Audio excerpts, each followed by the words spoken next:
What's up, guys? A little bit late today. It's Easter, so I'm getting distracted a bit by holiday stuff.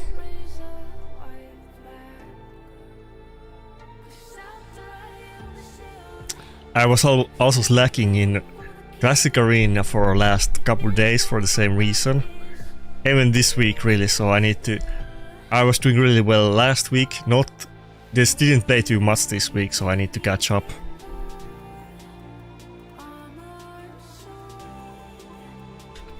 But let me do some Classic Arena battles first to get the points for the little stats that probably are not gonna make any difference anyway.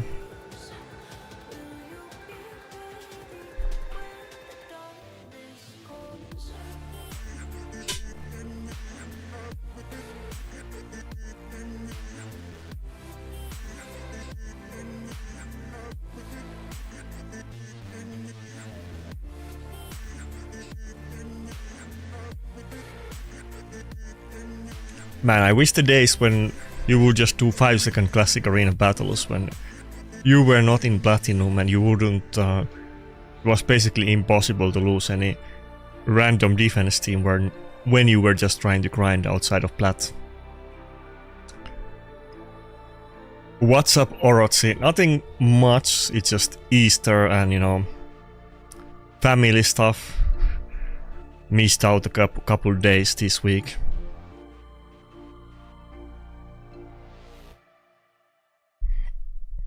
Well, I maybe got the funny story. I'll tell it later on the stream. Not really funny for me, but you know, I'm sure people in chat will find it funny.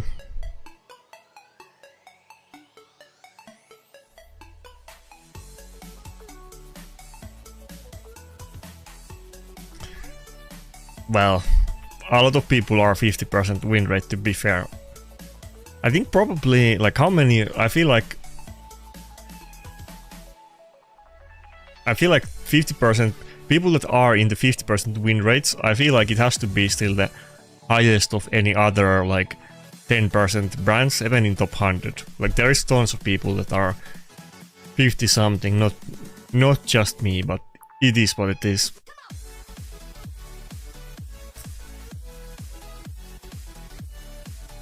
Could be worse.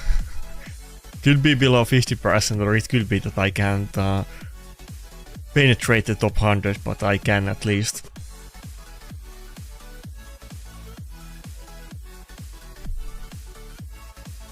What do you guys think about the clan boss event? As again, I was like little bit hibernating for the last couple days. I didn't make any videos about it or the fusion. Wait, let me double check. The fusion is announced, right? I'm pretty sure it was announced yesterday and I didn't make a video, right? Everybody knows about it. Yeah, everybody knows about the fusion, okay. Fair enough. Fusion seems kind of good. What do you guys think about it? I think it will be usable. I mean, I think it's definitely gonna be more relevant than Glissa? Not Glissa, I mean, what's her name? The Glimmering, the Gloaming, whatever her name is. She's so unforgettable that you only remember that there's Solanar the Gloaming. Solanar the Gloaming and Noldor the Gleaming. Okay, Gloaming. No, Solanar the Gleaming and Noldor the Gloaming. Okay, it's a word puzzle. Yeah, definitely gonna see more use than this, but I think it will actually get use. Yeah, everybody has to. I think it was kind of Plarium's intended thing that back in the day fusions were the best events in the game and they were hard and everybody would try to do every single fusion and, you know, often buy packs to do them.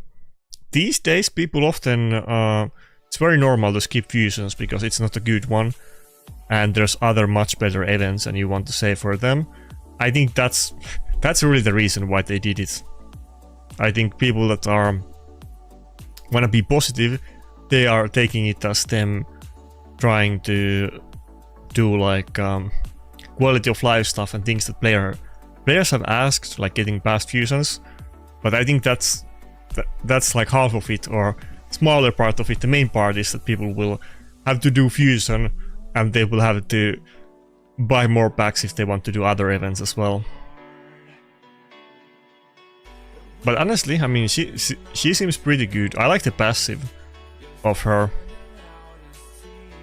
The only thing I was interested is if you can use the fervor, the what you call it, the hallowed heal on her. But it doesn't. I mean, she does heal, but it's like very conditional and rare. It does not proc from the HP equalization, but that at least what people told me. I think she would be more interesting if she did, but you kind of, you know, it would be cool to pair her with that relic, but you kind of need somebody else to be a healer and actually have it. She's not actually doing it herself. I mean, she does fervor, but not like consistently enough.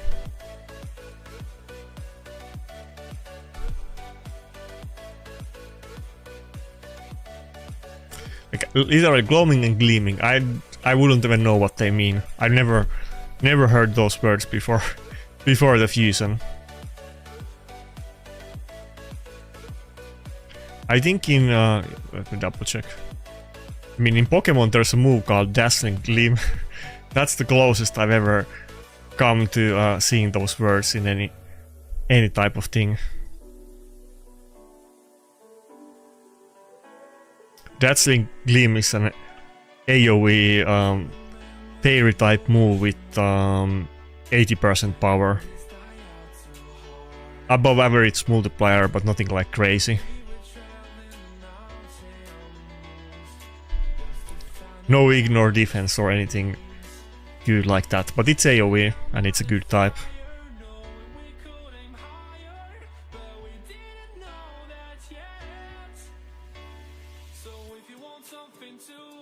You don't care about the Mega Clan boss? Honestly, I was expecting it to... Man. I was expecting it to be a lot harder. I was just putting random champions. I didn't even read the mechanics or anything. I think when we get the multiplier up, I have already done it. I don't know what... maybe you guys have seen what like content creators thought about it, but was it like a letdown for the PvE people? Because I feel like as long as we get 2 multiplier, there's not really that much. I mean, I'm sure they're gonna, you know, theorycraft and make some good teams, but I don't think you really need any good teams to get all of the rewards, right? Because I did like one auto run on all of them, and I think I will get it as long as we get the 2x multiplier. I didn't make any new builds or anything like that, and I literally didn't even read the boss abilities. That's how much I thought about it.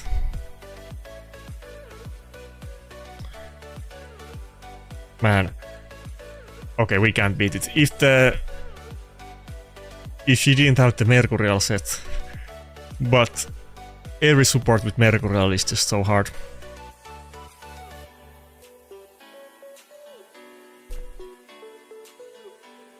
What do you mean 34th? What are you talking about?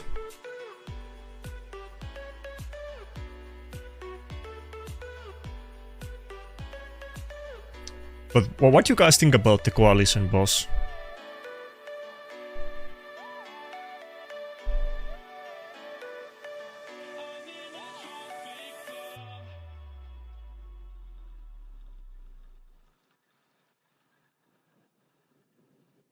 I should have seen like watch some PvE content creators videos what they think about it.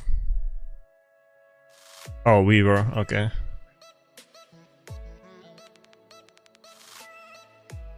Oh, you think it's hard? Or are you just trolling? Because I was expecting that I won't be able to get all of the rewards, but it doesn't seem that way. I'm sure it's like super easy for like whales that have a big champion pool. Assuming that we get the 2x multiplier, but I think they always... I don't think we ever had any event like this where we wouldn't reach the global like threshold, right? I mean, they always make those things that they know we're gonna get it.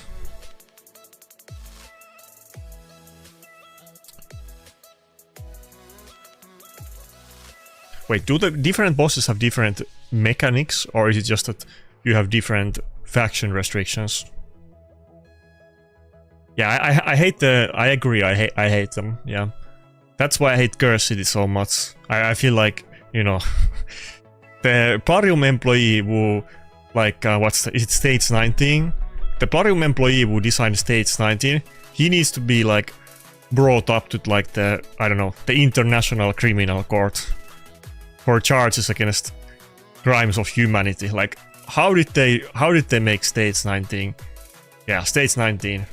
Bro, that guy, you know, he needs to go in the history books as one of the worst criminals in our entire, you know, entire race. Like, what is this? Okay, wait, that's the norm. No, wait, what? Oh, huh? How can we use... Normally it's epic only champions. I can actually use legendaries now. Is it just this rotation or did they change something? Last rotation and usually it's just epics only. Or is it, I don't know, do I just not have champions for it? I feel like it's always epics only. How can I use legendaries? With legendaries I guess it's fine, but epics only, it's such a, you know, it's literally the worst thing I hate about the game is Stage 19. Raid would be so much better without Curse City. I don't want to manual, like, Taras teams and Tormin teams with epic champions.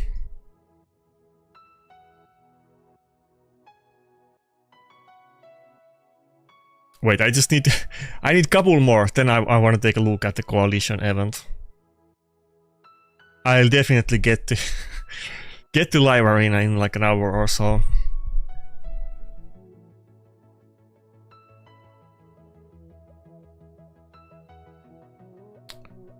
Also, as if arena battles were not already the slowest they have ever been, it's gonna be such a pain when everybody is gonna be 9-piece Mercurial. I think even the nukers that don't have enough damage, people are gonna build them in it or just not use them. Like literally everybody is gonna be 9-piece.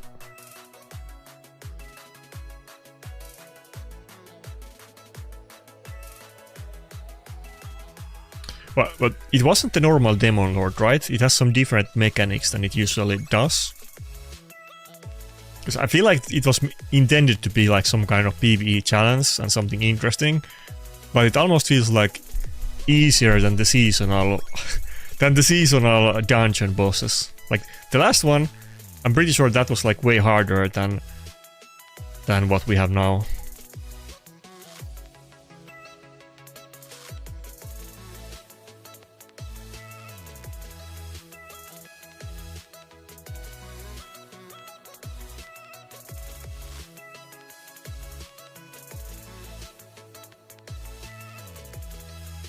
But I mean, I don't really care about PvE content anyway, so it's fine for me, but I think it's gonna be potentially let down to other people.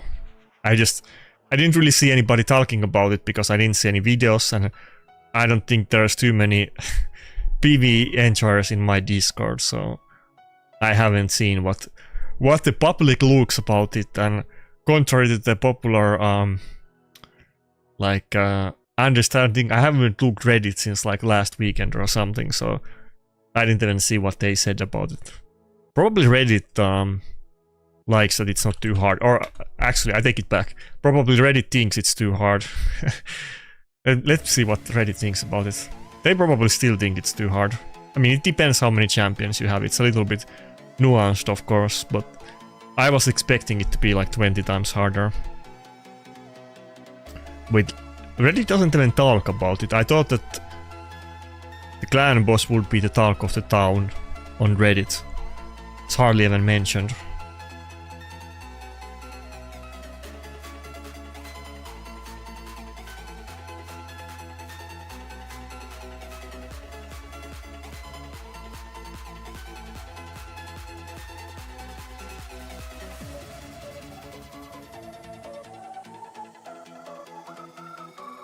Yeah, I think I'm gonna use the new fusion Yeah, actually, let me whip it out. Bro. Okay, let me do refresh. I don't wanna think, I don't want to do hard battles. I think I will use the new fusion. I feel like it's are the stats known? Because at least the information that they gave to us didn't have stats, but maybe somebody already data mined it. I guess we had like update. If you know the stats, then tell me if it's known or not. But on support champions, of course, the stats always matters. If it's like 24,000 health and 115 base speed, it's gonna be very different than like, I don't know, 95 base speed and 17,000 health. It definitely matters on champions like that.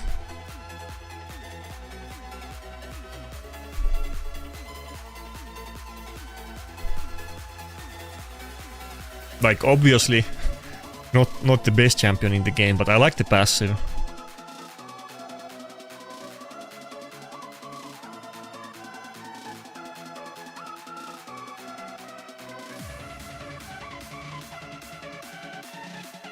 Wait, why would it result in demonetization? Like, the champion is already public. Or what are you referring to? Or, okay, never mind. I think you're making some kind of wiener joke. Fair enough. I don't know if that would even be against the YouTube rules. I mean, definitely not on Twitch, or at least if you paint your cock, then it should be allowed. But I wouldn't do that. It's so crazy that they allow people to stream naked on Twitch as long as as long as you paint yourself and pretend to be some kind of artist. That's crazy.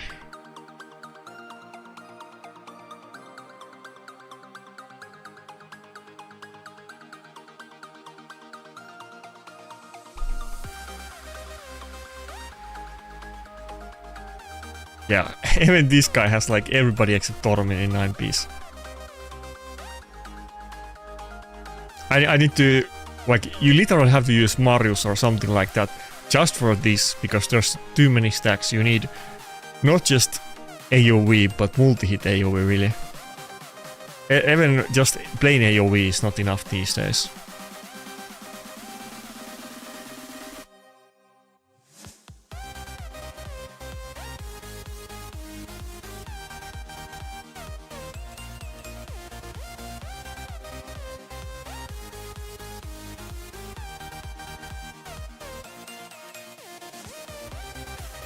Also, somebody, you know, no, not to trust talk anybody, but somebody sent me like funny video yesterday where like some content creator, he was fighting me on video, and then he was saying that like my wheels are like terrible and they're not speed tuned properly, and the next second he's not able to break my shield with Empress AoE.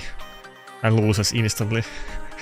Not to gloat, but it was kind of funny clip, if anybody saw it.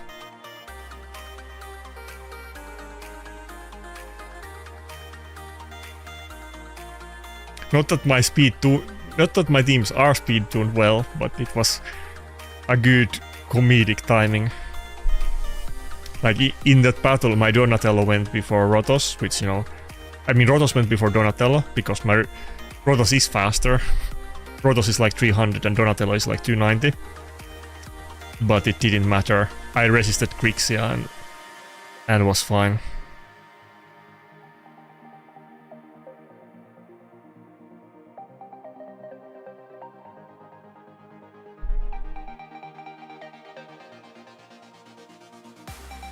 I mean, yeah, Empress is like complicated because I think Empress is like really good champion, but he's not super good against the meta stuff. Not that I'm running like block damage or unkillable anyway, though. But Empress is kind of, it's decent, but oftentimes it's not like it's not a great pick.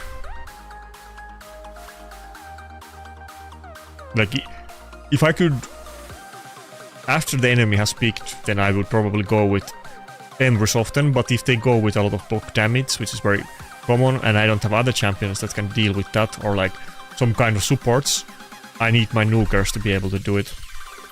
Which is a little bit shame, because outside of that, Embers is super good.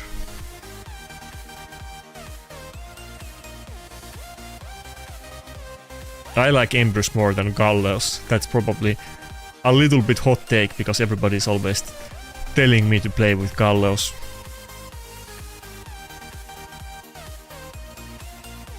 But yeah, I guess nobody's like super hyped about the fusion, but it doesn't seem like it's definitely better than Noldor. I'll put it that way. I feel like on my account, I'll probably end up using her, but I'll definitely at least try. We'll see.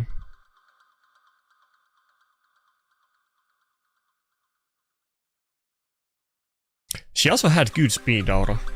Better than Ankora or Duchess, or I think it was the same aura as Armans has, right?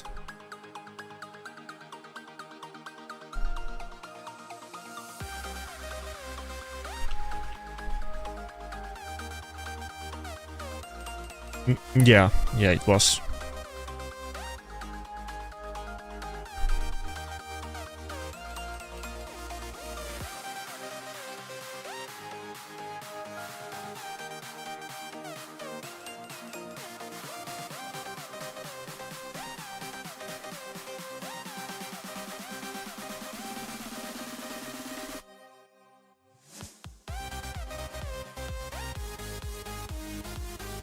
Yeah, Rodos is like a former goat. Not anymore, but he's okay.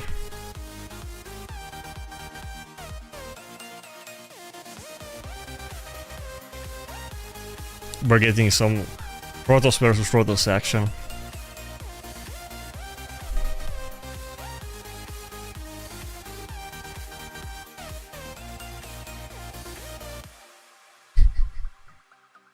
Yeah, both people are just ignoring the normal rules of the game.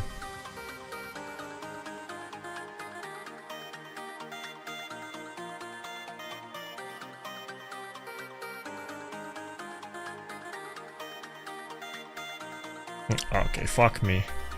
My Rotos ate his Rotos for the Donatello passive, and then he got me afterwards.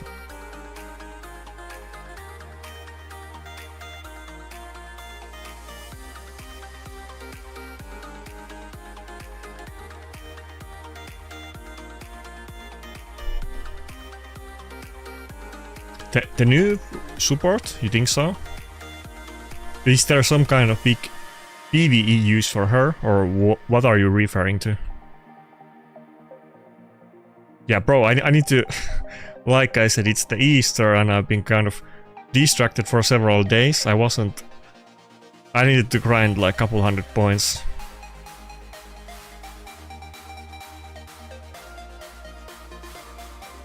Yeah, I like the ally attack. Everything else is kind of, you know, mediocre, but honestly, the ally attack is not even... It's kind of relevant right now, so...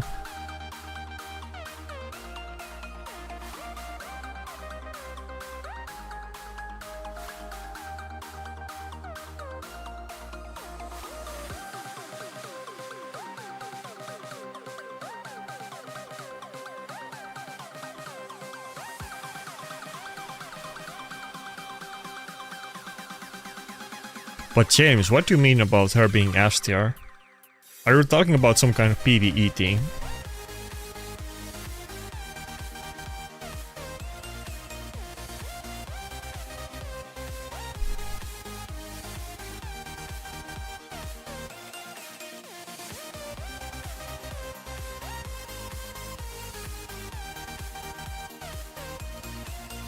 Okay, that's... Ah, fuck, still not it.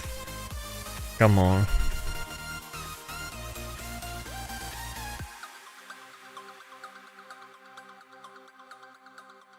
I'm pretty sure she will count the buffs from the start, but obviously I haven't tested it, but I think it's that way for the other similar mechanics too, so I don't see why not.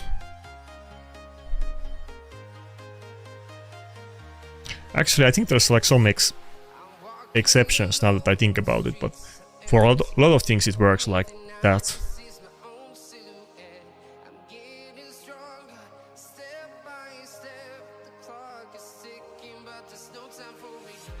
Okay, final one as long as I win. Oh, is that Ash? That has to be Ash, right? Let's see how much Mercurial he has.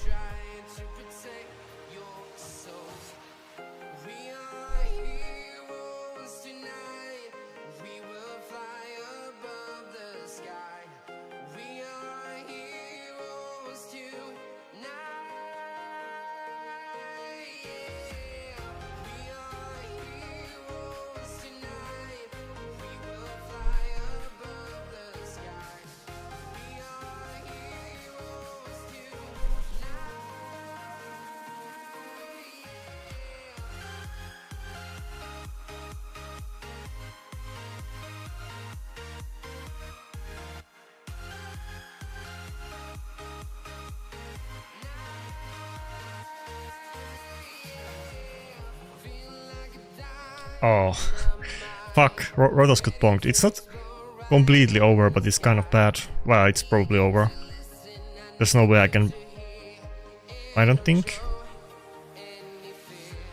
Nah, there's no way. Surely I don't have neither the damage or the survivability to do it.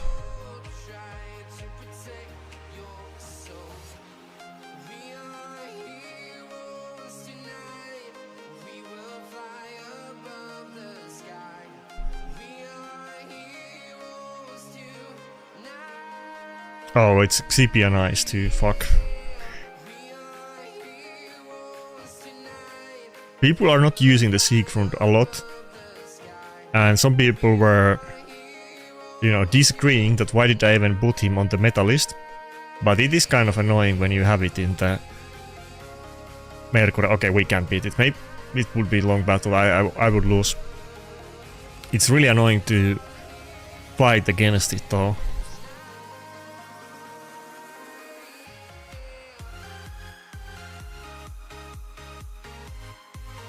Oh, pairing her with Solanar, I didn't even think about stuff like that yet.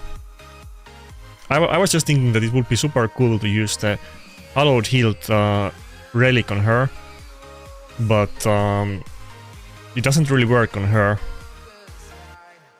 Would be cool if you could have a teammate with that, but there's not really great champions to use it on. Like, okay, we could put it on Donatella, but then we would lose tons of resistance, it wouldn't be worth it. And the Hallowed Heal effect doesn't proc from overhealing, which I don't like. I feel like it should.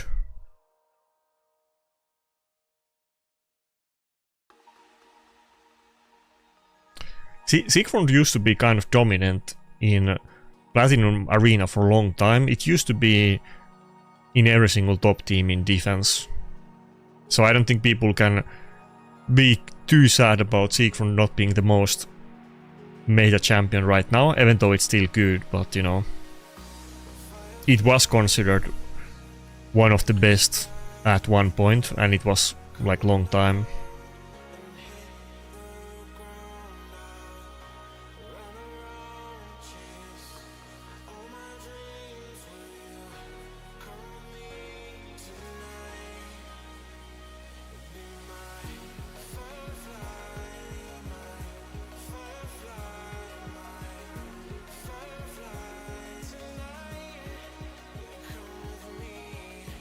Okay, finally live arena. As if I wasn't slacking enough this week.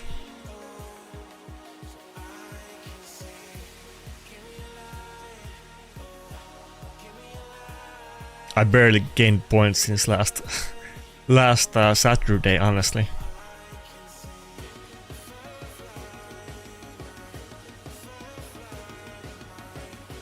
Okay, let's look at her kit. Okay, I'm not gonna read the full thing, but 50% health, turn meter, revive with whale and self unkillable. It's 3-turn cooldown. It's kind of like obviously weaker version of Theodosia.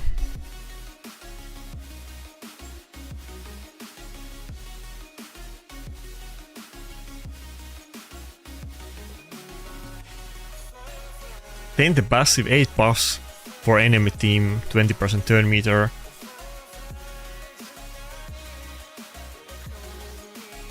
$16 buffs for your team, heals 20% of her health. Pretty good. That sounds kind of conditional. Especially if it's like one of them is the turn meter is of enemy buffs and the other one is your buffs, so it's not like any buffs, like let's say Odin, anytime anybody takes a turn. And then A2, you get strength and increased resistance and equalizes health levels of people. But it doesn't count as healing, allegedly, that's what people told me, so you can't pair hallowed healed with the A2. And then the most interesting part with the A1, places fervor buff for 2 turns on random ally. If the randomly selected ally is already under fervor, you get it another one. And then allies under fervor buff have 50% chance to join ally attack with others under fervor, which seems pretty good. That one I really like, especially in the Mercurial meta where people have 3 stacks of total guard. That seems good, but she doesn't really provide enough fervor for the team to make the most out of it. Maybe I feel like maybe there has to be some kind of PvE implications. Maybe you can abuse it in PvE. I don't know. I feel like surely people will figure out something.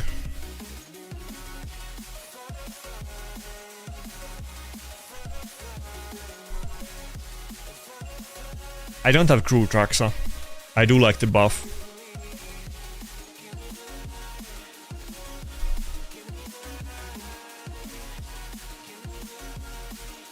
Yeah, I think I was like 650 on last Saturday, so I had a little bit off week.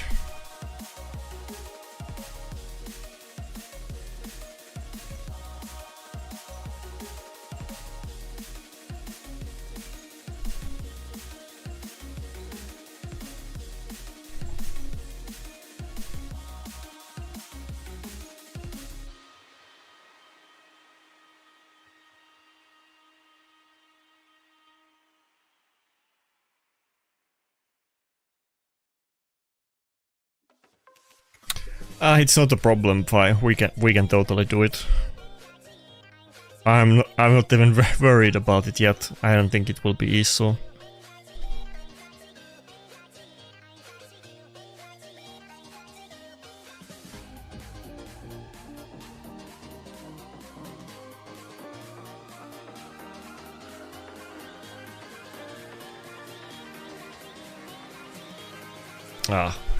Almost not enough damage. I don't think it's even gonna die to the Necrosis and the Donatello bonk.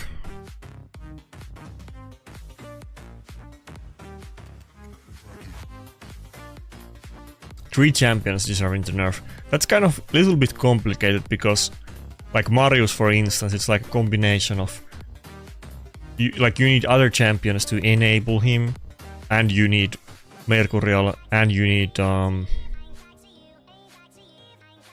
Stormcaller.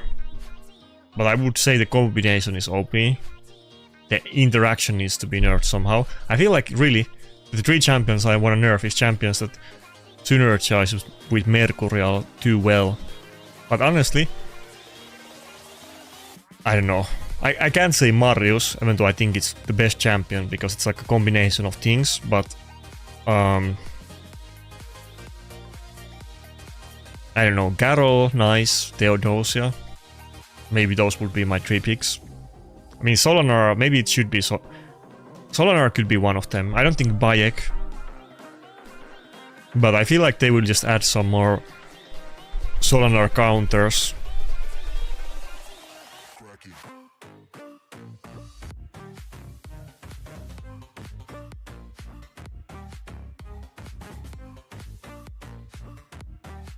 Yeah, really, like 9-piece Mercurial is kind of the issue.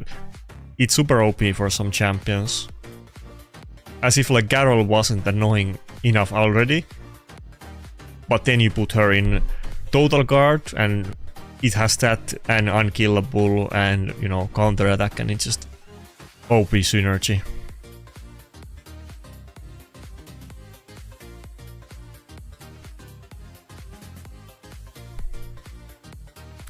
Wait, you're being sarcastic, right, Fi? I'm pretty sure you're being sarcastic. I think Theodosia is the most broken thing in the game.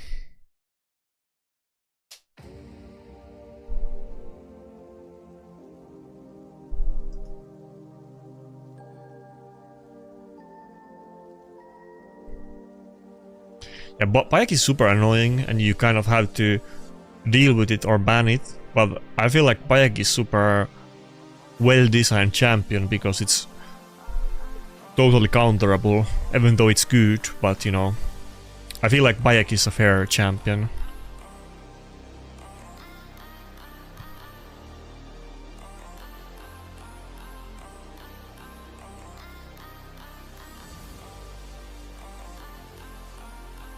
Okay, I'm pretty sure you definitely have her, right? Well, first of all, Theodosia just, you know, any team with single target nuker can't kill a Theodosia team, but you know, she does everything. And also, ignoring unkillable is much rarer than ignoring block damage. It's just really hard to deal with her, and she has insane, like, she's the best champion to make your team tanky. And she's very fast, you know, she laps you hard, and has the best abilities to sustain your team.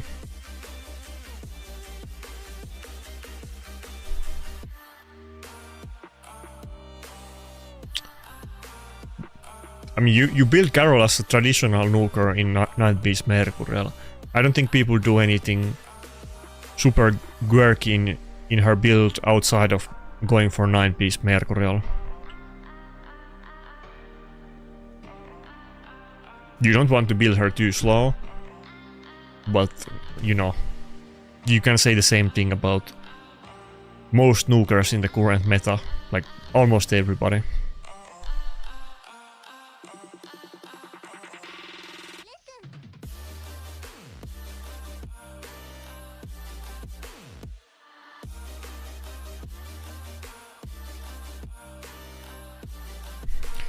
Yeah, and Theodosia just has very good synergy with Mercurial, because it obviously benefits if you build champions at speed, and her just entire kit just benefits of rotating her, you know, abilities and, you know, taking turns.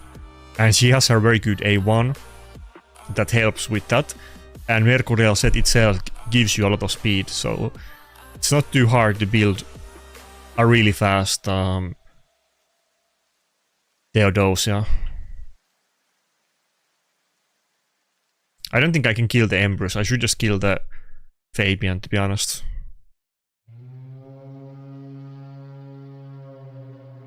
Yeah, no one can use single target nukers. Let me rephrase it to you.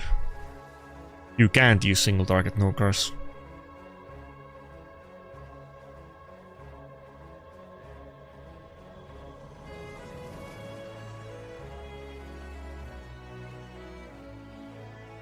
I don't think it's just Rotos. I think Theodosia is just overall the best champion in the game, but you know, you're free to disagree.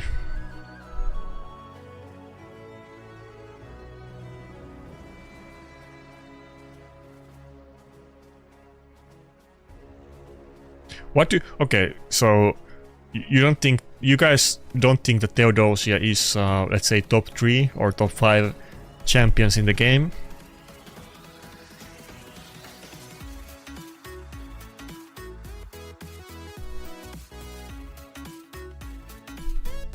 I would say it's rank 1, even if we include nukers. I would say Theodosia rank 1.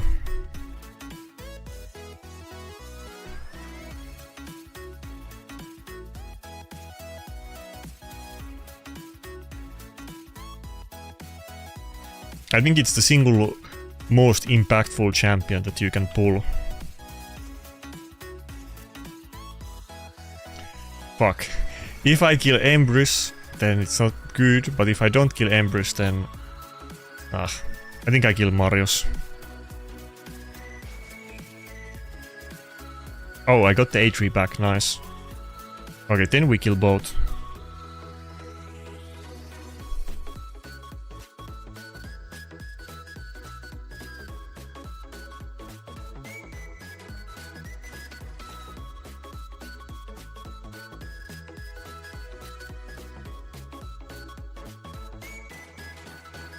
I think Galatir, I used to consider Galatir better before Mercurial, and they both good in the set, but I think Mercurial is just so easy to get on her specifically, and it works with her kit, with the A1 and everything else.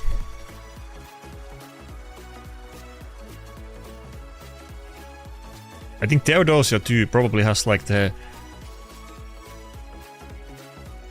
Let me just think about it, if I'm missing something. Isn't Theodosia A1 like maybe the best A1 in the game? What do you guys think? I feel like it's probably like the best A1, or at least one of the best. It's, you know, debatable. I guess there is Solanar. Ah, fuck.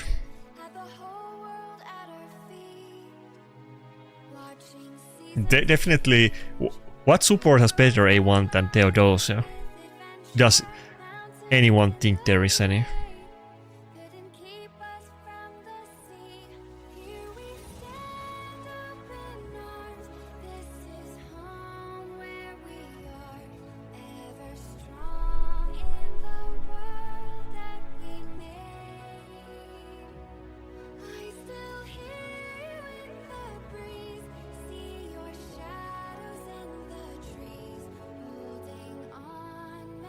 I mean, I get it, you know, and you can also just disagree, and everybody, you know, you have different champions and you have different experiences, so, you know, you feel and know you're right, but, you know, you haven't played all the situations other people have, but I do feel like Theodosia is actually better than Galatir, and Galatir is great.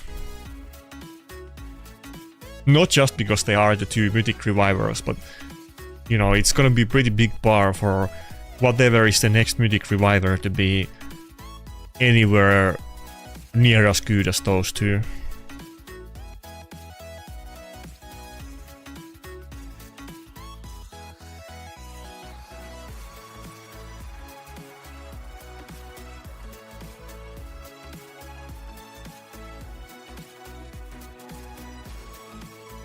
I'm talking about her main form, A1, no, not the second form.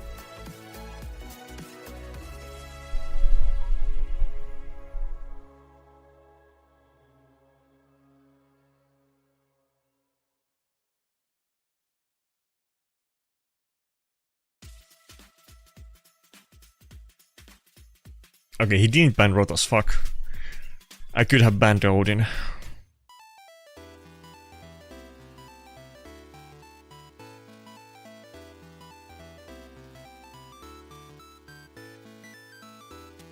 Yeah, it's easy to not notice the Theodosia A1, but it's actually crazy good.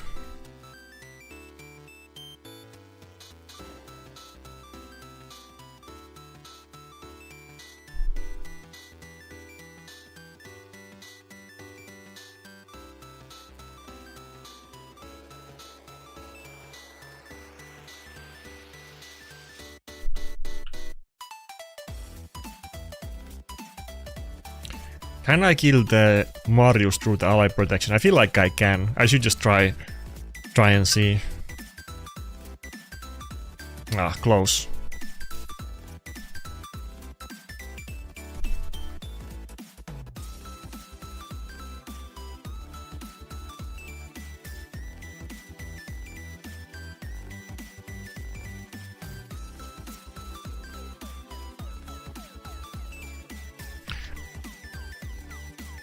Yeah, so Solanar A1 would have to be the best when I think about it, but outside of that...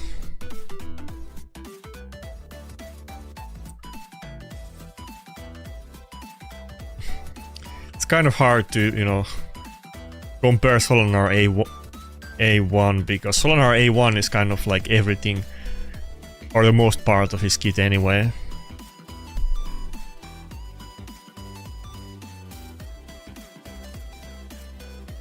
Ah, goddamn Odin.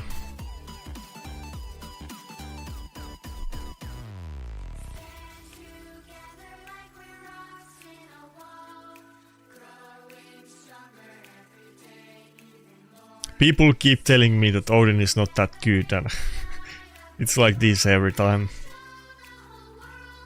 I wish I had Odin. I really wish I would have Odin.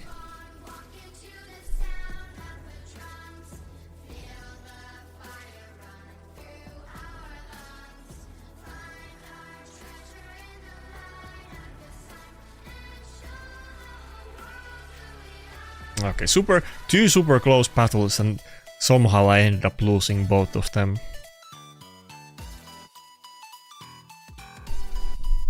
Oh yeah, we have 4-hour live arena sessions now. What do you guys think about that? This is the first time I see it. I forgot they just did this.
I don't know if I should go Donatello or Nakarada. I don't really want to get one shot by him, and I totally could ban the Grixia.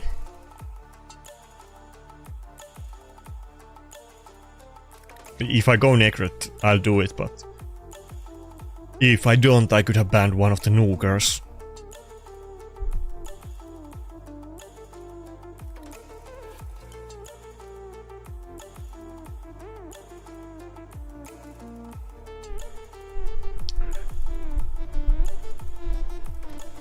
Meter boost? What do you mean?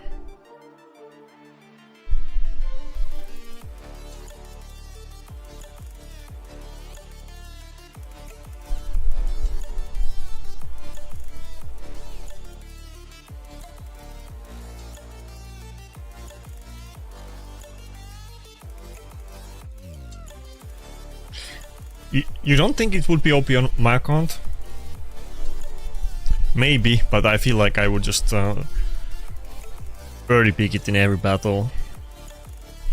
I feel like it could be, because he's still gonna be useful with the passive even if he doesn't go first, but I'm gonna build him in Mercurial just like everybody else, so it's not like it's gonna be slower than other people's Mercurial Odins. And it's still gonna have the really good aura that I could use.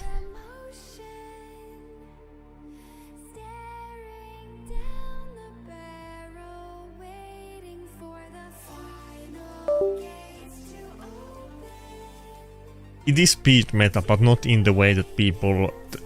Not in the sense it used to be. I mean...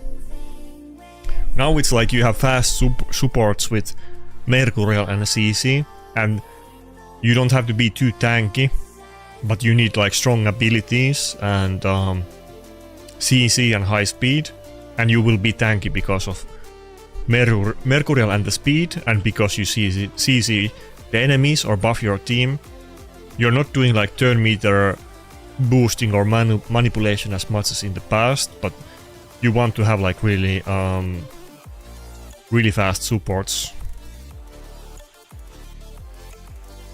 So it's still kind of speed meta, but people are, you know, you're not building like, most supports are gonna be in Mercurial and not full speed. Some supports you will still do in that, but like Fabian for instance, but or Grixia, but most of them, Theodosia, Galatir, well, Galatir is debatable, but Galatir, Hilvi, Odin and so on, they're all gonna be in 9-piece Mercurial. So they could be faster, and we're not using like Lysandra or Shuchen or those type of champions a lot.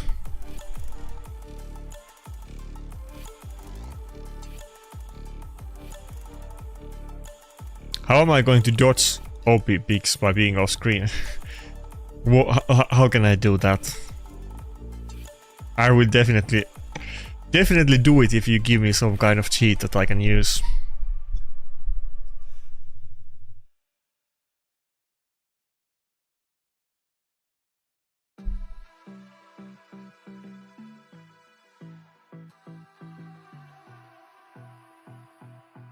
Yeah, 4 hours of live arena is kind of sweaty, but again, I didn't play 4 hours of live arena this week in total, so kind of need to do it.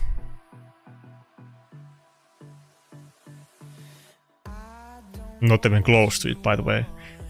Not this week.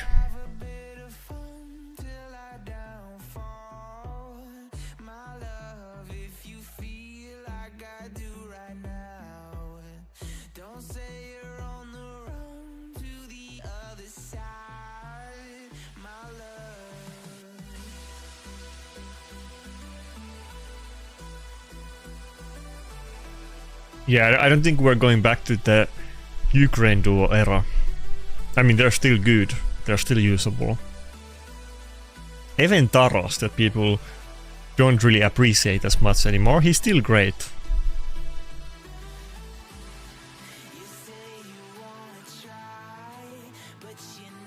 I mean, would Taras be better than my Rotos? I want to say yeah, but it's kind of, you know, very situational, because generally, yeah, but if they have block damage or unkillable or that kind of mechanics, he can't deal with them, and that is super common, so... It would be tankier and more hard-hitting nuker, but it's not as OP as it used to be.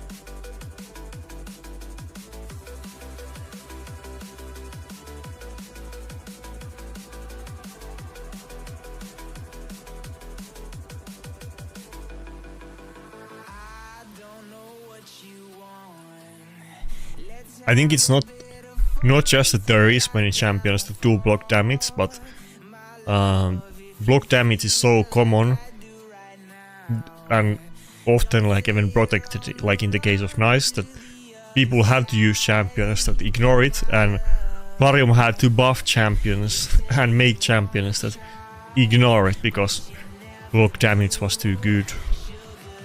I'm sure the same thing is gonna happen with the 9 Beast Mercurial, but we're just waiting for it. I think it's gonna be harder to counter Mercurial than block damage, but we'll see. Because it doesn't just stop any kind of damage, but also all kinds of debuffs and everything else.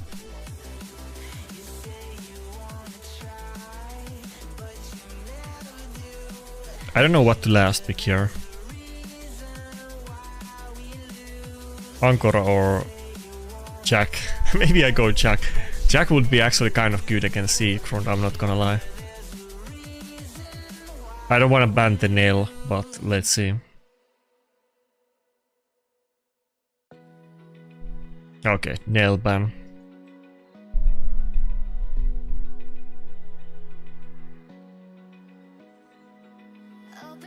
I'm going for top 100, but like I said, this week I barely played any live arena at all. I'll try to play a lot on the weekend.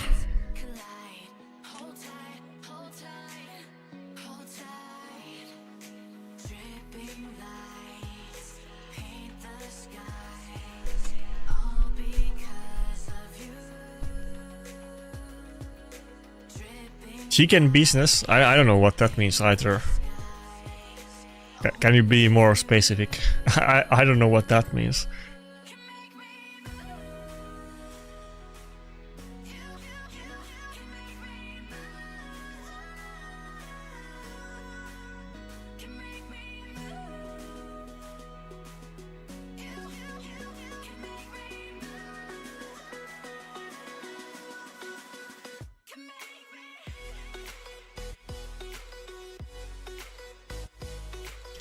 I don't really see Nakarada being used. Like nobody uses him at all.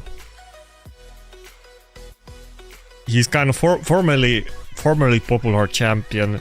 People still sometimes pick it to, you know, support some weak nukers, but I don't really see Nakarada being meta or even a little bit popular, unless they do some kind of new thing that is super good on him. But no, I don't think so.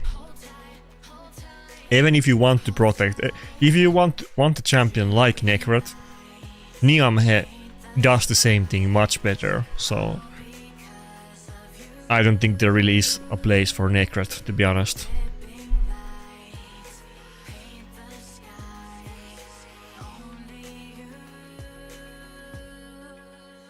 Yeah, I don't know. Maybe I said it, but that doesn't mean anything unless I don't know what's the context of it. It's possible that I said something weird, but I have no idea what you're referring to.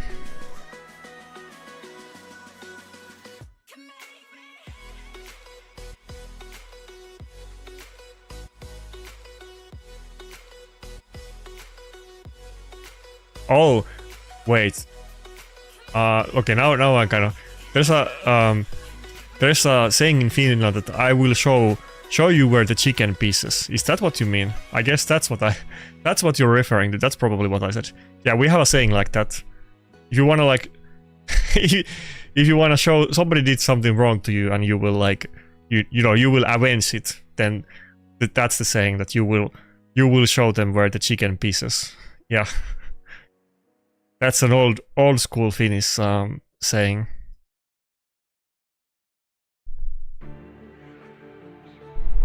By old school I mean like literal, like that's not really in the young people lingo. That's something that like maybe my grandfather would say.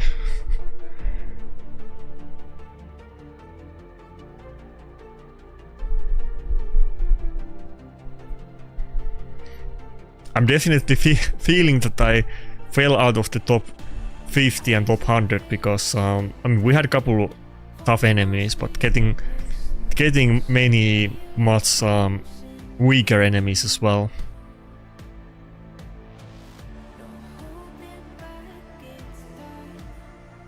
Yeah, that wasn't the saying that I came up with, to be clear.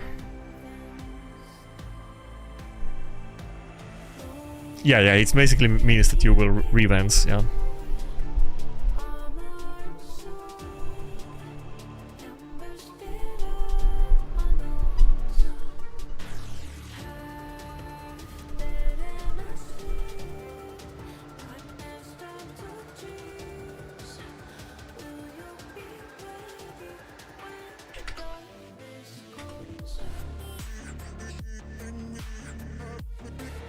Okay, I found it with EI. Can I change this to English somehow?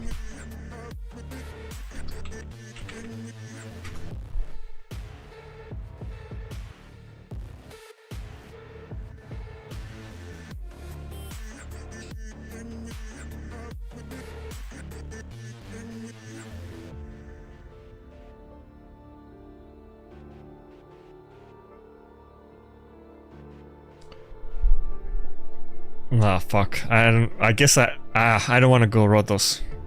I think I need to pick my support now. There's no way I'm gonna pick a Rotos against this.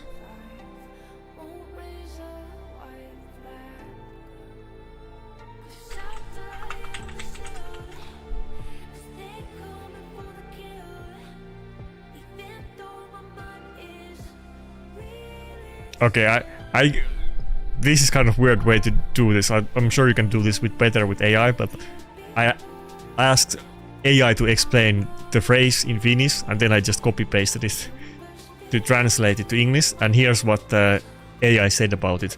I'll show you where the chicken piece is a Finnish idiom that denotes a defiant intention to show someone where to sit through one's ability or teach someone manners.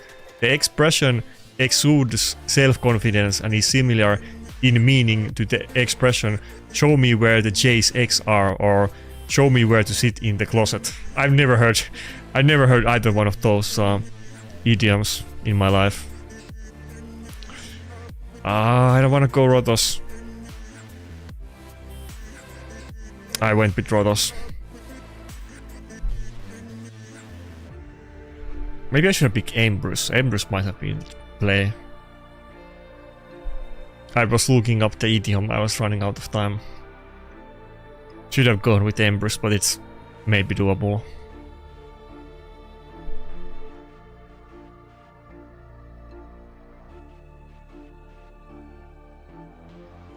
A lot of the old world sayings are a little bit weird when you put them in the modern lingo, but then again, you know, we're talking about like like looks maxing and these kind of things, so I'm sure those things sound super weird to to old people as well, like they do to me. So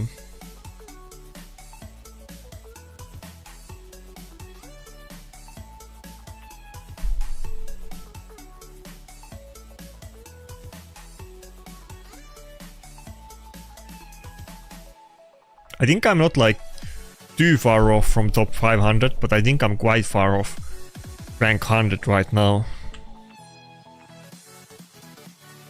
I feel like I didn't check the scores, but I was so high like Saturday that I think if I have like one good session, I probably will make top 100, I mean top 500 with that.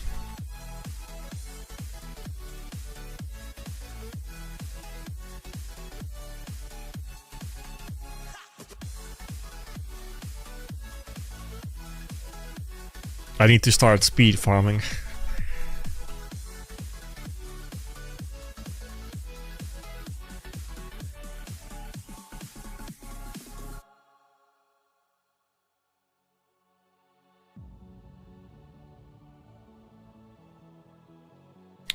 Okay, here we go again. We were talking about Theodosia, and for some stupid reason I'm playing... Wait, okay, that extra turn and Donatello passive proc was great. Wait, is it this easy? I was gonna say I'm gonna get cocked by Theodosia Rotos matchup once again, but Donatello and Rotos passive and Marius A1 just worked in a very mysterious combination there. That was kind of weird, but I got the extra turn. Okay, that was actually the easiest battle I've had against Theodosia in my life. I've never seen her just die like that.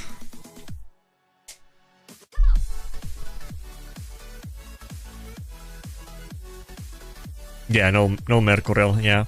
That's the big deal, I agree.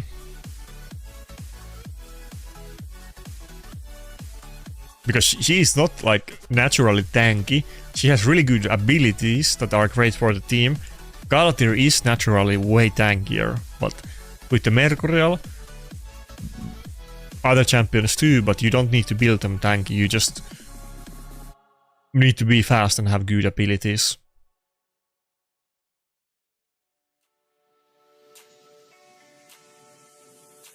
It's the same thing, you know, not to start the Shredder or the Hilvi Wars again, but it's the same with Hilvi, you know.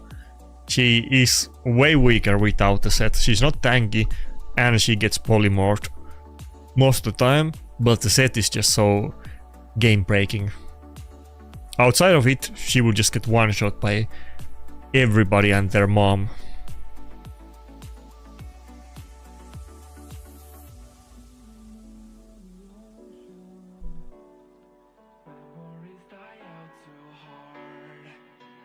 Yeah, if anything, if champions, we need to nerf Mercurial.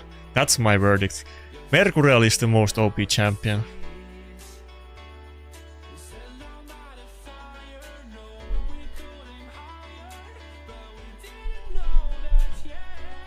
I think Mercurial is so OP that like I keep saying that they're gonna make some counters. Maybe they would actually nerf the set. I wouldn't put that possibility you know, out of the... I wouldn't rule that possibility out. I feel like they actually could just actually nerf the set itself. I don't have any inside knowledge about it, but honestly I think that they're probably at least having talks about it.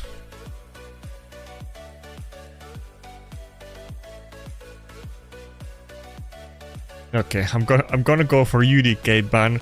He's gonna go first and lock me out. This might be trouble with the West deal because it's still gonna do double hit, but it's actually maybe we're good. You know, of course he could one-shot me, but it depends on the passive proc. It depends on it's not gonna one-shot Roto 7 with the double hit. Predator could get weak hit. She has 2-star blessing, so she probably has higher attack than. Definitely has higher attack than anyone in my team.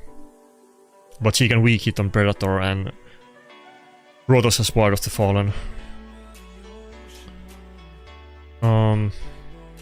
Predator is locked out or no? No, he's not, okay. Just do A3.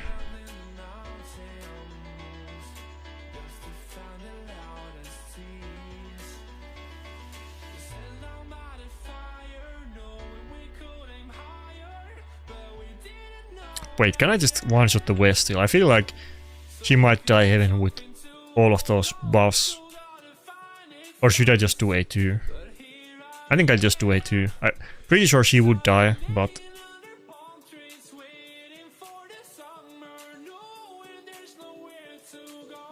Yeah, that's been Glarium ammo, like always. They're obviously very good at doing it. And it, you know...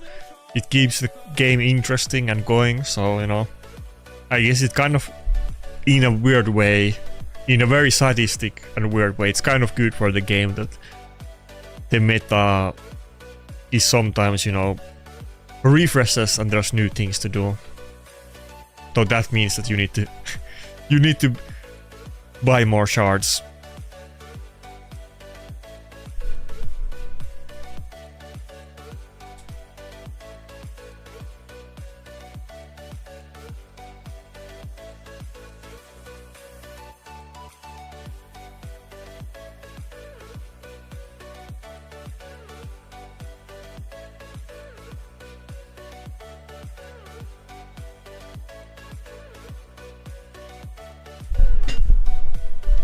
Oh fuck, I hit my foot.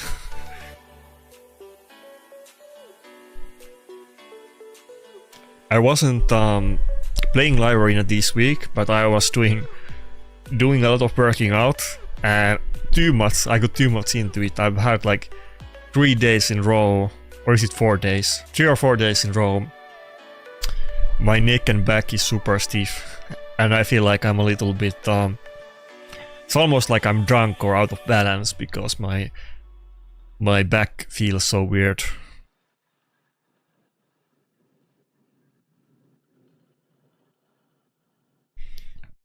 I don't walk like normally because the shoulders are so stiff. I'm kind of a little bit, you know, I walk like a hunchback right now.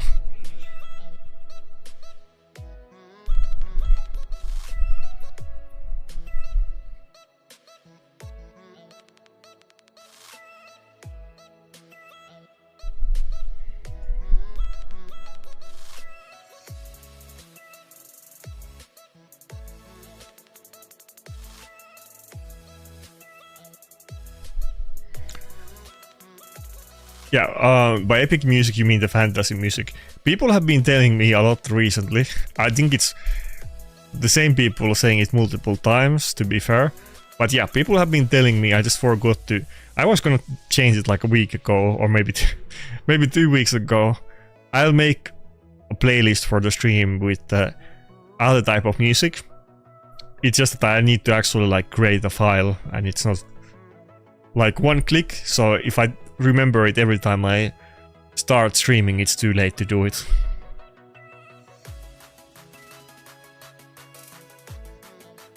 But yeah, people want the normal video music in streams, and might as well do it. Walking stream, like you mean like jogging, or what do you mean? I was kind of saying before already, like on the winter, that I'm gonna do a lot fishing on summer, and maybe I'll do fishing stream or streams. The issue with that is that I'm planning to do like, you know, trolling with like rowboat, and there's gonna be a lot of moving probably, so I'm pretty sure the camera is gonna be like horrible to watch.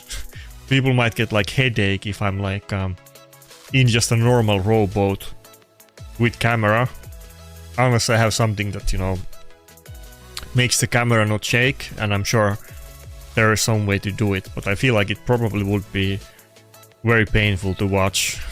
But I want to do like at least one stream like that for fun. I'll think about how to do it. Just like a, you know, a raid chat room while fishing stream without actual raid gameplay at all.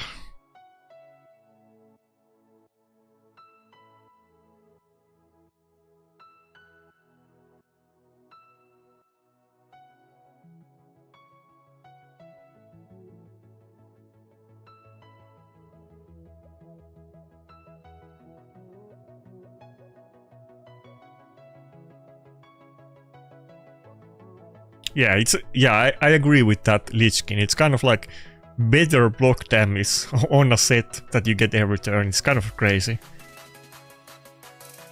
Actually, it's so crazy that they made this thing a set.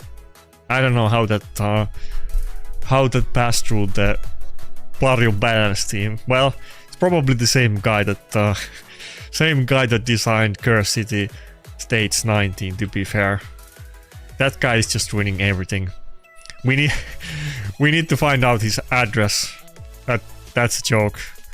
To be clear. Plarium is gonna spank me when somebody sends the clip of me telling that we need to dox one of their developers, but the guy who designed Curse City Stage 19, you know, he needs to get some, you know, I can't say that word. He needs to get some I don't know how to say it, repercussions for that.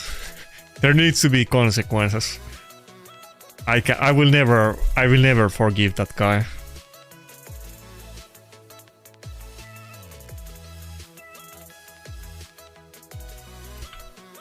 Just do A1. Yeah, Curse City 19.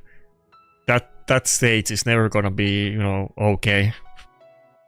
That stage is always gonna be a crime against humanity.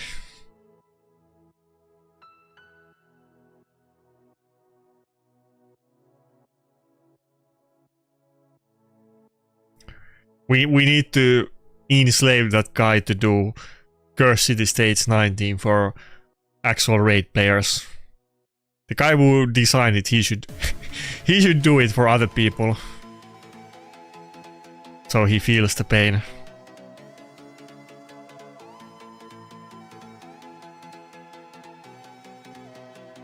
Come on, we had a good start, but now it's not looking too good.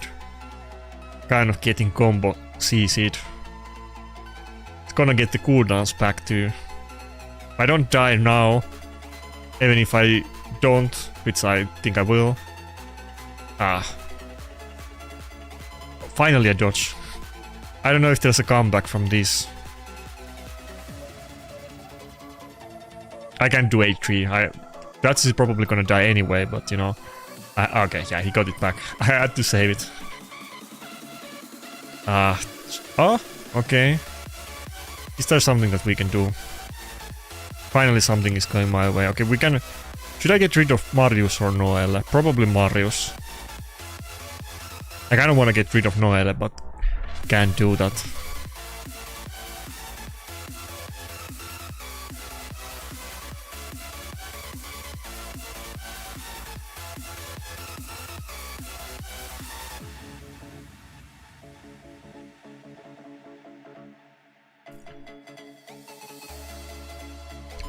By the way, here's a funny thing. I'm definitely not sponsored and I don't even endorse Monster, but I have been shit-talking Monster, and I was talking about it with my brother, and he seems to like Monster for some godforsaken reason. And he told me that the energy drink that I'm always shilling for Nocco is too expensive, and he can't afford it because Nocco is kind of, you know, little bit more expensive brand. But, you know, I told him that Monster tastes like shit, and then, you know, we had a little bit back and forth, and he told me to try it, and I was like, okay, I mean, I have drank Monster before, but, you know, I will do it once a year to get a little bit, you know, build some what you call it, resistance to this poison. I mean, it's okay, you know, it's drinkable, but it's like not. This is like one of the better variations of it too. I don't remember what it's called. It's the one that used to have the Hamilton Formula driver like sponsorship, but not anymore. The white one is horrible. Everybody always drinks the white Monster. That's the worst one. This one is okay, but it's like way worse than Nocco. And I even bought 2 of these. They were on sale.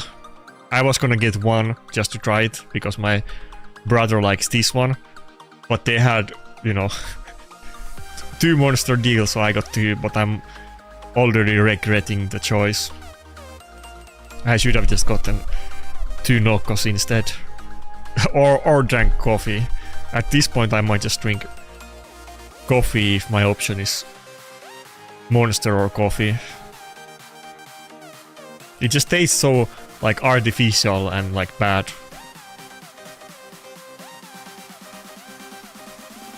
It tastes like sweet in the worst possible way.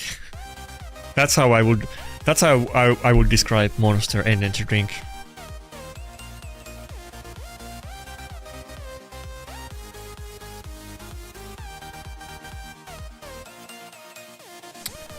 Should I save A1? I mean A3. I guess I should. This is probably gonna be like a Jarnot battle.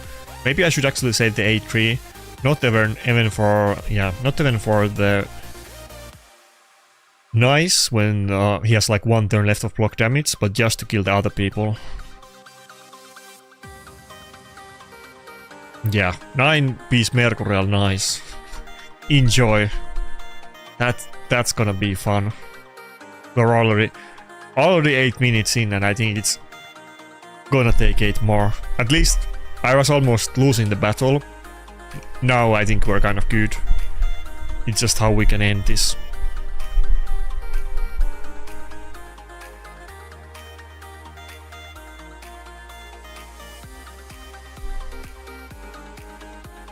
But yeah, I don't think with the Nice alone and no CC, I don't think he can, you know, even kill my Duchess. So I think it's there's no way for him to win.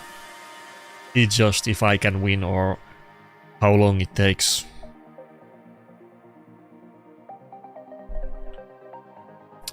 Is that it? Okay, let's go. Okay, well, I wanna say not too bad, but it took almost 9 minutes for one battle. Meanwhile, I see pictures of other people having like lots of battles where everybody's just leaving the battle in the lobby. You know, that's what people are telling me is the meta right now.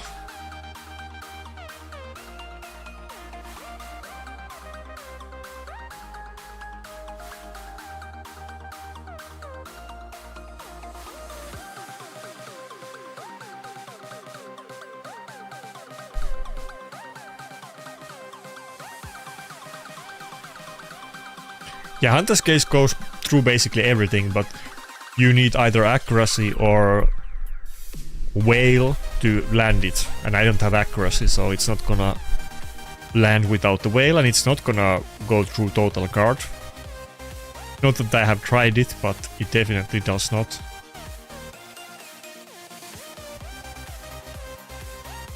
By the way, speaking of those, somebody remind me, because another mechanic that I feel like it works, but I feel like maybe I've done it in the past, and I have a faint remembrance that it works that way, but I'm not sure.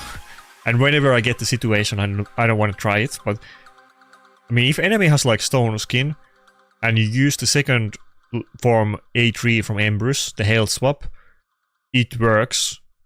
Can you do that against total guard? Does anyone know? Can you actually health swap total guard? I want to go with Ancora instead of Donatello, so that we're not bothered by the stuns and freezes. And hopefully the lockout will not be that bad.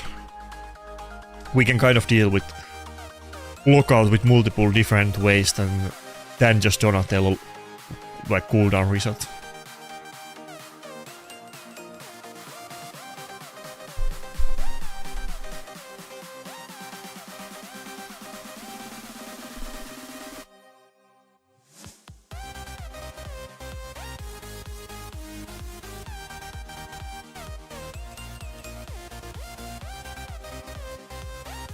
Wait, Dortmund, I missed the context. What? I will never do what? Because of my parents? I don't know what you were referring to. I guess I should take offense, but I don't know what you were, I mean, what was the entire chat?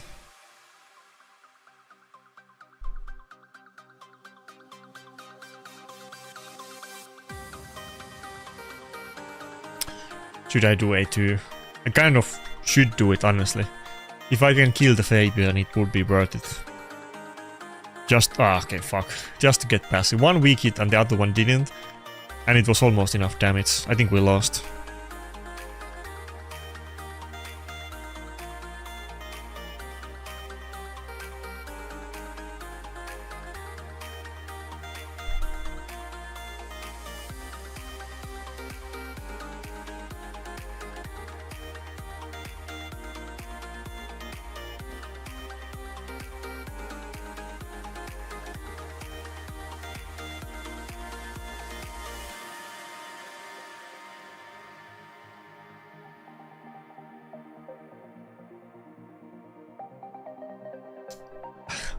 Wait, Bolter, are you like, are you somebody that I know?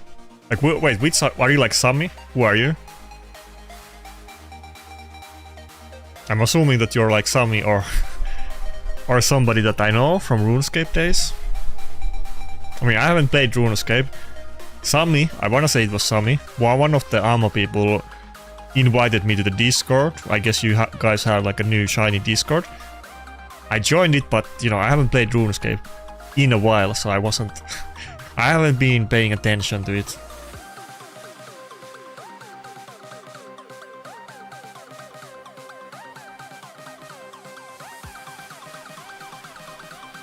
But I don't know which one you are, or are you just like somebody else in the clan?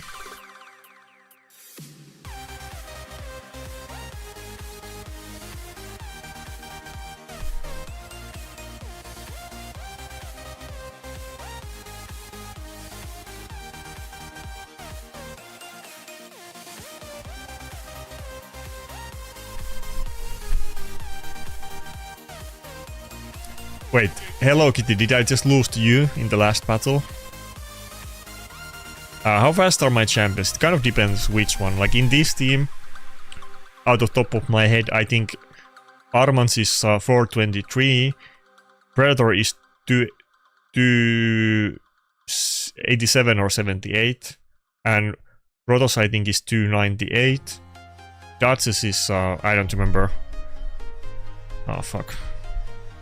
Duchess is like, I wanna say 320 or so, I don't remember, 300. 290 something, close to 300. I think it's lower than Rotos. I think Donatello is 289, I wanna say. Pretty close. I think some of those are exactly, some might be like couple speed off, but something along those lines. I don't really even have to go Fabian ban. It's a triple nuker, but can we do this? I feel like surely. He's talking about RuneScape. He's talking about like a Finnish clan in RuneScape that I used to be in. I don't know exactly who is he, but he was talking in Finnish, but it's probably one of my former clanmates from back when I played RuneScape. And that's like, you know, before I made any content, so they shouldn't really know that I make content, but I think they probably saw it in Discord or something.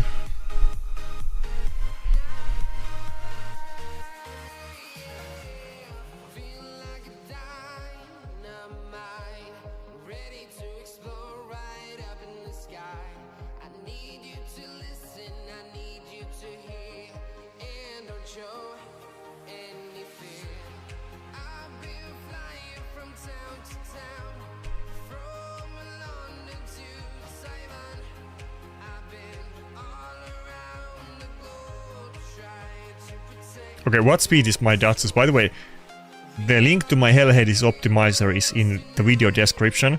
You can literally look all of my builds to double check. Duchess is like 300 something. I've changed the build a few times. The thing about Duchess is that I'm hoping to never use her again. I just don't have any better champions. I like the Bolster set.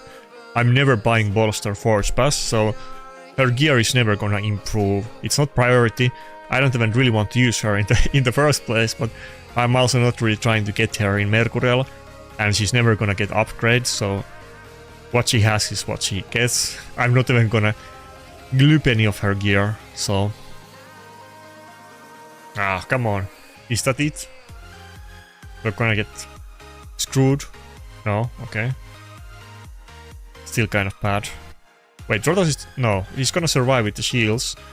And I think we're barely gonna go before Ambrose. Wait, does he have... Let's block revive on everybody. We're gonna get block revive now. No? Okay. Can I still make a comeback? No, okay. I don't know what I should have banned. I feel like Theodosia ban made sense, but I guess not. Should I really have banned one of the Nukeros when he had 3? Should I just really should have gone for nice ban? I feel like no.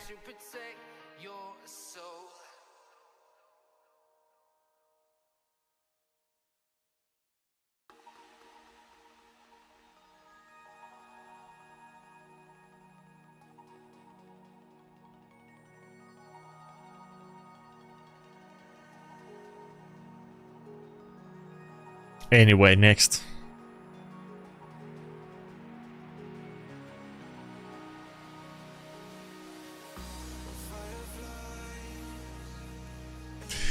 What's up, potato? I'll change the music. I've heard the voice of the people. I will change it, but not. It's not. I didn't change it yet, obviously.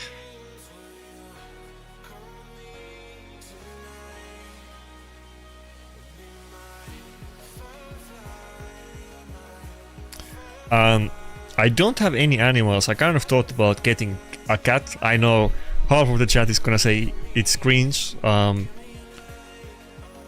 Back in the day, long time ago, when I was living with my parents, they always had cats, several different ones.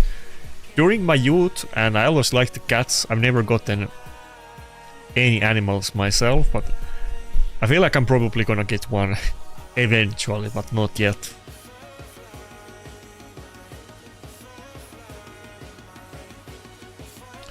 There's some very friendly cats from like my neighbors and relatives that you know, will come hang out and will come inside, but I have no pets.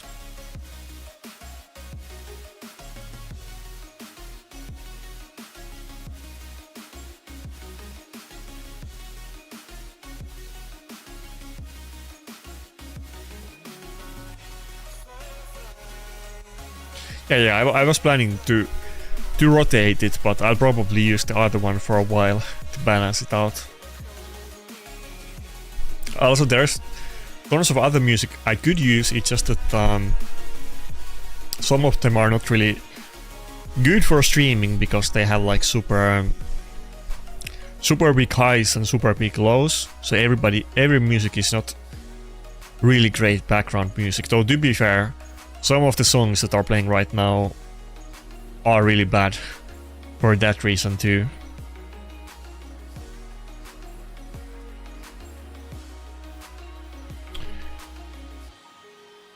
Yeah, I mean they will come. Yeah, like just couple, you know, there lives like some relatives quite close to me. Like couple doors next to me is like my what's the relation? It's like my grandfather's sister's girl, meaning like 50-plus-year-old woman. Her family lives there, and my grandfather's sister lives like a couple doors down, and both of them have like friendly cats that will come inside if you just open the door.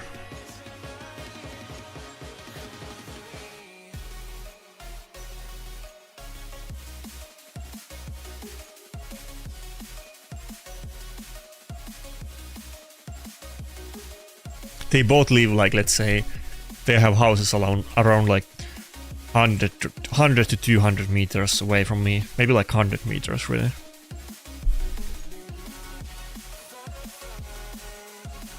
What's the dating scene like in Finland? Brother, I wouldn't know. It's not like... okay, there was a time, you know, when I was in university where I might have tried, you know, Tinder and going to the bars with my Chinese friend, but outside of that, that's not really my style.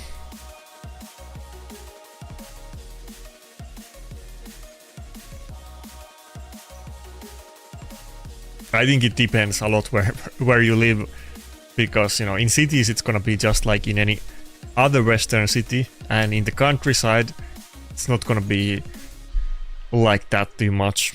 You can just go to the local bar, everybody goes there, so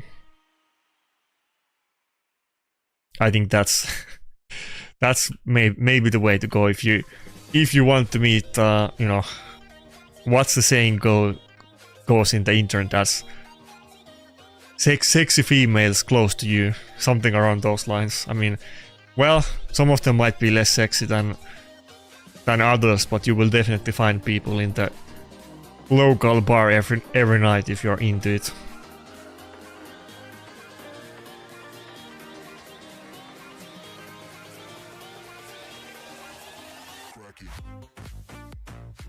But yeah, I'm not that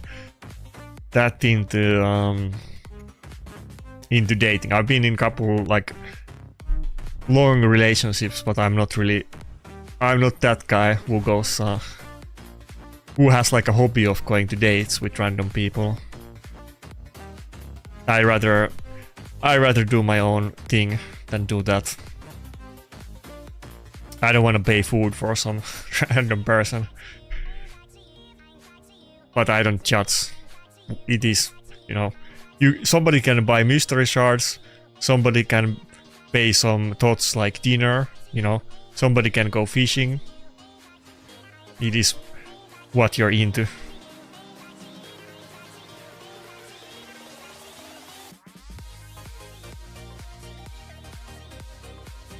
Okay, that's it. Is that 3 battle loss streak? I think it might be. Yeah, it is. Fuck.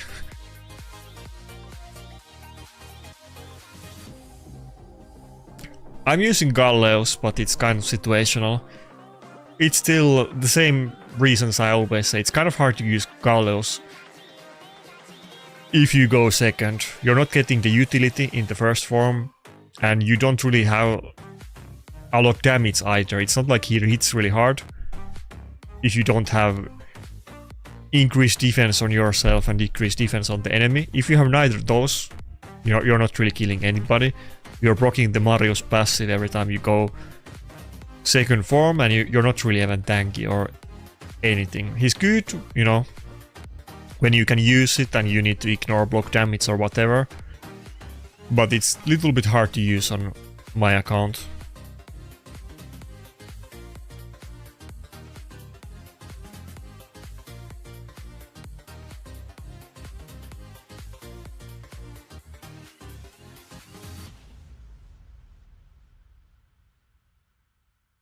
That's a weird question, but I would definitely say yeah, but I mean, it's it's what you're into. I think, you know, I think that's intended to be like insult, but yeah. I don't think you know too much about it, to be fair, but you know, I wouldn't really blabber all the details either, so.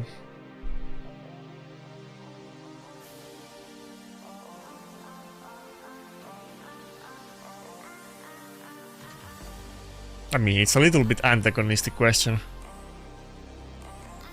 That's not something that you ask random strangers. I don't think that's something that you really ask. Maybe your psychiatrist asks you something like that, but I don't think that's like that's kind of like a backhanded insult if you're asking that.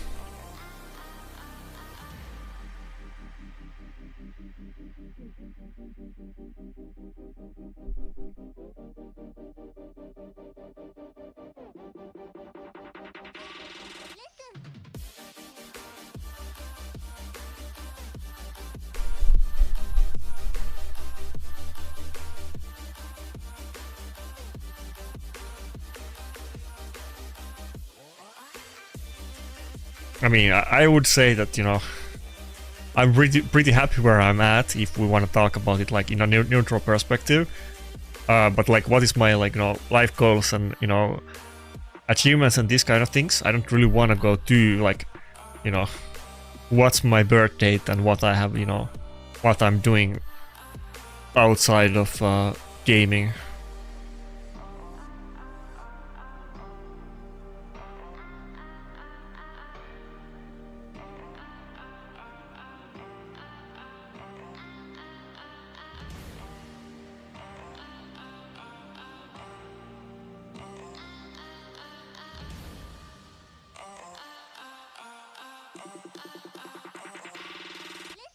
Anyway,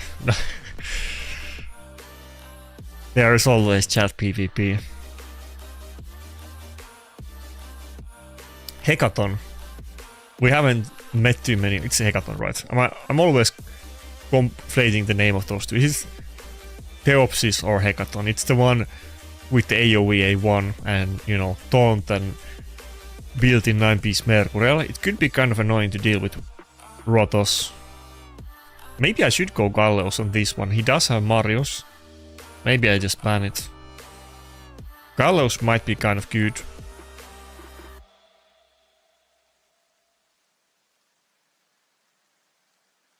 He also doesn't have very tanky team. It's just that he has the Marius, which is super annoying for Galleos to deal with, but let's see.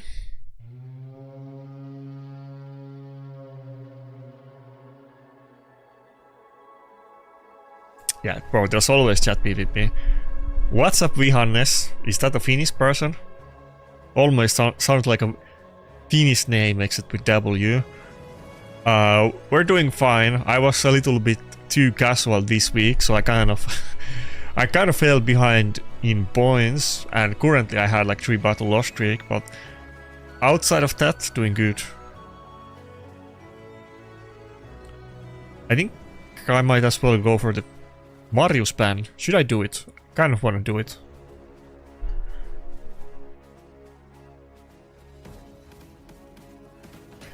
I've seen people saying that, and there's one guy in my clan who posted like couple pictures of somebody that was really high rank last season using him. I haven't seen people using Mikage. I think I saw it like one battle in like last couple weeks. I feel like she doesn't do too much else to be relevant, but people are definitely like, I like the idea behind it, that you're trying to deal with the total guard with like AoE or multi-hits, which makes sense, but I don't know about Mikage. I feel like if she would if that would be worth it, I would see it, and I'm not seeing it. And I don't even want to try it myself, really. Well, you know, maybe for a video, maybe it's something to consider, but I feel like it's not gonna be good enough. Maybe they buff Mikage, who knows? Probably not, since she's mostly like a PvE champion rather than PvP. If Mikage did like revives or block damage or something else, but she doesn't really do. Like, yeah, she can buff strip the enemy, but there's nothing like that crazy.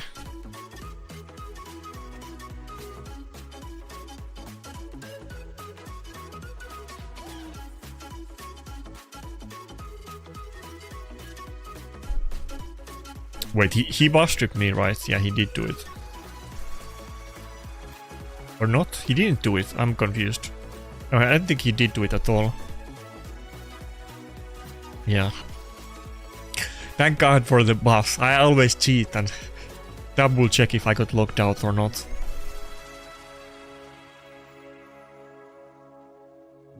I really want the combat log where you can see what happened. Like, you know, Fabian used... This is like a Pokemon copy, but, you know, Fabian used, you know, lockout. It was not very effective. He weak hit on Gallows, and it would be kind of... I would really want to have the combat log.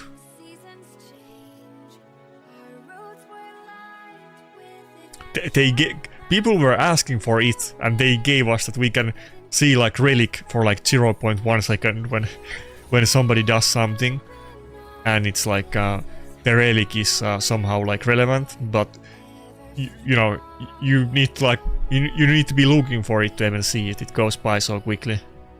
Like, I guess we saw like a passive proc there or something. It went by so fast. You can't really that's not practical. But what am I gonna do with that?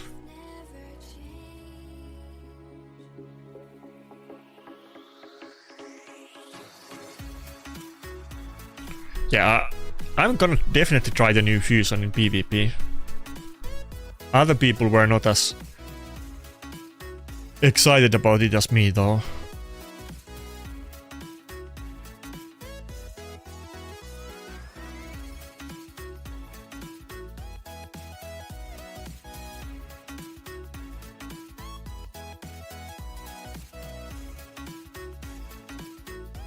Yeah, I agree. Maybe if the people that are in the... I always forget what it's called. The people that are in the Plarium Cool Kids Club program, maybe they can give the feedback, maybe they will do it. I feel like they kind of tried to do it with the Relic update. I feel like that was their way of doing it, but it doesn't really do a lot. I think I don't think it's out of the realm of possibilities that Plarium would give us a combat log. It could be kind of relevant in PvE too, for people that, you know, want to follow the stuff happening in the clan boss, maybe, just out of curiosity. So you can see why something didn't work or something, but for PvP it will be kind of super important. Yeah, the Hecaton total guard combo again is just too OP. There's... Fuck, I need to go to the second form on Gallows. He's gonna get taunted again. This is like a never-ending loop. There's a reason why I put it on the thumbnail of the video. People were giving me a lot of shit that, like, who is Hecaton? Nobody even uses it, but it's so annoying.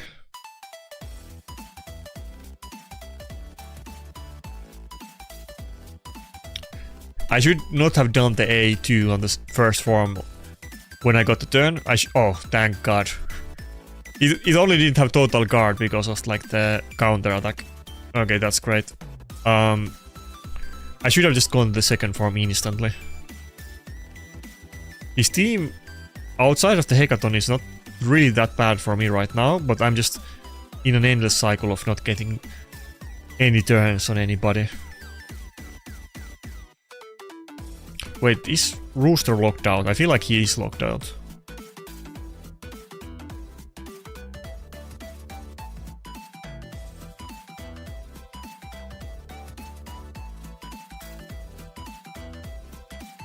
And like now, if like a support were to go before Hecaton, I would kind of wanna, you know, wait, he just lost the total card. Okay, stars aligned. Like I didn't wanna hit it because well, I had immunity there, but in the past I didn't want to hit it so that I don't get taunted on Gallows, but now we found the rare opportunity where we can kill it. He still has the marriage score, but at least I can finally do something.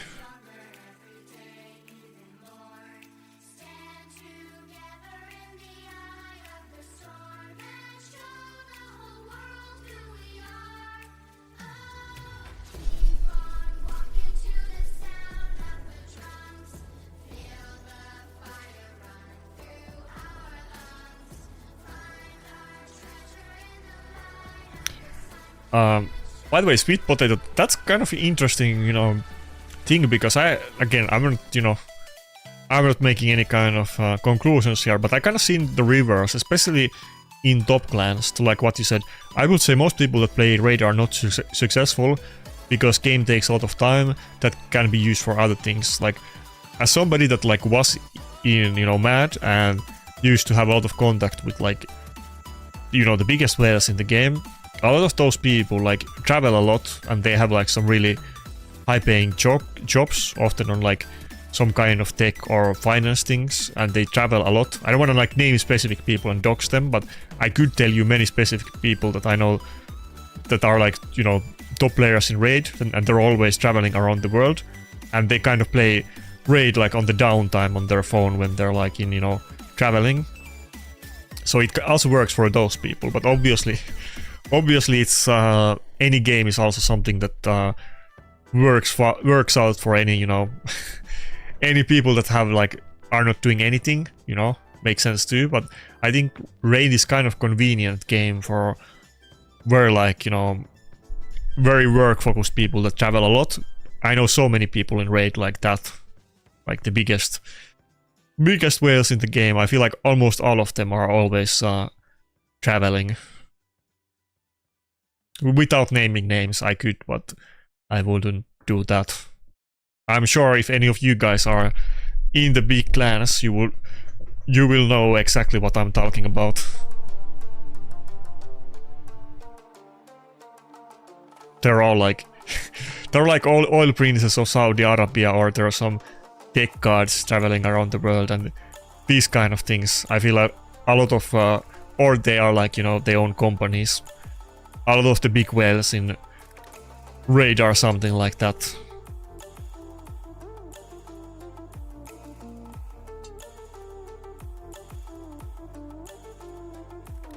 Which I'm definitely not, to be clear.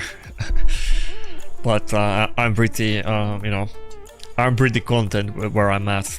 Could be a lot worse, you know, doing pretty good. I don't have like 50 million mega mansion and multiple houses, but, you know, that's not really my goal either.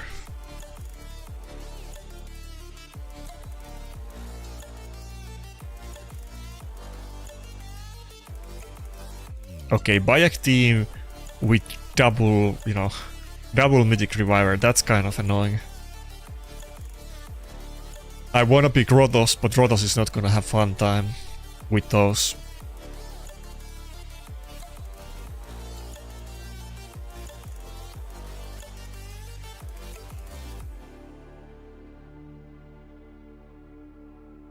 Should I go with Mod?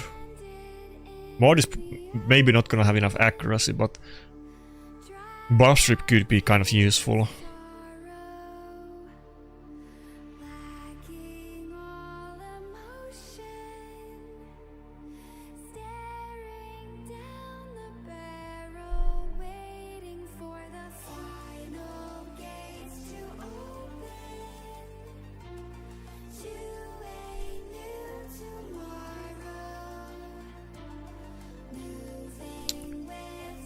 I wonder what he's gonna ban.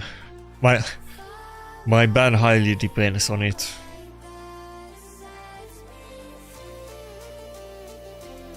I need to get more dead dealers. Would be cool to have 2 champions. It would be it could be like a big range for the Bayek enjoyers. Okay, he didn't go for Rotospan. Let's go.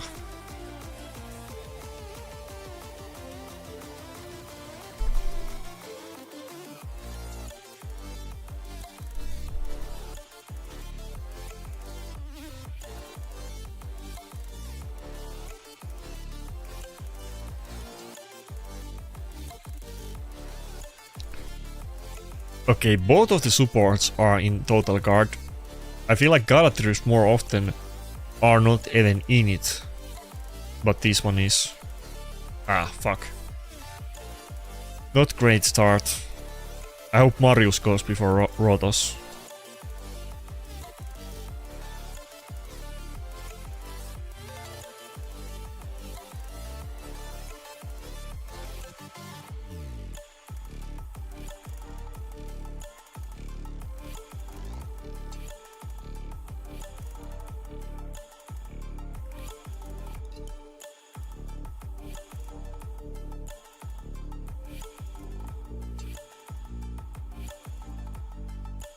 Pretty sure I'm gonna kill it with A2, but I might not. Okay, okay. That's probably with the Helm Smasher proc.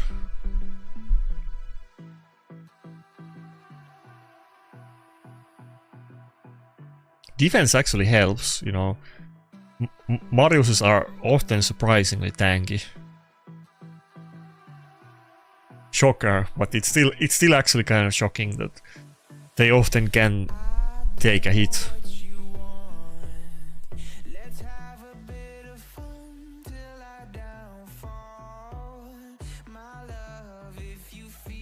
Okay, we're kind of starting out not too bad, and we're just spamming the A2 and kind of playing this fight the proper way.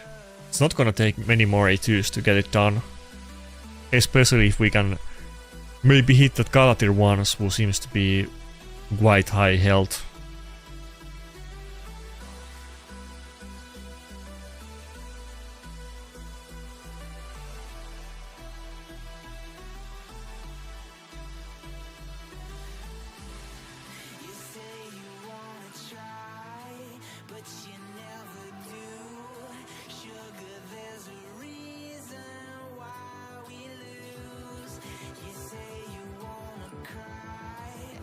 Fuck, Rotos is gonna go before Mod. This is looking kind of bad. The decreased defense is not good.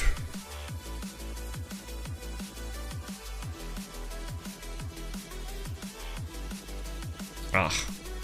Rotos doesn't have Ward of the Fallen.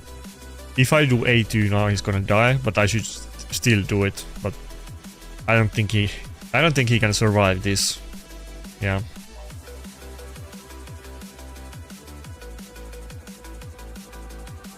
Ah, both of them got stunned.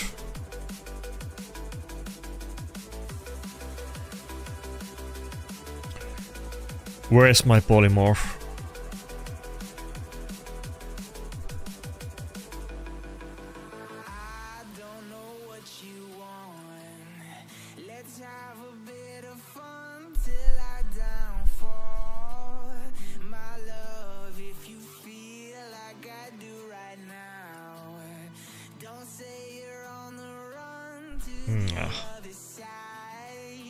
Okay, I almost thought, like, in the lobby it looked bad, then it was kind of looking good. I almost thought we could win it, but no. Not even close.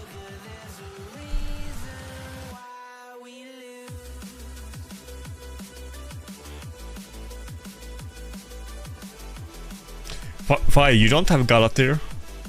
You only have Theodosia, I assume.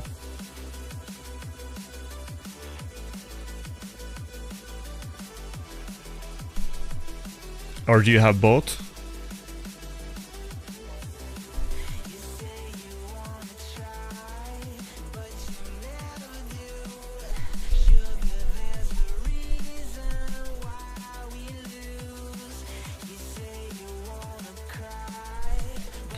Okay, this is pretty typical team. Oh, I have... Let's do a Hail Mary. I have one remnant that I can pull. I always pull them instantly. I didn't pull that one yet. Do you guys do that? Do you save your remnants for like summon events? I guess we have a summon event going on right now anyway, I think. I kind of always just insta-pull them because I'm really desperate of getting mythics and, you know, I don't wait with those.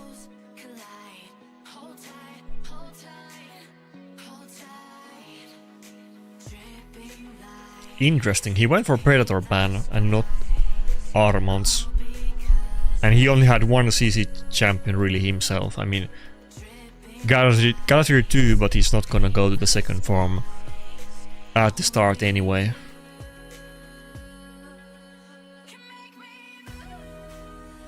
Yeah, Theodosia could be pretty groundbreaking, but you know, so would Galadriel. Or Grixia. Grixia I would be very interested about too.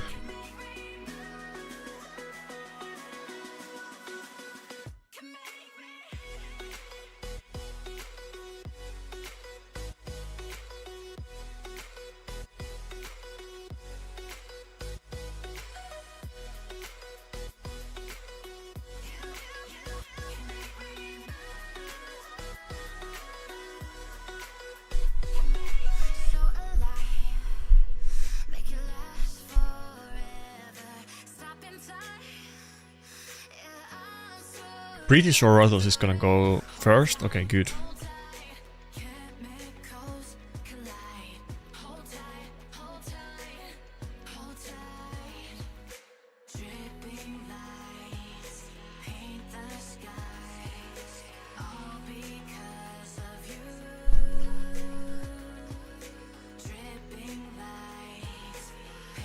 Damn, Donatello OP. That was actually a pretty good combo. What? He went to the second form. Is he doing like a Hail Mary that he kind of thought he's losing and he needs to play like risky? I'm a little bit surprised he did that. Now it's just easy one shot for Rothos. Outside of that it would have taken me like 3 turns to kill this Galadriel.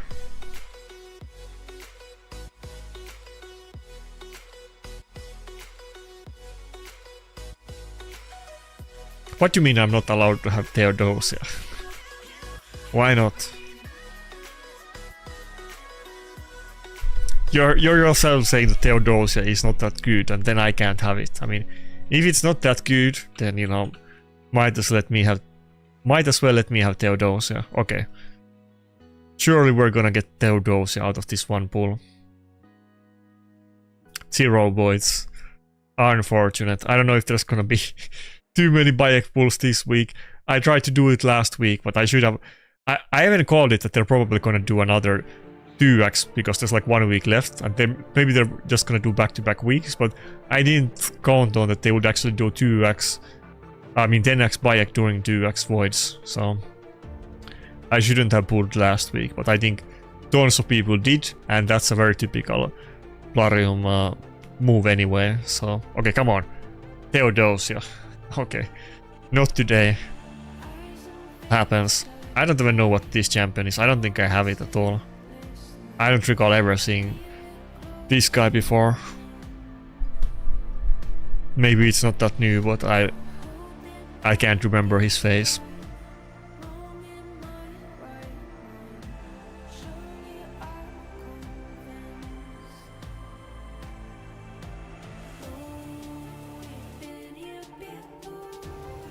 So you don't think Theodosia is very good, or like not too OP, and I can't have Theodosia because I think she's too good, and you know,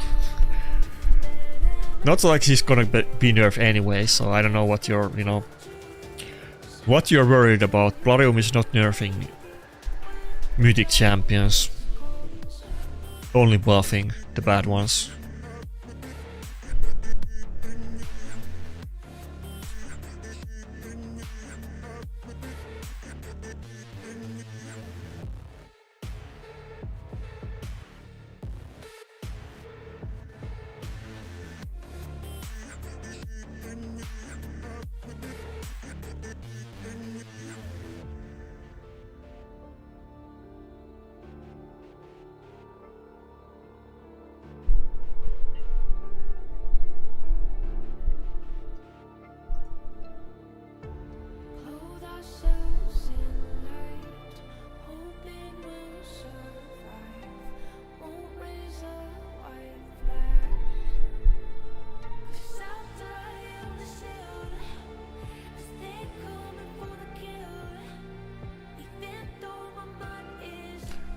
How have you been? I haven't seen you longer than usual. Well, to be fair, it's been kind of typical for me to take weeks or months break, so a couple of days wasn't that bad. But yeah, I kind of had several off days this week.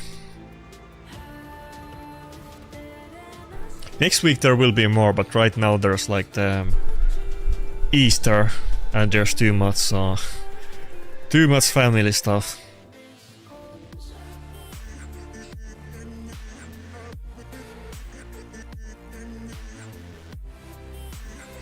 People telling me to use Tinder, but I don't ever want to participate in the, you know, holiday family gatherings, so.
Just before I was in stream, we had a big sauna session for the Easter thing.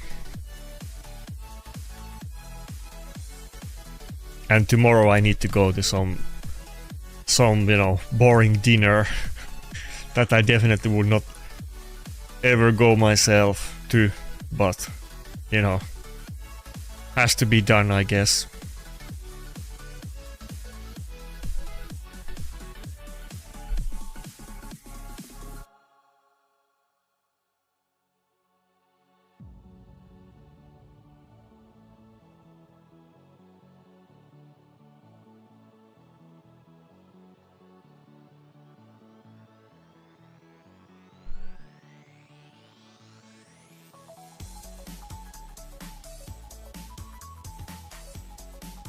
I mean, you say that, but you know, if it's like, you know, holiday family stuff, I feel like we have too many holidays. Can we have less?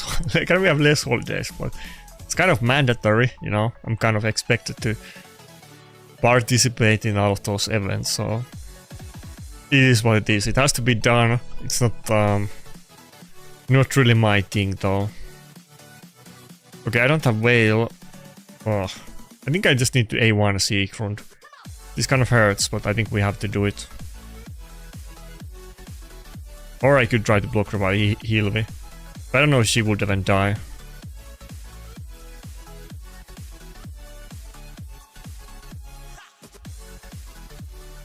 I can't really go in and nuke at this point.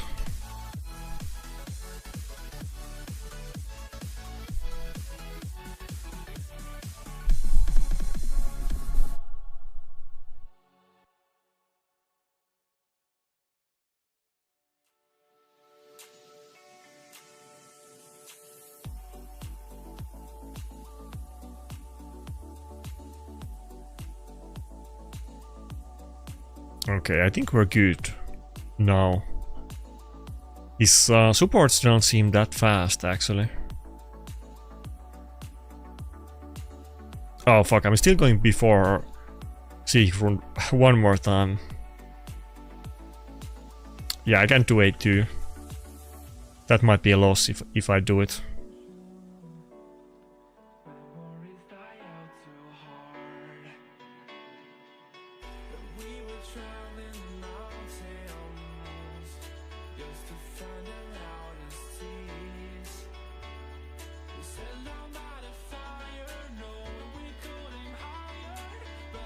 Oh fuck.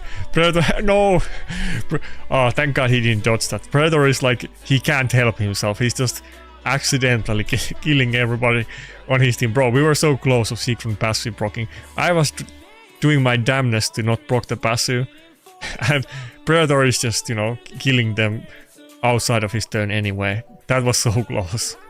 If we just dodged the Hilvi. I was wasting like multiple turns in row of everybody to make sure I don't proc the secret passive, and it almost happened anyway. Are we getting to... Oh, okay, we're back to top 500. Okay. I think I'm quite far away of 100 though. What's the rank 100? 1053, holy moly, I'm like 250 points behind. I mean, when you think about it, it's not bad because I kind of didn't play for multiple days this week. It's kind of surprising I'm not like 400 points behind, but you know. I guess we can catch up. I'm surprised it's only 250, to be fair. Could be like 100 points behind for every day that I missed, which would be like, let's say like 4 to 5 days. Let's say 4.5 days.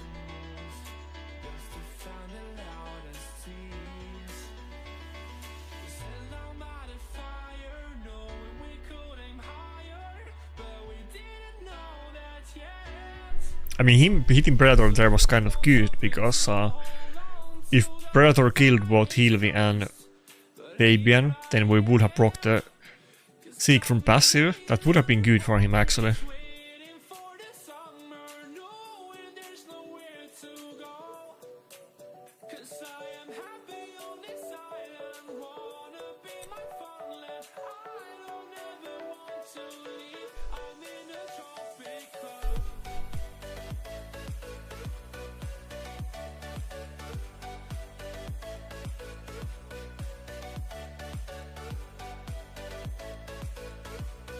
Okay, fuck. Both Carnage and Griggs. I was kind of hoping maybe he only picks one lookout and I can pick Carnage, but no. I mean, Rotas is good against his team so far, to be fair. Maybe I even go with double Reviver instead of Donatello.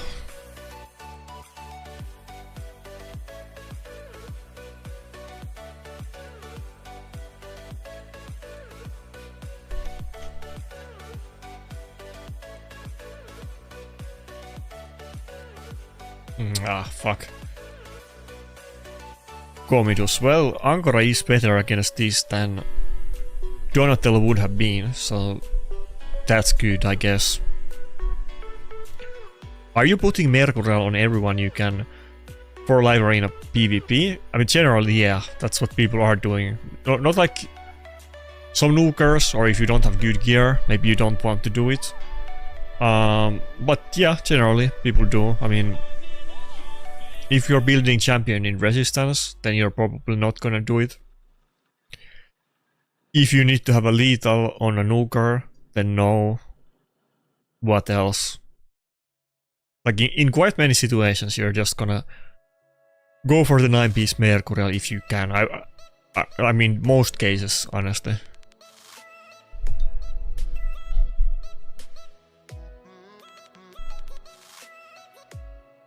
Some champions like Grixia, you would want to generally just build full speed, and you wouldn't go for either Stone Skin or Mercurial on them, though you could use it like this guy was doing, but those are maybe the typical champions that if you just... Ah, fuck, almost enough. If you just build somebody full speed, then maybe not in that situation. But on most supports, if you can go 9-piece Mercurial, then you would do it.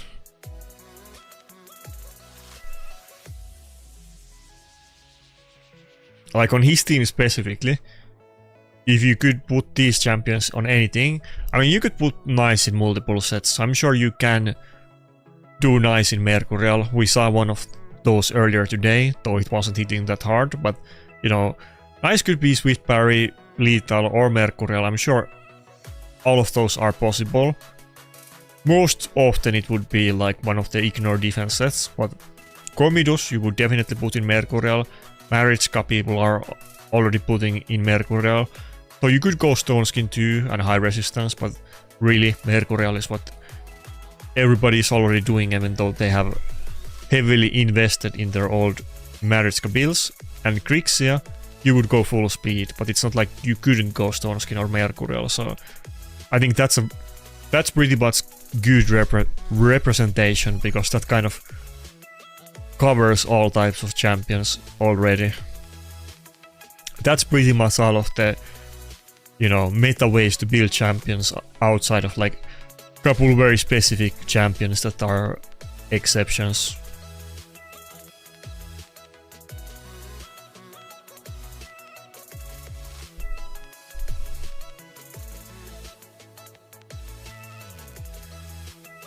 I mean, fine, you're already building Predator often in Chainbreaker. This guy's running it too.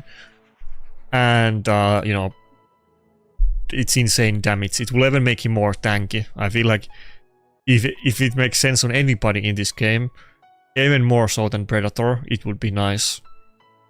No ignore defense, he has inbuilt damage mitigation and massive health pool. It's perfect set.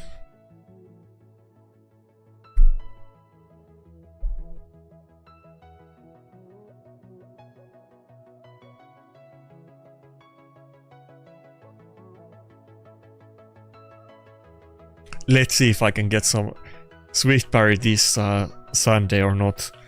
Last time I made it, but in a little bit sad, you know, sad way, I got 3 deflection accessories, so nothing good.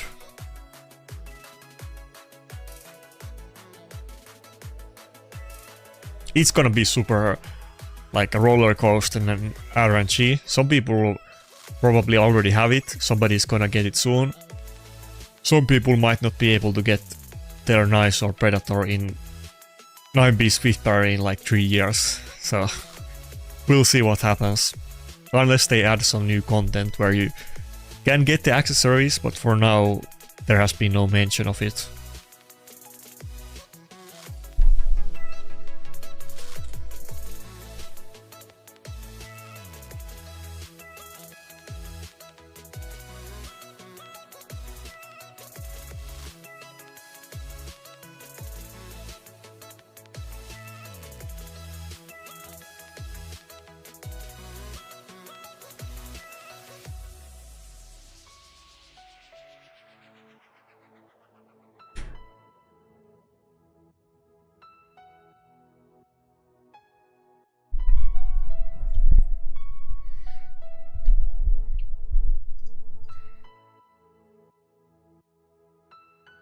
I need to wash out the filthy taste of monster energy with like an actual drink. Monster is so overrated. I'm not taking it back. I haven't tried it, but no, Monster sucks.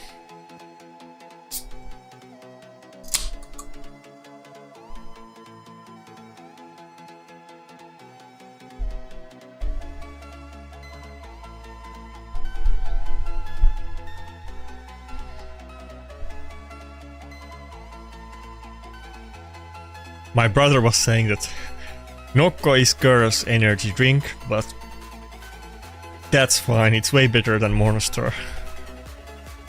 I'm not gonna touch Monster anytime soon. Well, I have another one in the fridge since I bought 2, but never again. Red Bull is fine, you know, not really, you know. I think out of the 3 like big ones, I'm pretty sure it's Monster, Red Bull and Battery. I think Battery is the best one of them by far, in my opinion. Battery is fine, Battery I like, but the other 2, I don't really like Red Bull or Monster, but I think Red Bull is better than Monster. I mean, Monster has way more flavors, but I feel like they all taste artificial and fake, and all of them suck. I'm pretty sure isn't Monster like the most popular of the energy drinks, or does anyone know? I mean, a huge part of it is just pure marketing, so I guess it's not really about the taste.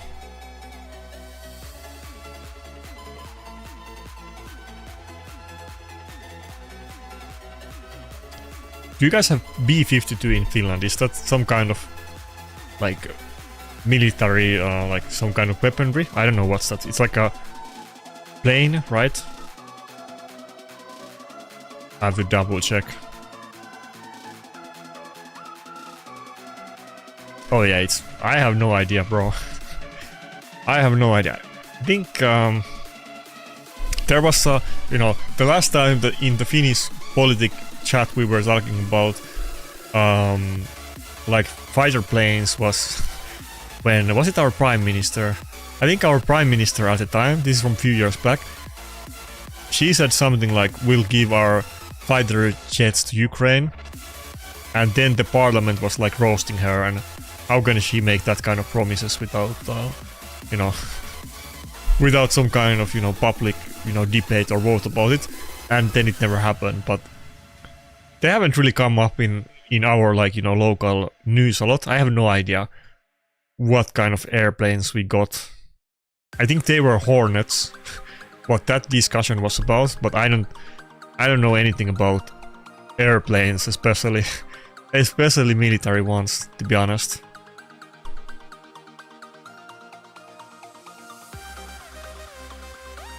Oh wait, that's an energy drink?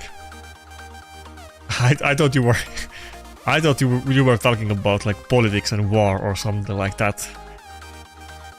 Okay, my bad. I know oh, Balkans. Oh, okay. I know Estonians have dynamite energy drink. When we visit Estonia, I get some of that. I mean, Noko is better, but it's like a super cheap Estonian one, so I have bought that a few times, but no. I thought you were talking about like fighter jets.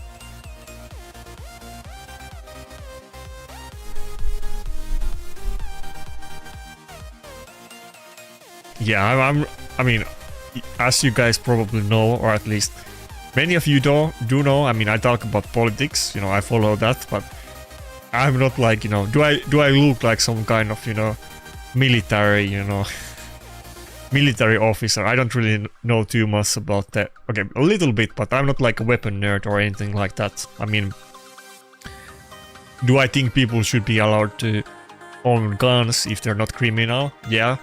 I mean, but I'm not like a gun nerd or some kind of tank or military military machine nerd. I don't know too much about it. Only when it comes up in the news.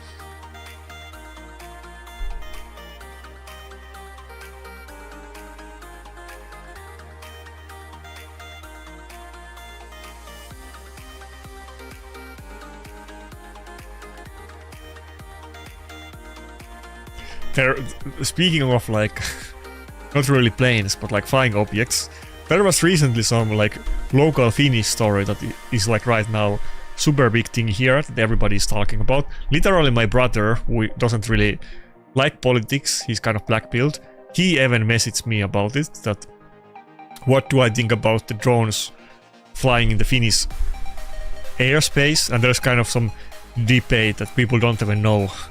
Are they Ukrainian or Russian drones? Okay, fuck. Nail got us. There was like two theories that it's actually like, I don't want to conflate it, but I'm pretty sure the other theory is that they're Ukrainian planes that were like, I mean drones that were like misled by some kind of Russian machinery, and that's why they accidentally came to Finland. And then some people are saying that they're Russian drones and they're spying on us, but everybody was just confused. Why do we have some military drones in Finnish airspace? I also don't own a drone. I never had one. I think drones are kind of cool, but it has never been that interesting to me that I want to get one. Now you probably could get some crazy footage from where I live with drones, like from the lakes and stuff, probably would be nice, like you know, video and photography. But I'm not a drone nerd either. I actually have a friend that is super into drones, and he talks about them all the time. But I don't really, even when he talks about it, I don't know anything about them. So yeah, I don't know why they would do it, but I think that's what, like, half of the country, like, we don't know if they're Russian or Ukrainian. It's one or the other, and we don't really know. Some people think it's one, some people think it's the other. I don't really have an opinion about it. That's much as I said about it to my brother, because I generally have pretty hot takes about all the political issues, and he was asking me whose drones are they, and you know what I think about it, and I have no idea.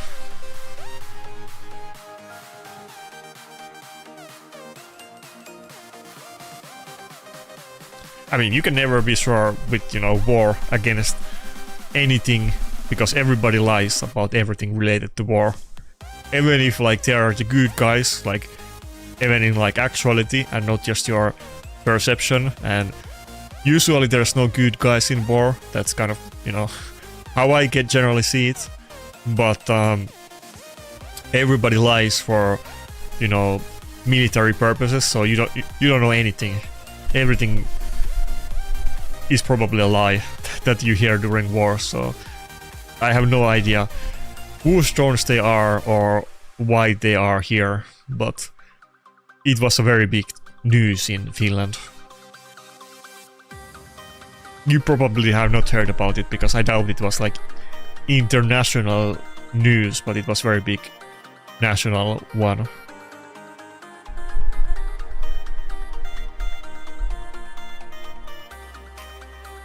I mean, I don't see why they would be either Ukrainian or Russian, but here we are.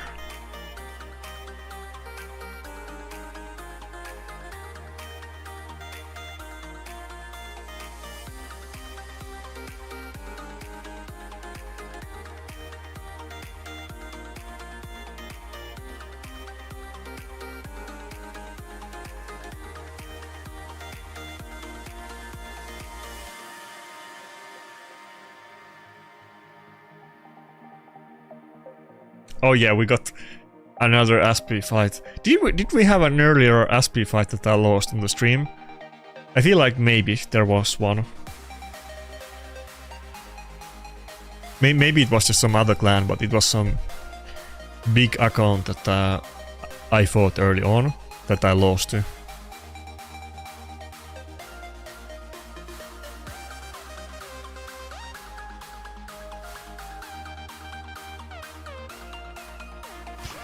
That topic is, you know, is such a cake powder. That's one of the topics, you know, it's not even worth almost having a conversation. Definitely not on the internet, because, you know, if you say something that somebody doesn't like, then, you know, you're worse than Hitler and they're gonna lie about your opinions. So I don't want to touch that topic, you know. It's such a, you know, people will go bananas.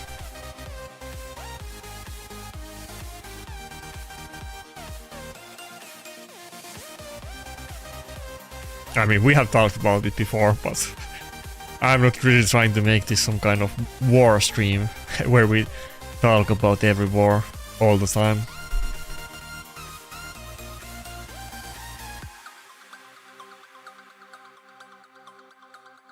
I think I heard recently that there's like 1.2 million dead just on Ukrainian side, and probably like somewhere along the same numbers on Russian side.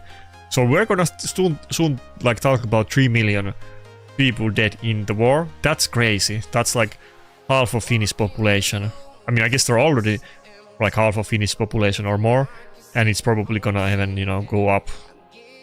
That's a crazy amount of, you know, loss of life. That's kind of hard to even understand those kind of numbers. Like I live in a town with a couple thousand people, so, and half of them only live here during summer.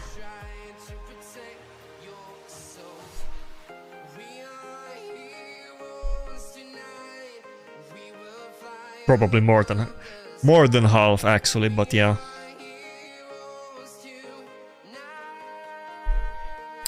Yeah, I've heard the same from both sides. I've seen videos about it, but that's definitely, you know, there's like crazy amount of those videos. Even like not just now, but really early on in the war, there were so many videos about it. It was crazy. That really kind of caught me off guard. I didn't know that's a thing, that we just kidnap people on the street to make them fight war. I don't know if probably I can talk about, you know, I had some old clanmates that were Ukrainian that fled to Poland because they obviously didn't want to participate in the war, which, you know, I'm sure somebody's gonna say like pussy or something like that. I'm definitely not gonna say it, you know, but it sucks. I don't even wanna, you know, that's not even like a light-hearted, you can't make jokes about it, really.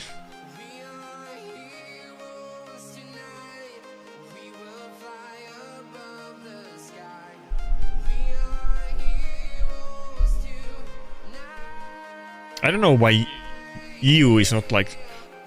Why are we not doing something about it? Why are we not like trying to just end it finally? It's crazy that it's been gone for so long at this point. Is nobody trying to like negotiate? Yeah, like it's been so stupid to even like have like foot soldiers when, you know, all the casualties are by like drones and not rifles anyway. It's such a waste. It's like it's a giant waste of everything. Money, more importantly lives, time, like what are we doing? I don't know what to pick.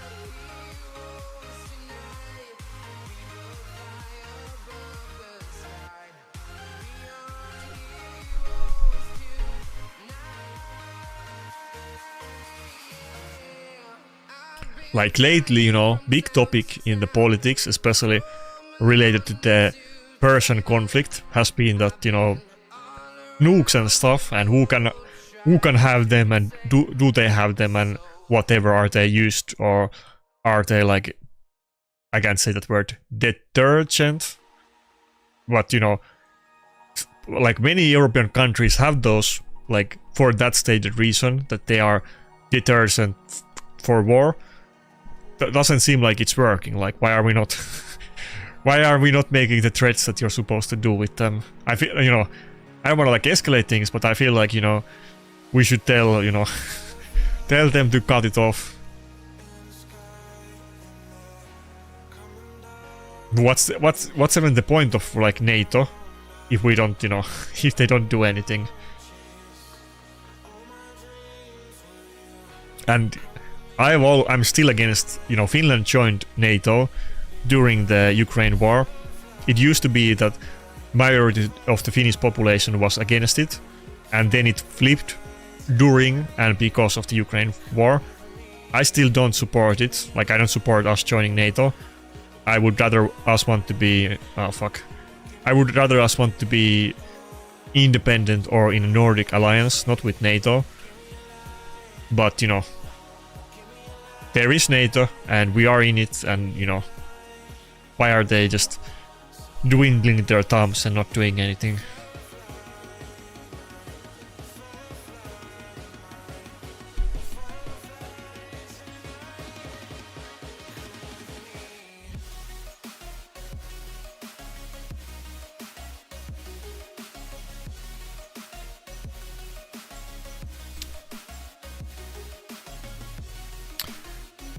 I mean, I wouldn't say that, like, as Finnish person, I'm like super scared of Russia, but, you know, if you say you're not, like, I feel like probably most Finnish people would call you an idiot. I think, you know, it's a lot more complicated war than people often, you know, think on the surface level.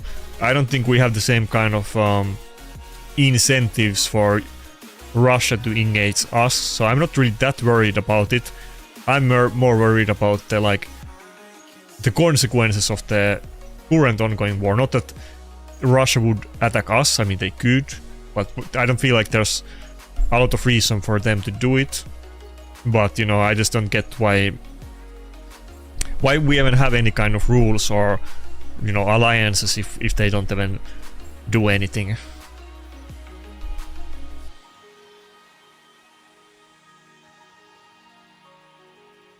Honestly, okay, this is gonna like piss off half of the chat. If I'm afraid of anybody invading us, to be honest, it would be it would be US. If I had to make a bet, it would be a hard choice. Like, which country is gonna invade Finland first? Because I'm sure it's gonna eventually happen in the history. Is it gonna be US or Russia? I wouldn't know which one to vote. I feel like it would be kind of 50-50. I mean, I definitely wouldn't bet that Sweden or Norway are gonna invade us, but I feel it would be kind of like 50-50. Is it gonna be US or Russia? I don't know which one. I'm sure in the like long distant future one of them is definitely at one point gonna do it, but I'm not sure which one. Maybe both. Maybe both.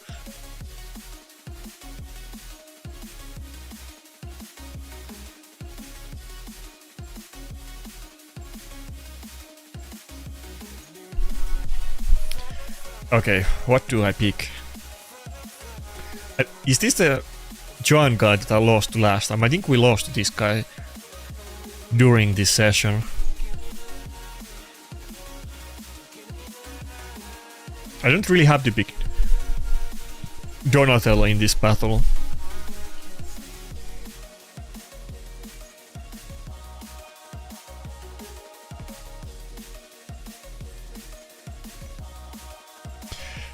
I need like multi-hits here, but is Harvest Jack really the way?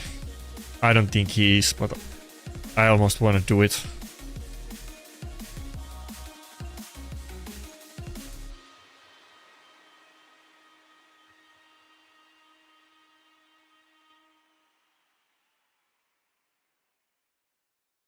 Yeah, I don't think there's like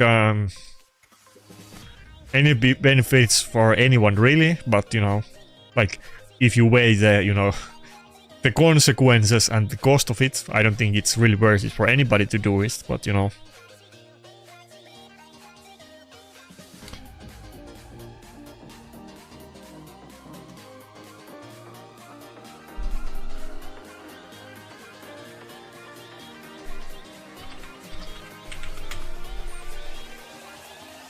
Like as an example, you know, Iceland. If you know, that topic has been kind of, you know, came back to the conversation a few times during this year.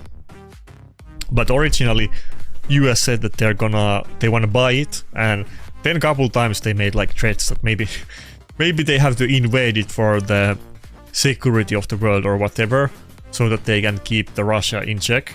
You know, you never know. You don't want to put it past these, you know, big eco leaders of big countries. Maybe they decide that they need Finland for like one reason.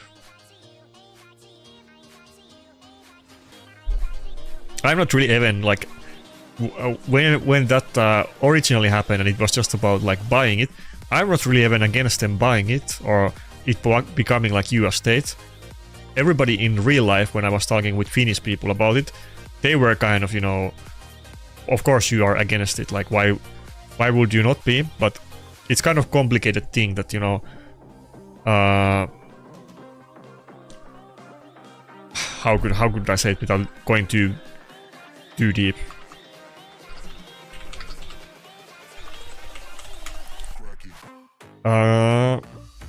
Well, it's like, you know, they have history together, like Denmark and Iceland. A lot of like there's a big portion of Denmark people that live in Iceland, but a lot of the like native Icelandic people, they often hate really hard Denmark because of, you know, kind of the same thing why, you know, some US black people might hate, you know, Americans, put in a way, you know. So I think it's also complicated if they want to, you know, switch whoever is their boss. You know, I'm not even against it, but then we got the threats about invading it, and then it escalated quickly.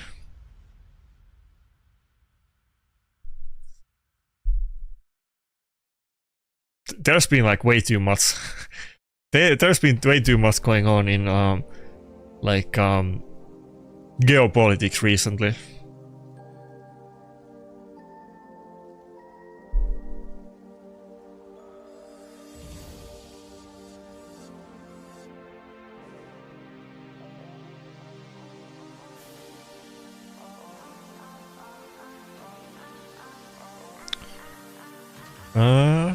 Can we do this?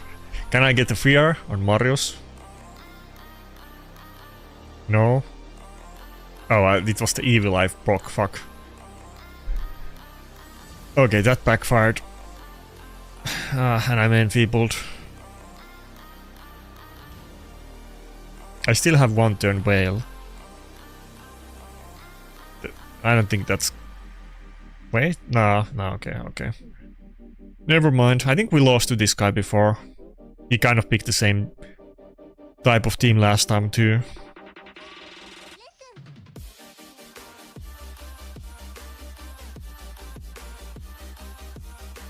Yeah, Finland doesn't have any crazy natural resources, that's true. I mean, you know, there's some gold on the north side of Finland, but nothing insane. I mean, there's gold everywhere, but you know what I mean.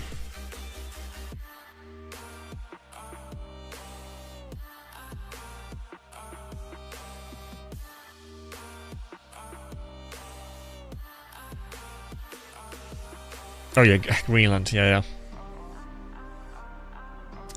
My bad. That's a little bit big oopsie, but you know what I mean.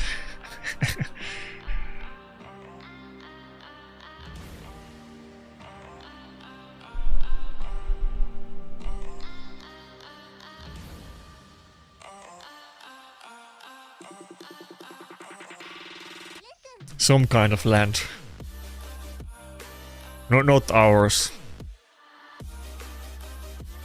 Yeah, I mean, Harvest Jack was kind of Hail Mary. I need some champions to clear out the total guard, and he had a lot of total guard. And it's kind of good against the block damage passives and this kind of buffs and these kind of things, but I don't think my team was great. I don't know what I should have picked against it, but I need like more CC or more Mercurial or more multi-hits. That's kind of the meta. I didn't have enough of those.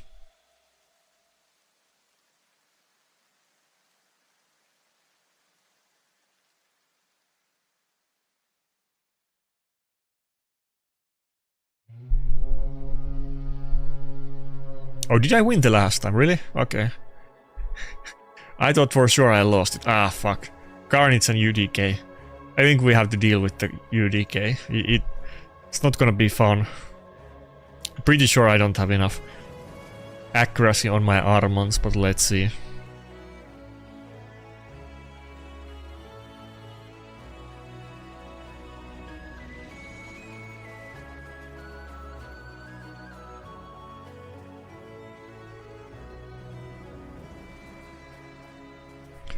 After next week, because I was like missing out so many days on content this week. Next week, when the holidays are over and everybody leaves, I'll stream like every day. I'll either stream or make a live arena video every day because I need to catch up. I think I can do it in a week if I do lengthy sessions daily. So we're gonna get back earlier than late this time. But I don't know how much I can play tomorrow or Sunday. We'll see.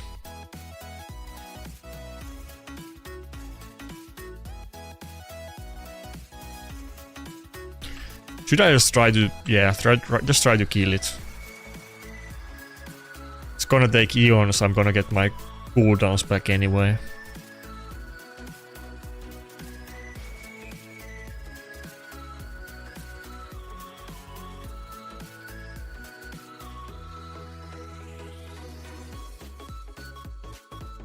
Did I like barely win it? Because I thought it was like a, you know, really hard battle and I lost. But I guess I had like some kind of reversal or something.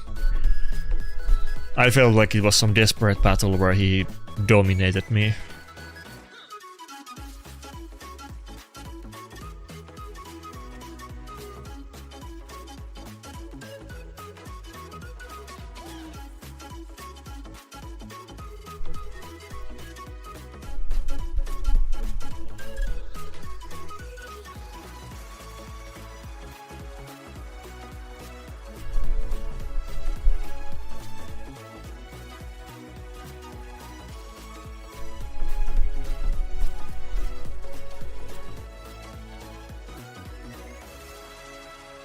By the way, I always say it, and you know, not that, you know, there's nothing that you can really do about it, but you know, sometimes people give me out of crap for like playing bad. I'm always open if anybody has any good suggestions, if there's some champions that I own that I should use or build differently. I haven't come up with anything, but if anybody has any ideas, I'm definitely open for them. I wish somebody would have something good for me. It feels a little bit, you know, little bit desperate sometimes getting owned by these people.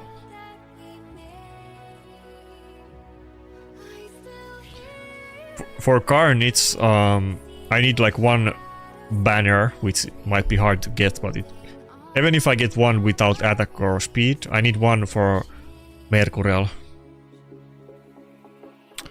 You know, the biggest issue I have with Carnage is that I'm always going second and getting locked out, often multiple ones. And he's not even tanky. I don't really like early picking him. And they might often early pick him too. But I feel like I will just risk it and, you know, blind pick him when I at least have Mercurial, that, you know, he's still gonna get locked out, but maybe a bit more tanky. But it feels so hard to use Carnage.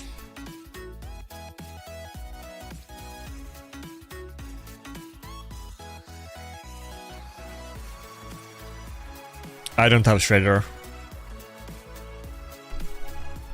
Oh, Lichkin, oh fuck, you were not there. I just literally said it after your comment last time.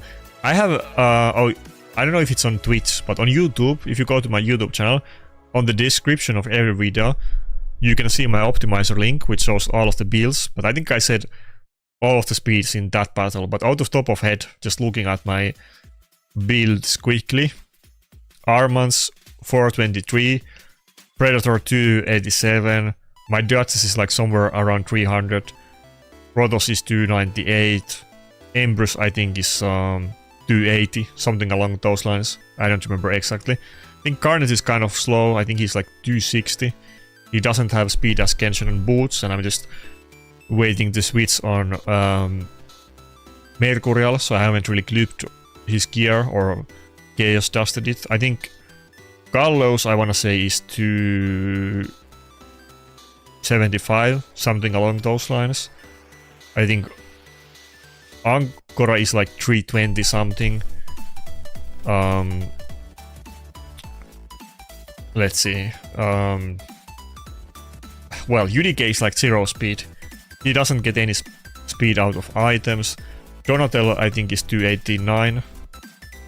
I think that's like most of my speed. Some of them are like exact, some might be like a couple speed off. I think Harvest Jack is like 320 too. Maud, I think, is also 320 or 330. I think my Donatello is maybe 265. Some of the builds are better than others.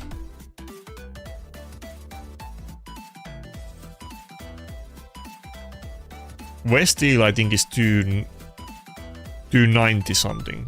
I built her kind of fast, but I don't really even use her, so I don't think she is that relevant.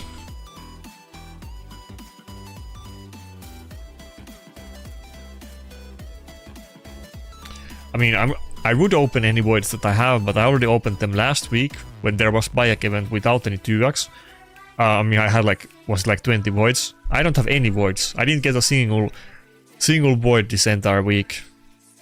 Whatever I get, I'll pull, but I literally don't have any, so... I'm almost tempted to wail for it, but maybe not today, maybe some other time.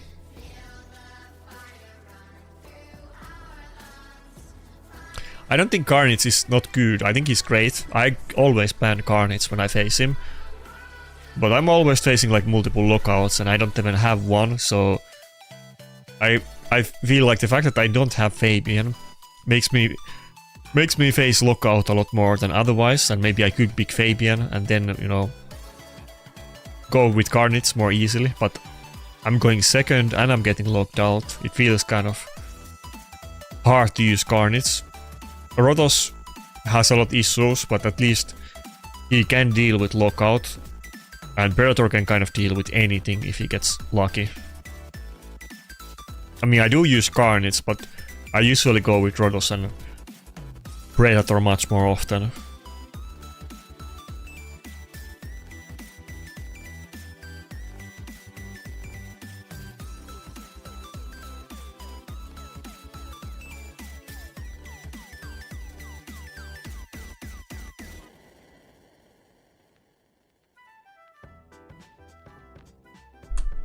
Yeah, it's not always gonna be double lockout, but quite often it is, to be fair.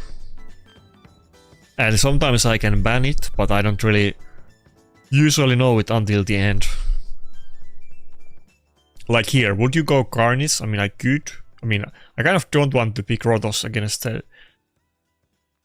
the R-base anyway. So okay, let's go Carnage since we're talking about it. Probably normally I would go Embers in this battle. I wouldn't even go Rotos. Like, okay, what do you guys think? Should I go with Embers or Carnage? I would normally pick Embers here, but who thinks I should go Carnage?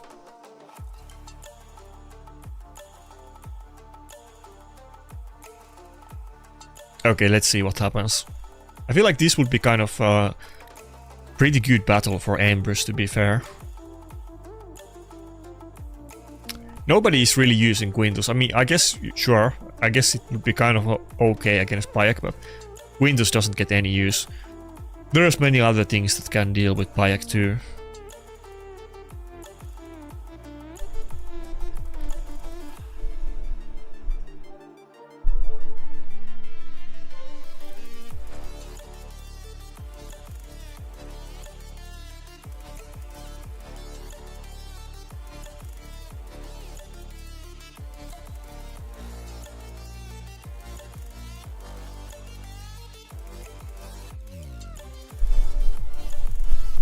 I mean, this is kind of like, you know, dice roll. It depends how long Carnage survives. Do we get buff stripped? I guess we already did. When do we proc Swift Parry? Does it get removed instantly? Do we get petrified by our base or when? Very RNG. Oh, okay, fuck. Instant loss, okay. No SP proc. I don't think Embers would have done a lot better there, to be fair. I guess that's it already, fuck.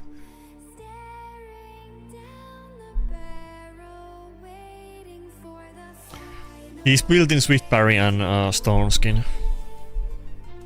Again, I haven't been like chaos dusting his gear or investing good clips on him because I've been planning to get the Mercurial. He has like speed boots with health as Genshin and stuff. I just haven't touched it.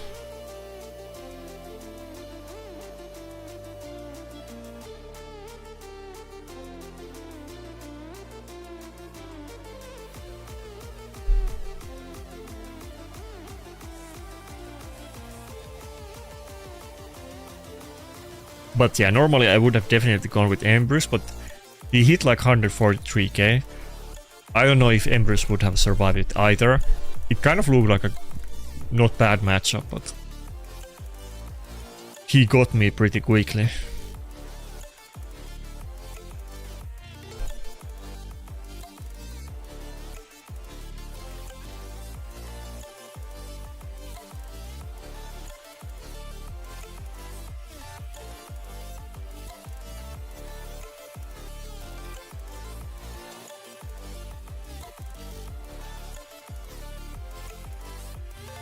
You really think so? I feel like the Mercurial is like way better.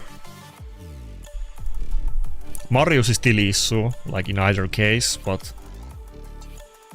I feel like it's way better. I don't think Polymorph is too common. Sometimes you see it, but many battles, I feel like most often the enemy won't even have a single champion with Polymorph against me. Probably varies based on your picks too, but for me, with my picks, they don't use Polymorph very often. Like here, I mean, out of my options, like I feel like we have to go Rotos. This is a no-brainer Rotos matchup. It's more about, do I go with Donatello or Ankara? But Rotos deals kind of okay with like every champion on his team. Maybe not Marius, but everybody else. Here I definitely wouldn't go with those other ones. Maybe Galleos would be better than Carnage or Ambrose, but I would definitely go Rotos.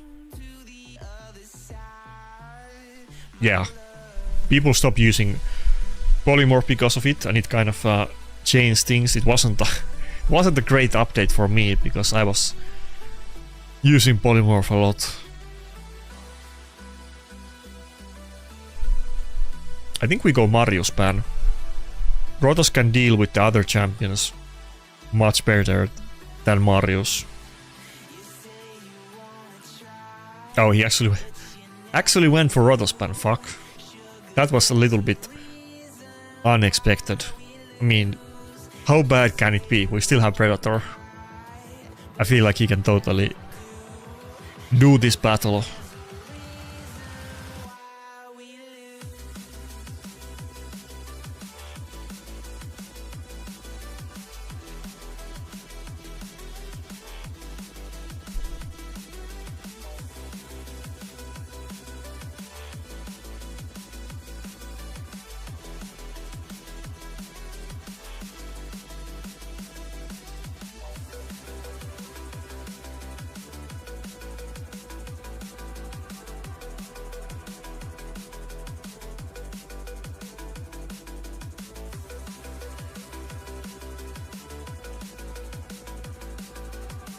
I mean, I agree I should use Marius more, and I've said it. Same thing, I'm waiting for 9-piece Mercurial.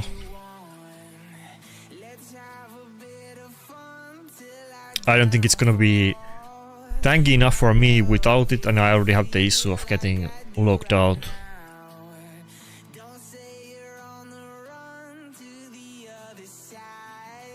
We can't have multiple massive issues at the same time.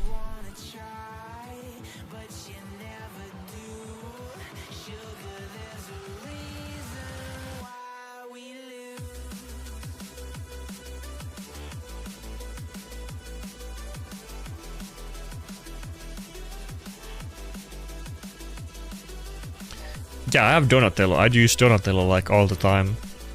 Probably in like every other battle or more, honestly. I use it against lookout teams.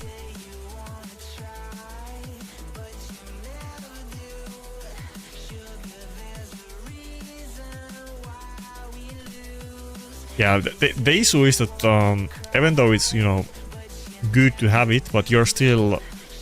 If your way to deal with the lockout is to get locked out and then hope that you resist it and then unlock yourself, you're still missing some turns there where you are locked out and you need to resist them in the first place. Of course you could, you know, get it, but somebody like Grixia ignores 20% resistance.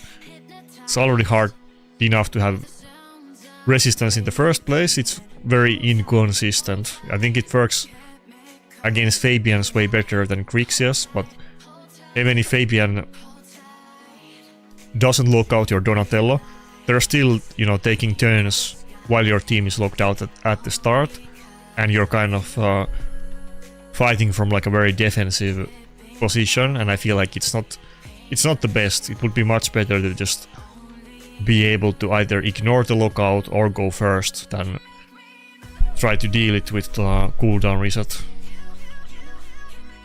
Bro, they have like 100% uptime on the block damage.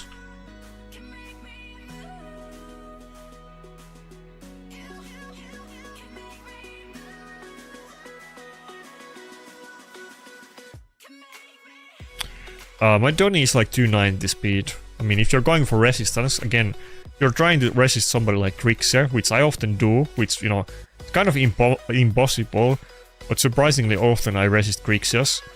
Again, I have the chart on my Discord, you can see the actual calculations, but let's say that you have 1000 resistance, well, let's say that you have 1042 resistance, and enemy has 1000 accuracy, so you have 42 more resistance than they do accuracy. At that point, it's 50-50 chance to resist when you have much more resistance than they do accuracy. Now, on top of that, you get more accuracy out of masteries, and it's easier to get it from event gems and from just items in general. And Grixia ignores 20% of your resistance. You know, you can't build a Donatello, you know, trying to go for resisting enemies or like the lockouts and be like 400 speed. It's impossible. My Donatello gear is like perfect. Everything is like, you know, basically quad or penta, maybe couple triples, but he has like, everything has resistance and speed, and all rolls are on it, and it's, I think there's like one triple, I wanna say, and everything else is quad or penta. You know, I can't get any more, you know, I could get more speed, and then I would lose resistance, but, you know, it's just impossible to be fast and resist Grixia in the first place. It's not something that is really possible in practice, but it's possible if you have, you know, if the enemy has like really bad builds, but it's not really practically like possible. If you have much better gear than enemy, it's possible, but it's not something that you can count on. But, you know, that's kind of what you have to do if you're building it in resistance first place. I mean, you could just go Chronophage with speed. I guess that could be another option, but many of the battles last, at least for me, very long, and it's much longer than just one lockout. It's complicated. Yeah, on Maritzka, the old build was to go resistance in Stone Skin with Volcardia card. That's still viable. People are definitely just going for the 9-piece Mercurial with very fast build. Those are kind of the two options. High resistance with Stone Skin and Volcardia card as fast as possible. I guess some people do 4-piece Stone Skin, some people do 6 4-piece with Relentless. That's the old build. The new build is that you just go full speed with Mercurial. But either one of those two is viable. The old build is not, it's still good.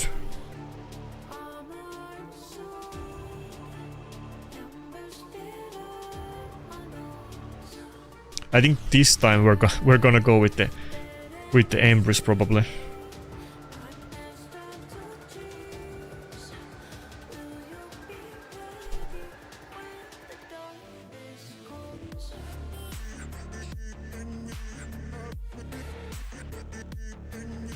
Okay, what are those?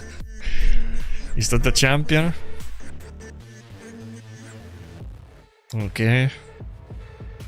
That's not like a fake imposter raid champion. Never seen it before. Okay, let's see. I don't want to pick Rotos. Do I have to pick Rotos? Everything is gonna be so bad.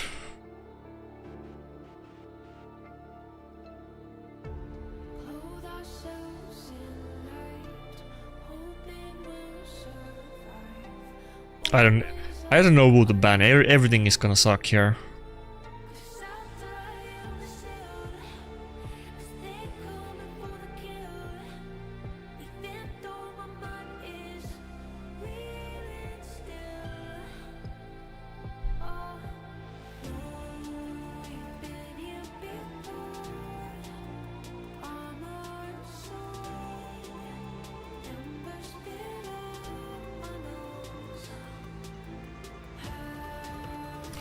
So I think Mercurial Valkyrie is worth building. You know, depends on your level account, but I'm pretty sure I have not seen a single Valkyrie this year, and probably last year either.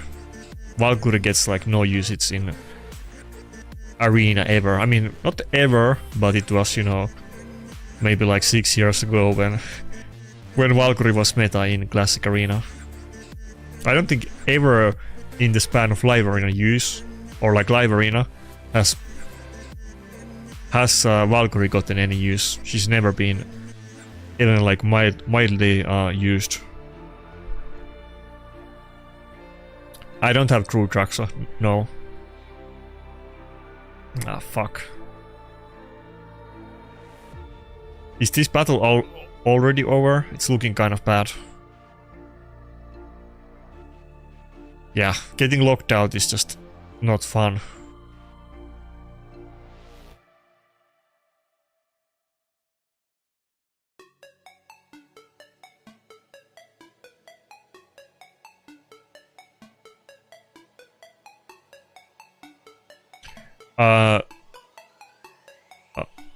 I think on Maritska people, the relic is usually Volcardia card, but other times you see Sirot. I don't think I'm sure was there like one Hallowed Hilt Maritska on this video?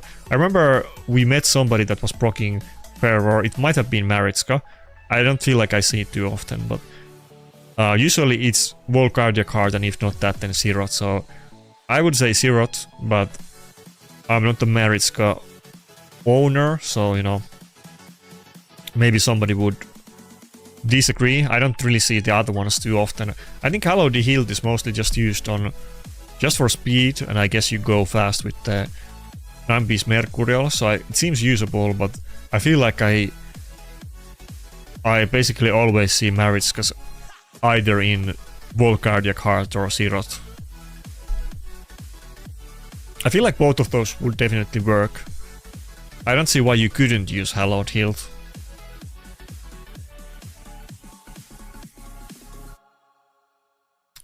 Fuck.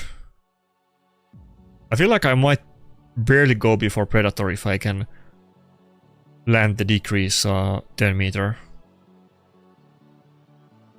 Okay, he dodged it, fuck. Ah, okay, that's not good. Well, it was over anyway.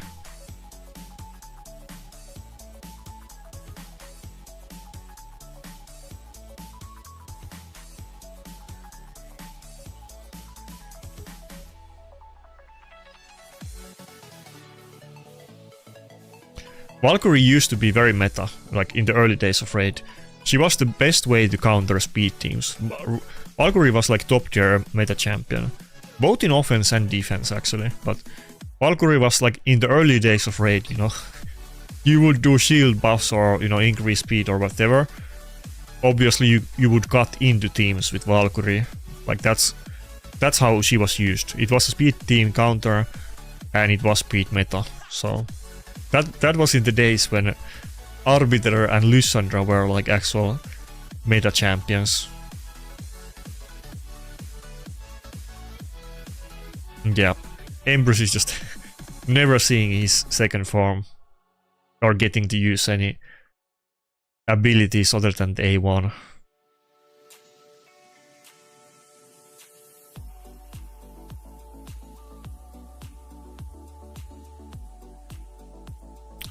Maybe I can get one more try with Angra on this battle.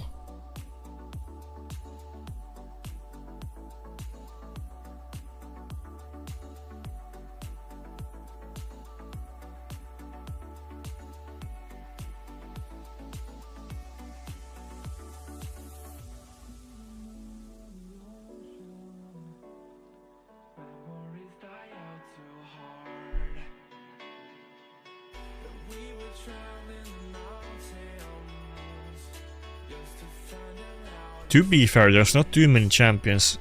Like, Hallowed Hilt never really gets used for the effect. You know, I guess Maritska is as good champion as any, even for the effect part of it. I guess there would be like Siphi and Donatello, that would probably be the best users, but they don't, you know. Siphi doesn't get hardly any play. Donatello probably gets used more, but obviously not if you don't have like Grixia or something better. But people just go full resistance and they don't really use Hallowed Hilt even for him. It's only the PvE people that use Hallowed Hilt on Donatello. Mostly.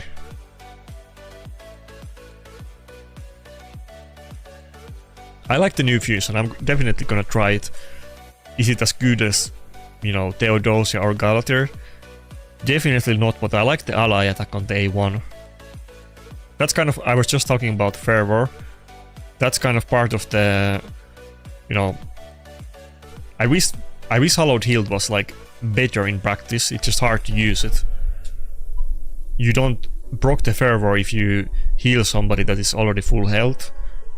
And it's kind of hard to make most out of it. And I feel like, correct me if I'm wrong, chat, but doesn't Hallowed Hilt description, it's been a while since I was reading it or talking about it, but doesn't Hallowed Hilt description say something like it doesn't work for like, it only works for active skills, but it still works for Donatello A1. And Brehm has literally made a video that explaining what the different things mean. And in the video, I can find the link, it's all great video. They literally say that active skill is anything but A1 and passive, so I don't even know why it works with Donatello A1. I don't think it should work with him, I think it's a bug. But nobody really uses the effect on it too much. No, okay, let's whip out it says active skills in the description. I've talked about this before, but it's been a while, so I can't recite it out of top of my head. It definitely says, let me look it up. Wait, is there no website where you can see the descriptions of relics? Hell Hades website doesn't show it.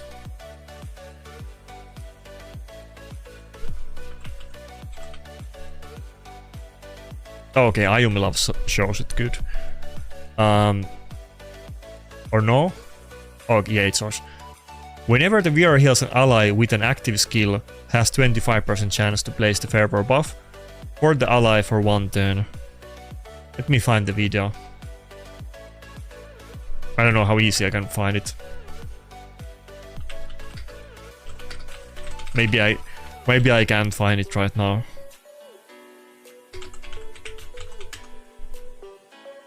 Okay, no, I found it. AIOP. Instantly found it. That's kind of too good. I don't remember the timestamp. I don't have headphones on me. But on this video, I kind of remember the spot. Champions. Increase or just have to click ascend and get your bonus. Video. See how one of the rank stars on the champion's portrait changed to purple? Campaign battles. That's how you can tell which champions are ascended and which are not, as well as the level of ascension. Not that one. It's a video where that guy talks and explains it.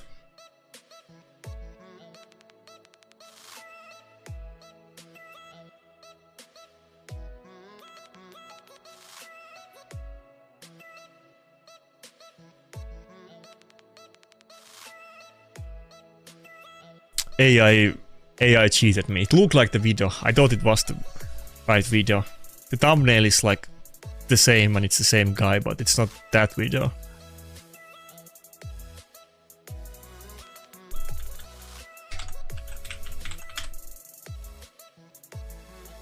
Oh, I think this one is it. Is it this one? Yeah. Thumbnail is very similar. Okay, it's this part. I don't know if this is too loud or not. Default skills. These are a champion's basic skills. They're always the first skill, sometimes known as skill 1, and can be used every turn. You just select the skill, then use it. Active skills. Most other skills are active skills. They work like default skills where you have to manually select them and use them. but they're different in that they have cooldowns, so you can't use the same active skill every turn. We'll dig into cooldowns a bit more in a minute. Passive skills.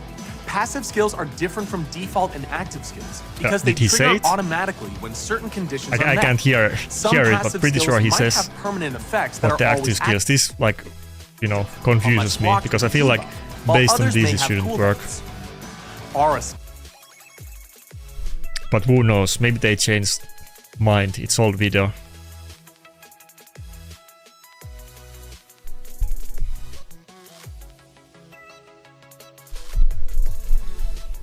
Bro, I don't even do it, Woblo. I never do it. I was showing a clip example because I don't know if you just came, but we were talking about Hallowed Heal. And Hallowed Heal works on A1s, but in the skill description it says that it only works on active skills.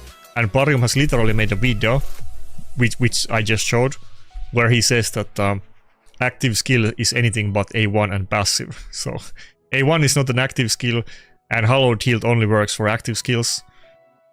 But somehow it works with Donatello A1. Riddle me that. Did I, like, am I just not getting something? Or is Brehm just, you know, saying random things that contradict with each other? Yeah, A1, it definitely works with A1s, but it shouldn't. I mean, that's what it says on the skill or the relic description. That's how Brehm has explained that what active skill means.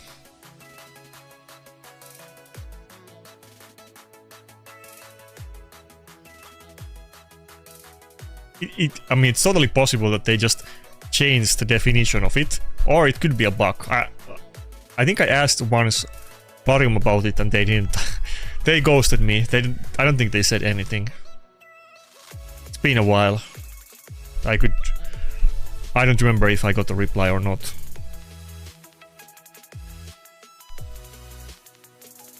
I feel like, you know, math nerds or math wizards, which is, you know, they should be very, you know, not to, like, you know, not to be like, you know, you guys know how it works or you don't know, but, you know, if anybody has ever, you know, done any kind of programming or looked how it works, which is, you know, Brehm makes games, so it's directly related to it. They have people whose job is to program. You know, words have meaning, especially in code, you know. So when you say something, it means, you know, you define things. You know, if you know, active skill means X, and then, you know, that's how the program is written. That if active skills, then blah blah blah, random rules, and then it applies to everything. So it would be kind of weird thing if Brehm just, you know, completely got it wrong, which confuses me. Which I kind of feel like it's 50% chance it's like just an actual bug or oversight in the coding. But maybe I'm overthinking this. I feel like there are, you know, maybe not the people that make the videos, but people behind the videos who make the game, they should know better. Anyway.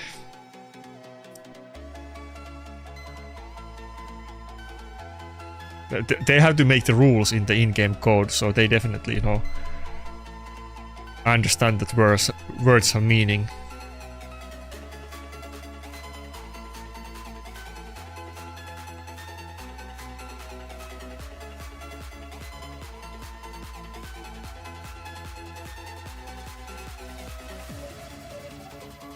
If you misspell, you know, if you refer to some rule in programming and you misspell the rule that you're referring to, it just doesn't work. So they have to have the words correctly in the code.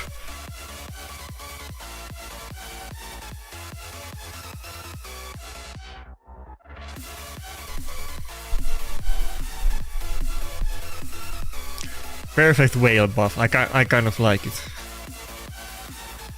I don't think that's like that's just a language thing. That's not really, you know, about my another word I can't say. That's not about my interpretation. It's about it's just like interpretation in that sense. I just can't say the word the way you guys say it. I know how you are supposed to say it and what it means, but I can't say those words differently, even if I try.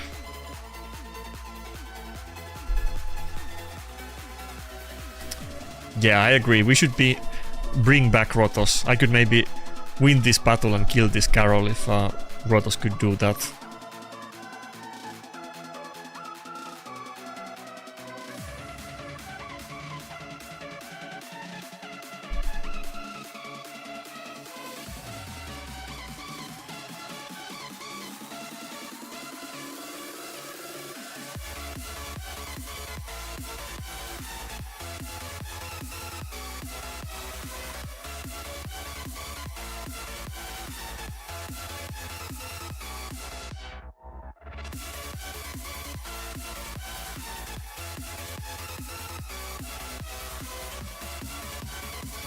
Interpretation. I don't think that sounded at all like it was supposed to sound. Again, you know, we pronounce the letters differently here, so I don't know how you make that sound English or American, but if I read it, it's not gonna sound the way that when you read it.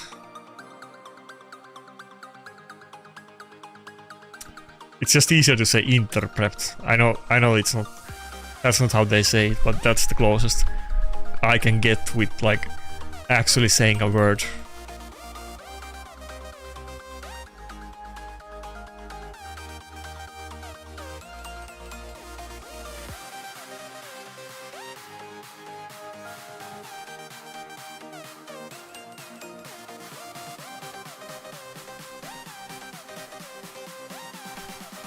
Again, Mariklan Holly, they have a literal video where they say that A1 is not active skill. They literally say A1 and passive skills are not active skills, everything else is.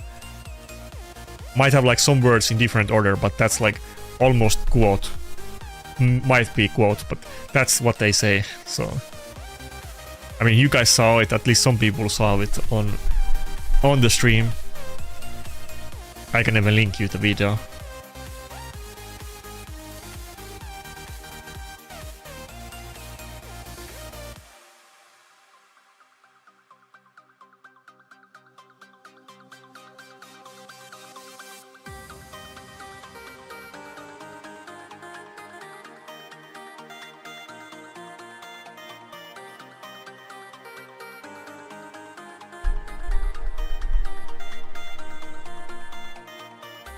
Okay, go Ankara and ban the Fabian. This one seems doable. If I lose this one, it would be sad. This one seems a lot easier than the last battle. Wait, did I post it or not? Oh, okay, I did. Drunk stream when, I don't know, maybe some holidays, but not today.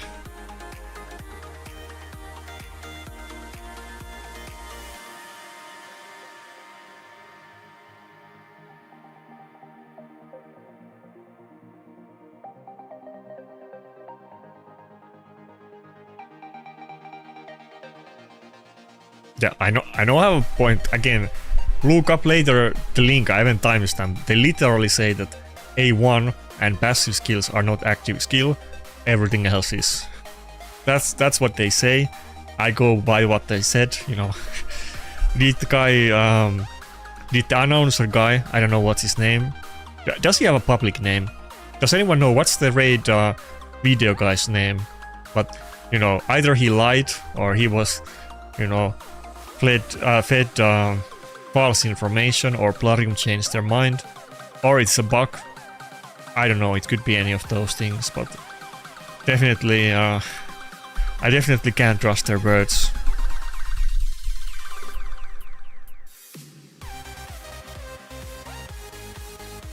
People are asking me, why do I not buy like Primal and Void shards?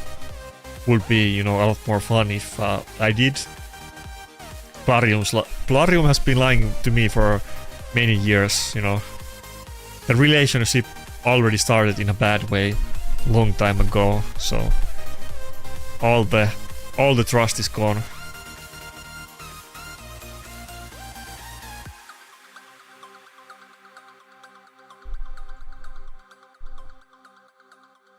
Oh fuck, Rotos is not high health.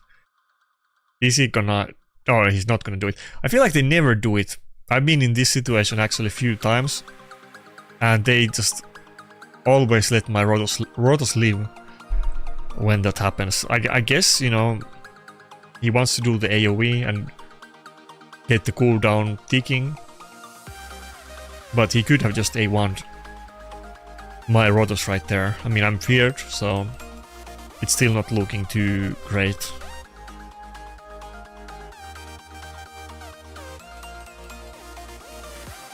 Anyway, I'm sure Plarium has a lot bigger issues in the, you know, description of things than that, but that's just one that, you know, really ticked me off that I've been stuck at recently.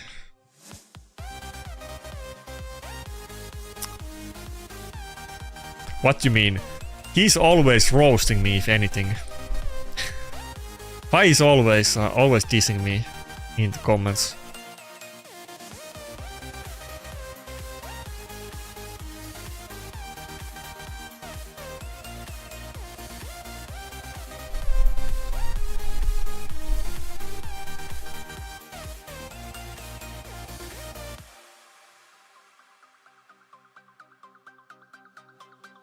Okay, what to do? A2... no, I just do A2. Fuck that. I just don't know if I'm gonna survive the Embers, but it has to be done. Okay, we did it.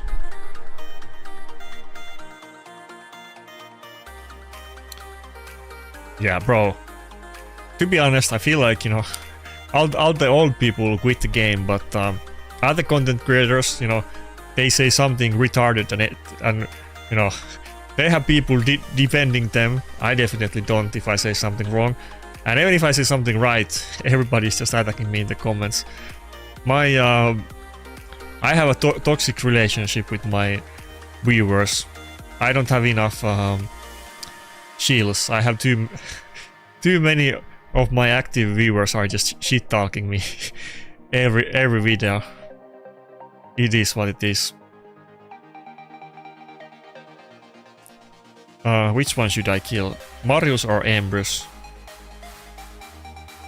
I'm not getting as much leeway as other people do. Let me just put it that way. If I do something wrong, I'm gonna hear about it for 2 years.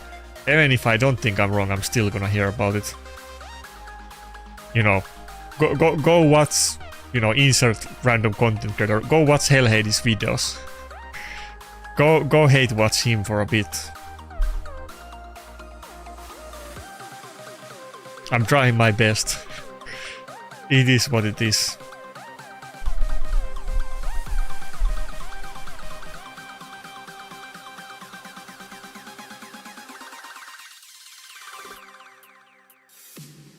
Okay, can we actually win this battle? Was kind of horrible start, and his team is not even that crazy, so we just barely beat this one. I mean, well, my team looks, you know, the same, but still. I don't know if he plays. I don't think, like, you know, he makes content. I don't think he plays, but I don't think he, like, played for, like, who knows how long. It's probably been eons since he actually played the game.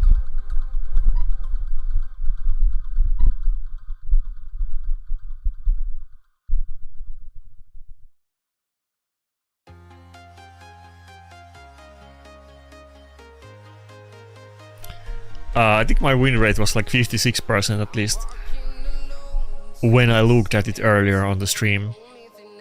I don't think it changed in a couple battles.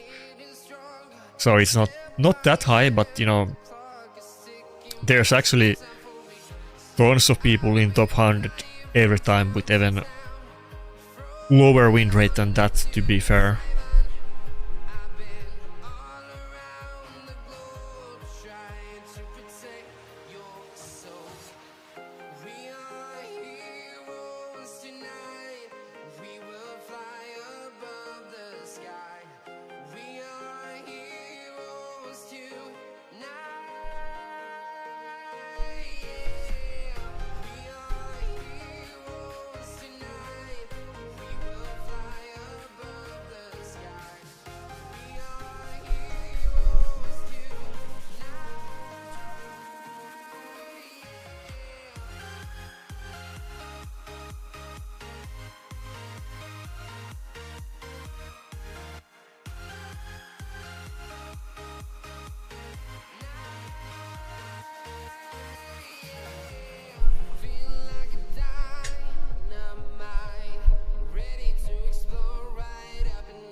Oh, it's another Maria team. I saw surprisingly many of them today. She's gotten more popular suddenly. Maybe it's thanks to Kaufis. Kaufis has been trying to shield for Maria in my Discord for like a few months in a row. I guess he's winning because I'd never seen this many Maria battles before.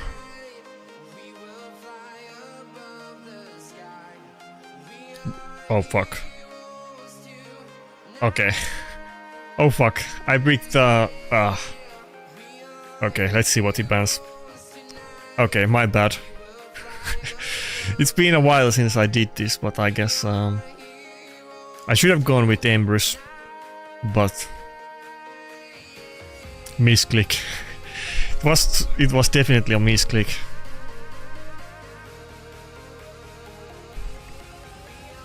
Next. No wonder I have 56% win rate. I don't remember if I had any of those battles in this season. I think it was the first one, to be fair. I definitely did that. I wanna say, wait, no, I actually did that one time this season and I won. It was in the Harvest Jack video. Oh fuck.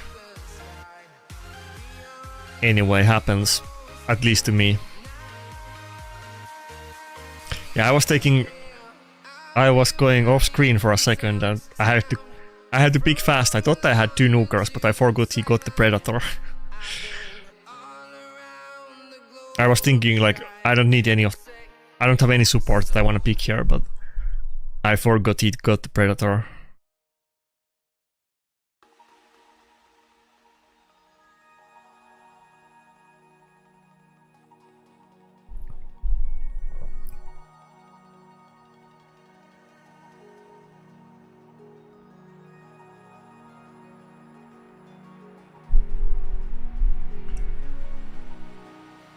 Could kind of go Carnage in this battle. I mean, Rotos is kind of okay against these two.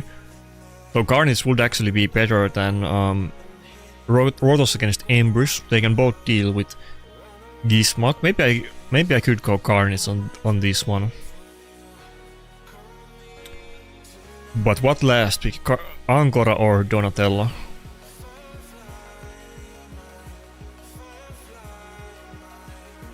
Let's go Donatello.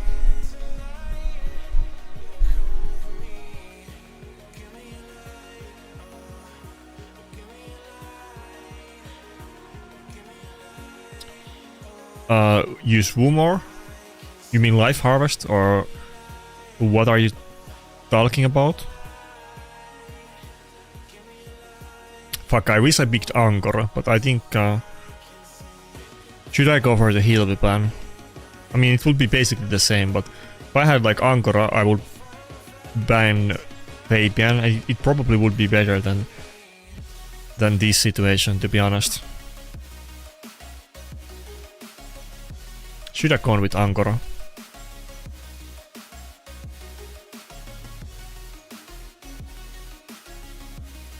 How many SP accessories? I think I got like, I want to say 4. But they're all on the wrong factions. Nothing good, but they're also on the wrong faction, so I didn't or any of them. But even if I get like anything on Predator, anything on Lizardman, I'll use it. The bar is not high.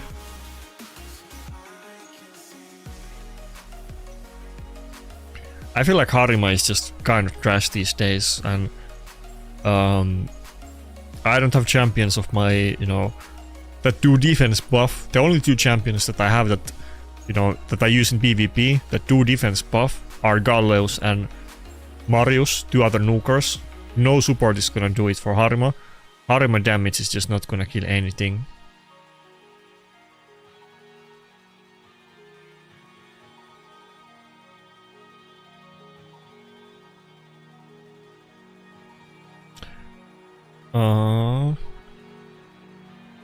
Hit the Gizmok first. Yeah, okay. I thought Fabian would live and Gizmok would die, but it's good enough. I didn't proc the Carnage Sweet Berry yet. If we proc it now, we should be good. Wait. Oh yeah, I can't hit Embers because of the taunt.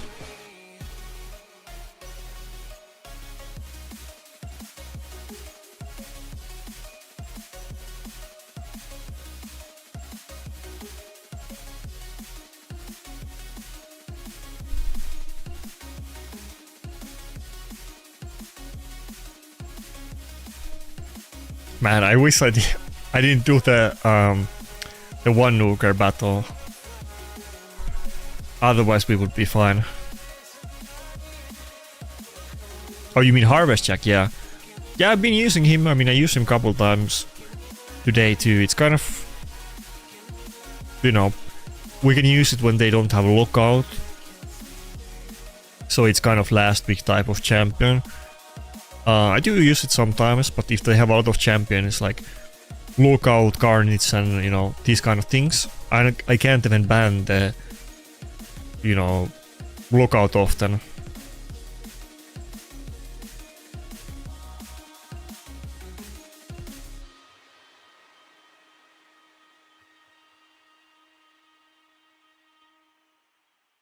Like here, what should I pick? I don't want to pick Harvest Jack yet. I don't want to pick Rotos or Carnage yet. I could pick somebody like Embers, but I want to see what he picks first. I don't have like anything good to pick here. The play to pick, like the typical pick would be to go with Reviver, but I don't know if I want to go with Donatello or Ancora. It depends on his other picks. I guess I go Donatello in this battle, but I always like the third pick is like hard one for me, or second pick if they take Predator. I don't have like a good strategy to like mid pick when I don't know what they're gonna go with yet. Like now I know, you know, I want to go with Ancora against the Hilvi, but I need like some universal super champion that I will just pick in every battle.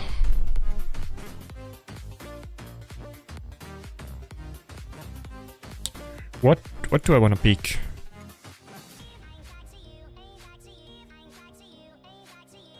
I feel like I could almost go Carnage in this one.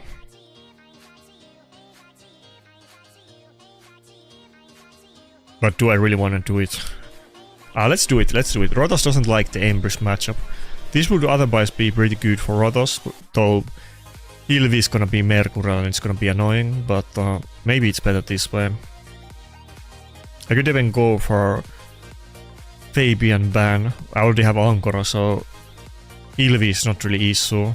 Neither is the Noel.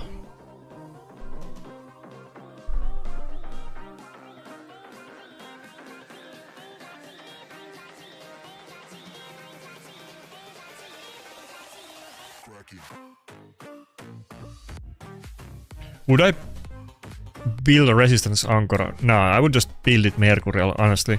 I think the main play of Ancora right now is the passive. The passive is good. I mean, everything else, she's like the budget Raglin. Raglin does the same things a lot better. Yeah, you could build her with resistance and do revive that resets the cooldown, which is good. But I think that's again very defensive gameplay. The passive is good, like for things like Hilvi or Odin, if you just know that you're gonna get CC'd on your nuker and there's nothing that you can do about it. I think she's good for that. I mean, you could build her in resistance, but she's not gonna be tanky. You're gonna have to invest so much on it. It's not really... You're not even gonna resist half of the time anyway, so... I was too slow. Whatever. I would just go Mercurial on her, honestly. Save the resistance build on somebody that could use it better.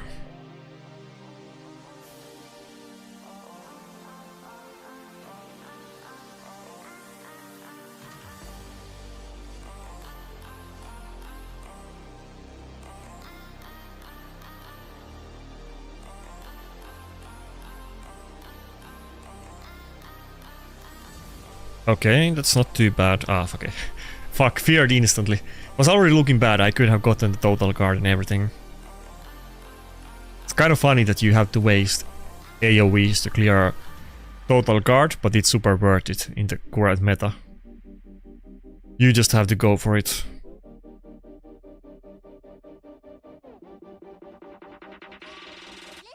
A3 on Wu.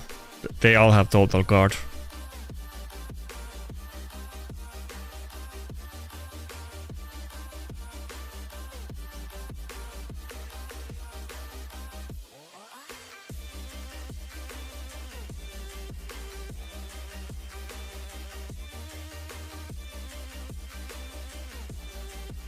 I don't know if I should do A3 now on Ambrose or Marius. Because I think I might kill Marius on the first hit. I think I'm just gonna... Fuck, this is gonna be so risky. I think I'm gonna hit the Ambrose. I think Marius might die on the first hit. Last time I didn't do a lot of damage on him, but I had decreased attack and I didn't have it now. I'm not sure if Marius is just gonna destroy me now.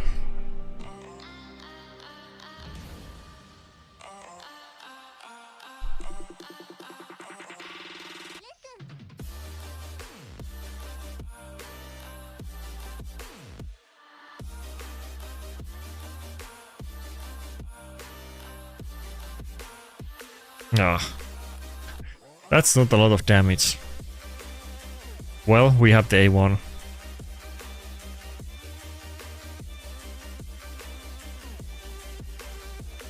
Yeah, I think Mercurial is definitely the way. I mean, you don't... Garnet is kind of weird champion that he's not really about the damage, so even if he has low damage, it's not really... sometimes you even don't want to have more damage. It's like this situation, if we could have safely A3'd Marius, it might have been better, but he doesn't really need like the biggest damage build at all. Survivability and speed is maybe more important on him. But there's a limit. Wait, I can just block revive the Embers right now.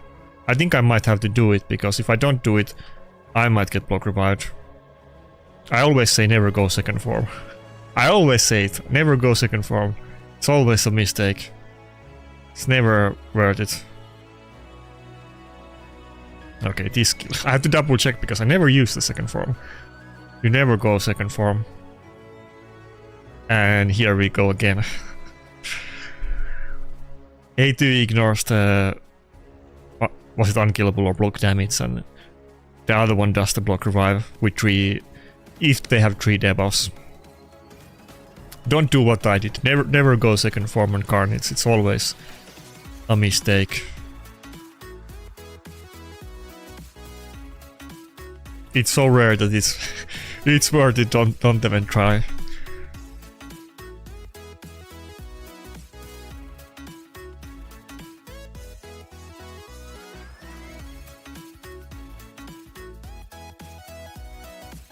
You have Carnage in Death Dealer, right? Or who are you talking about?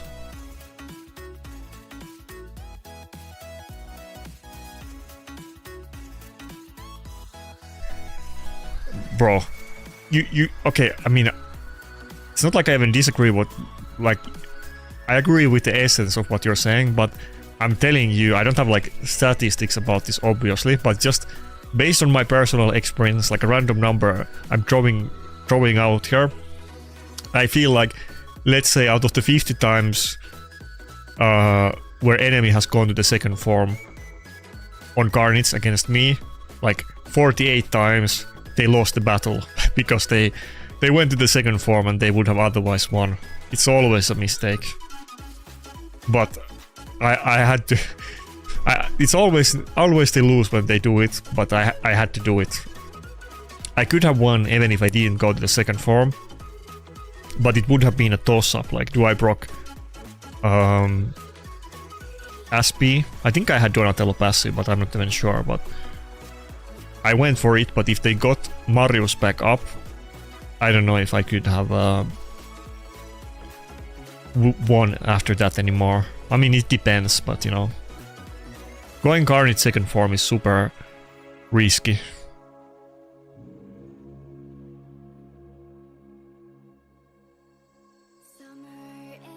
I mean, I just won when I went to the second form, but you know what I mean. It's not... It's usually not the play. People love to go to the second form and draw battles with Carnage. Should we do it again? I feel like if I don't pick Carnage now, there's a good chance he does, but if I do pick it, he could just go with double lockout, then it would be pain. It made more sense in the last battle against the Ambrose, to be honest.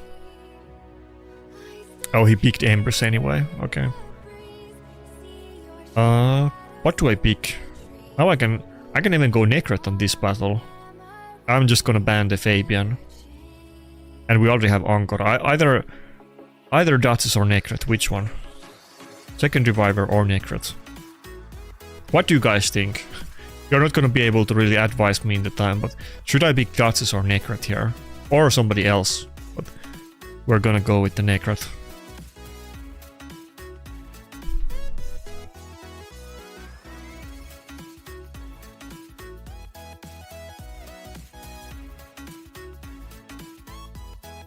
I'm not saying that you shouldn't build him as a nuker.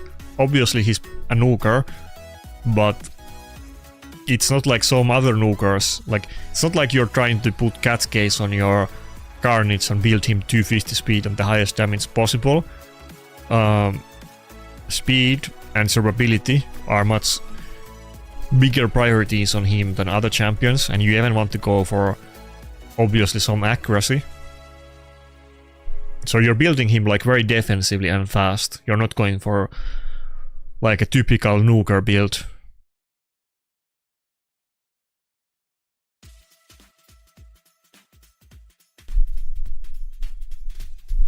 I don't have the mythic Gemstone, and if I did I would put it on Predator, let's be honest. You would put Cascade, okay, you know, I guess you can do it, but that's not really what I see on Carnages usually.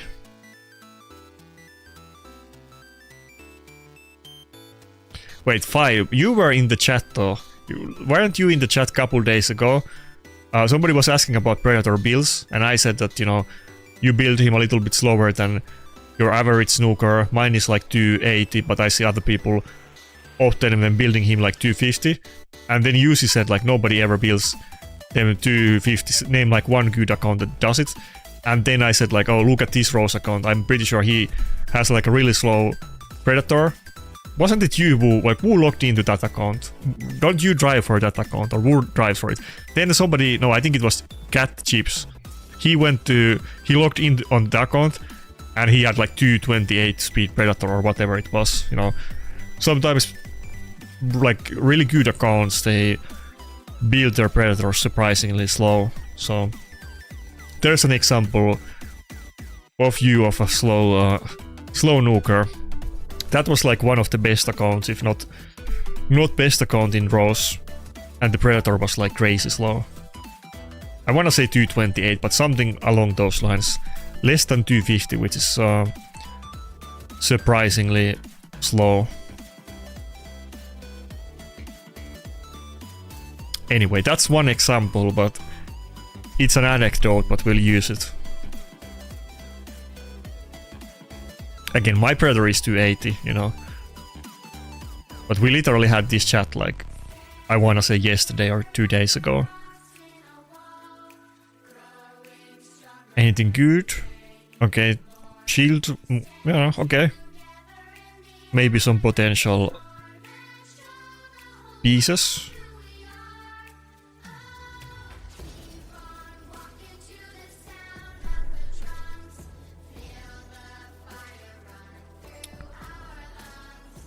Okay, wasn't really the best session. Well, it was kind of ups and downs, I guess. I think I did really good start, then I had a loss streak, then back and forth, and then we kind of did okay just at the end. Well, one of them was just leave, so I don't want to say that, but we went down 1% win rate, fuck. We definitely were 56% win rate. Fuck. But I went from probably like rank 1000 to 363, so at least we're closing the gap a little bit from my like 5-day small gameplay. Okay, we're like 200 points behind top 100. I think I was like... Was it like 300 points at the start? I think we made like 150 points on this session. Something like that. Right? I'm not sure. I feel like I was 400 and now it's 200. Something along those lines. Anyway, I guess I played a lot of games. It was a long session. Nothing crazy, but at least I farmed points, if nothing else. Definitely not my best session, but could have been worse.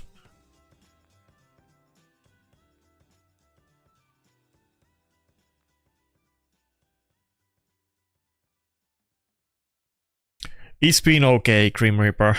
I was just talking about it. Yeah, I want to get Lens too. It's one of my... Well, it's probably my most wanted relic right now. Yeah, it's definitely my most wanted. And the good thing about relic is that I guess it's gonna be almost one of the most likely ones that you're gonna get, because you have pretty good... we consistently get the materials for it at least, so... Definitely super RNG to get it, but it's one of the more likely ones that you would get of mythics. Yeah, I was like not 150, I was rank 53 on Saturday, so I barely played since Saturday. But I'm surprised that I'm not much lower rank considering that. I played like 5 games yesterday. I didn't even play 5 games yesterday. The day before I played 5 games. I forgot what I played on the day before, but this week I barely played. And I don't know if I can play tomorrow either, to be honest, because like I said, we have the Easter stuff. But next week I'll catch up.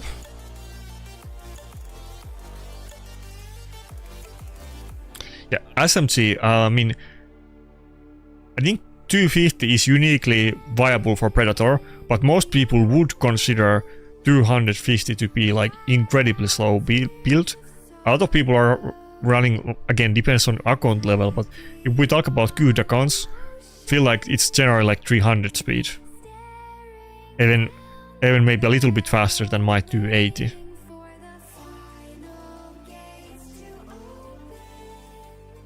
But it really depends on the battle. I don't think it's, you know, sometimes you want to build the nuker slower. I think somebody was saying that they like their aim slow that he gets to nuke and doesn't hit stone skin. I mean, it makes sense.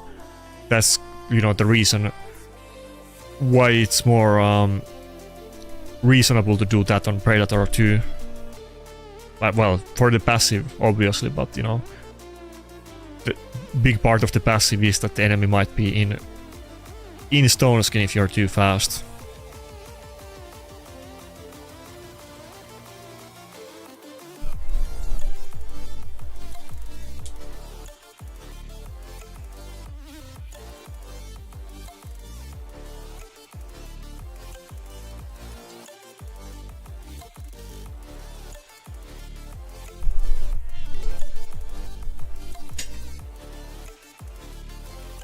Stars of Xenogenesis is gonna be super hard to get, and it's a little bit out of the meta. I mean, it's good, but the things that Xenogenesis will be OP against, they are not used as much right now than they were like last year. But there is probably not gonna be too many events where you can get the materials for it. At least we're gonna have new green forest every month, and you're gonna get a lot of those forged materials.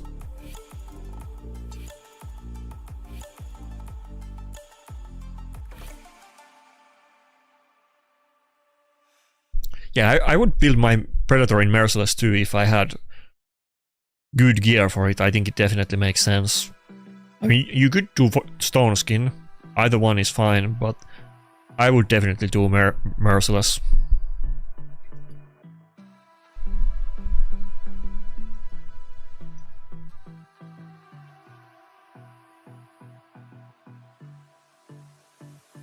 Again, I'm planning to build mine on Sweet Berry if there's a single person in the chat that doesn't know about it, but I'm gonna go for the damage anyway. I mean, I guess Sweet Berry does give you the single target, is it 15% less damage on 6 piece? So there is like one added defensive utility outside of the original one, so you basically have 2, but people kind of consider it like full damage set compared to Mercurial or Stone Skin that would protect you from both damage, but more importantly CC.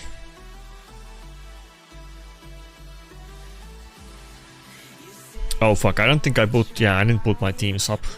Last week I've finally remembered to put them in time, and I finally went up a rank and didn't drop. I guess now is fine. Yeah, if I put them today, it's fine, but if I did it tomorrow, it wouldn't have been great. If I just eat my carrots and do the battles, then it won't be hard to climb. By the way, why do we not get presets for the defense teams? It's so annoying to every week have to build your teams and like what was I using last week, and it's look for the champions of like of this random trash here. It's so annoying. Not like obviously not the biggest issue in the game, but you have to do it every week. I always get pissed at it. If we have the presets, why not for defense teams? Where is my RAR file?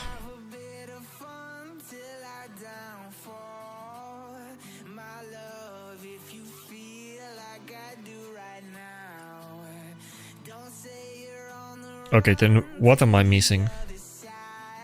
There's too many nukers.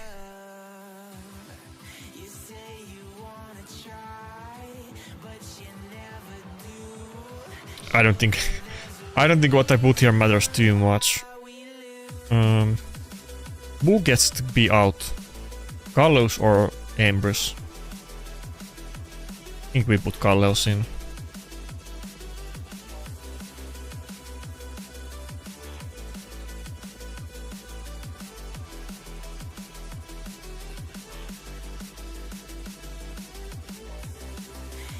That team doesn't make any sense. Well, I literally don't even remember what I put last week. I don't think it really matters.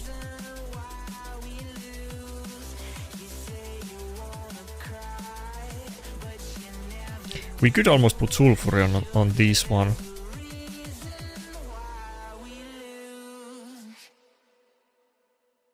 But I'm gonna put Ankara. Where is Ankara?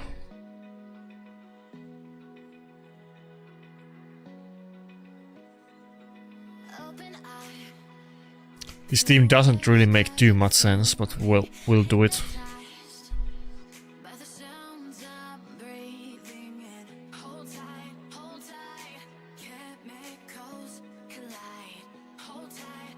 I feel like the defense doesn't really matter. I mean, you're still mostly gonna lose in defense, unless you have guard defense. Really, the important thing is that you can win the offense battles.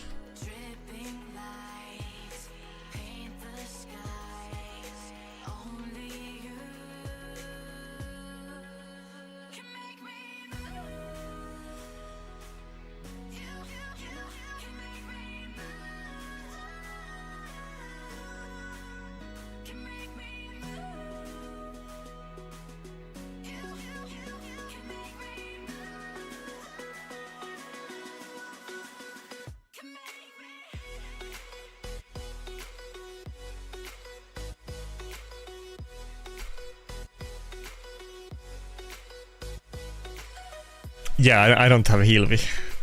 I don't think that's a big secret these days.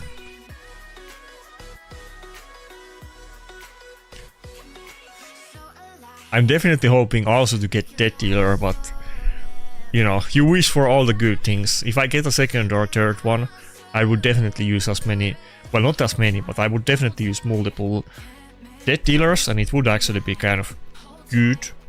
I would definitely want more than one, but if I only get to pick one right now, Lens would be a lot better in the short term. I mean, it's gonna be much more likely to get a lens or maybe even get multiple. Final Kenpachi has 3 lenses. If there's anybody in the chat that doesn't know about it, that's kind of crazy. But it probably would be better for me right now than Death Dealer. I mean, it definitely would be, but I'm hoping I'll get 3 lenses one day.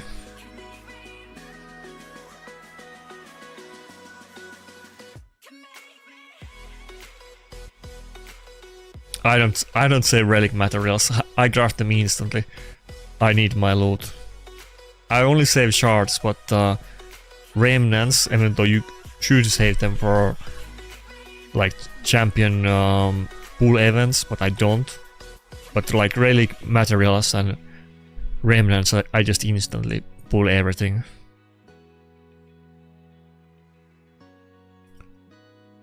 Do you think really? Do you think Sweet Parry is gonna be... I'm not really a PvE guy, but is Sweet Parry gonna be better in PvE than 9-piece Mercurial? Because I feel like you already have a high ignore defense and you get the extra turns on Mercurial.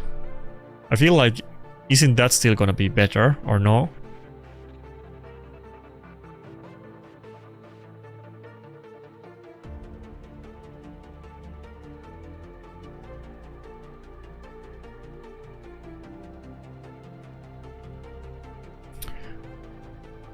See ya, Lichkin.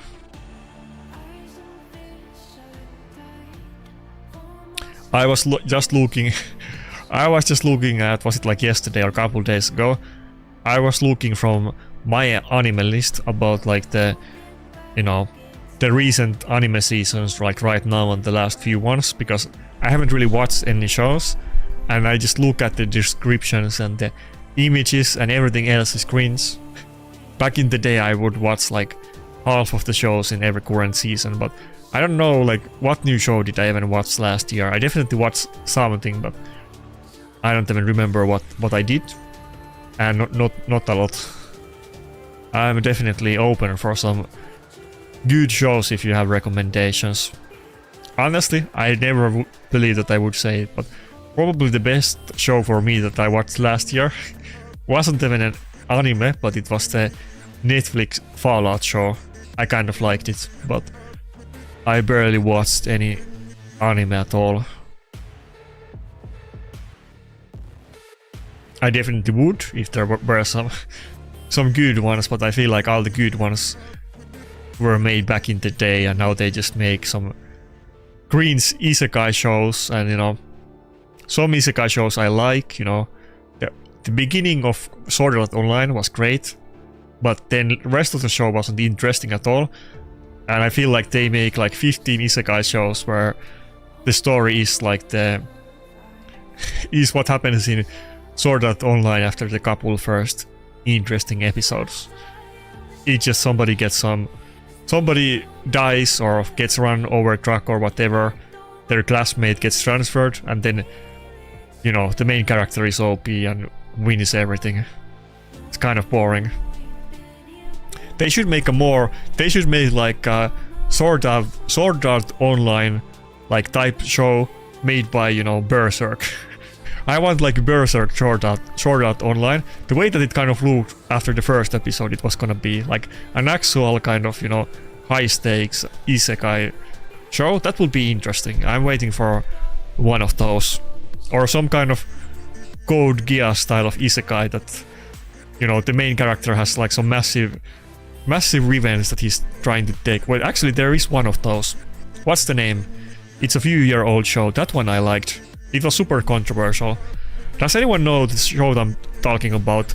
Like the main character gets like the main character, going back to the politics, the main character gets Me Too'd at the start of the show and gets some, you know, false allegations, and then he goes like super edgy and doomer. What was the name of that show?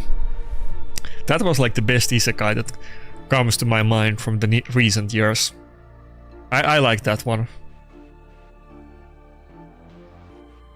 Yeah, it was Shield Hero, yeah. I actually read manga of the Shield Hero like many years ago, but there was only like 20 chapters or like very few amount of chapters, and when they released the anime, I remember that, oh, I have read the manga, but there was like barely any chapters when I was reading it.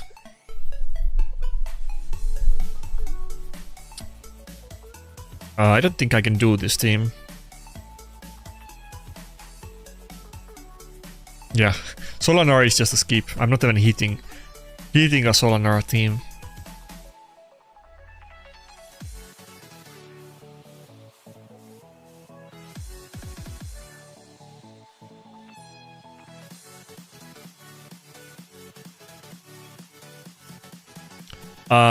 Kind of I follow One Piece. I've said this before, but you know, I read all of the manga and both the manga and anime. I read and seen both of them, but it's only all the way up to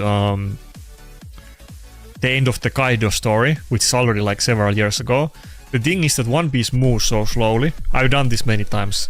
I just take like 5-year break from One Piece because, you know, the story moves so slowly. I'm gonna get back to One Piece, and I've been, you know, following it for like God knows how long, like 20 years or whatever, but I'll get back to it soon. But I have only read and watched, or like I have read up to like the Kaido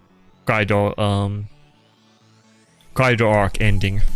I have watched to like the beginning of Kaido arc or something like that. It's been a few years at this point. Yeah, I watched Chainsaw Man too. I think Chainsaw Man also I read the manga like much before the anime, so I kind of knew the story. Oh, that reminds me. Oh, that's a good manga. They will never make an anime out of it. Anybody knows Gantz? Gantz is like old anime that is you know, very edgy. It has really good manga that is based on, and the creator created another manga that is like completely different story than Gantz, but like in the similar style of it. Final Ken Bachi recommended it to me a few years ago. I think it was called Gigant is the manga name. There's no anime for it. I hope they make anime of Gigant, but I feel like no studio would really want to make anime out of it because it would be kind of too edgy and like adult oriented. But maybe like Madhouse or something could do a Gigant anime. That would be interesting. I feel like the good mangas, they often don't make into the actual TV show because they are too edgy.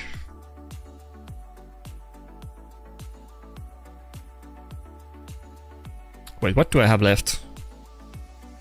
Oh, so many crypt keys. Has anyone read the Gigant manga? It's a little bit obscure one. It's not the, you know, most well known. It's not super old either. I think it was finished a few years ago or something. But the creator of it is kind of, you know, famous. He made some other big ones like Guns. It's a very weird one. It's maybe not for everybody because it's very there's a lot of like horror and like it's very like what's the word, like psychedelic. You don't really know always what's going on, and it's very like kind of sad and horror, but it actually has like a very interesting plot. Like for once there's like actual plot line and things happen, and you know the story moves on. I recommend that manga. It was really good one.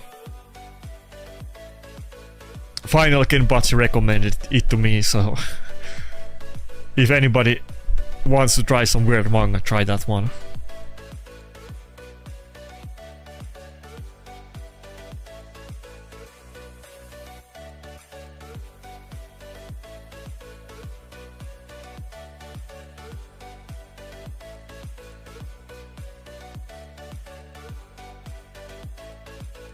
But yeah, honestly, I've been both in like last few years, like maybe in like last 5 or 10 years, I've definitely read a lot more mangas than animes.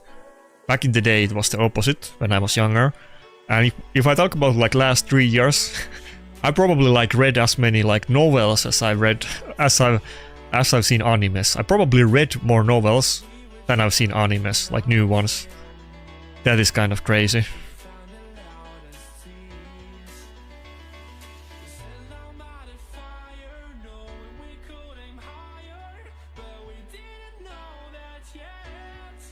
Koreans are making the best novels right now.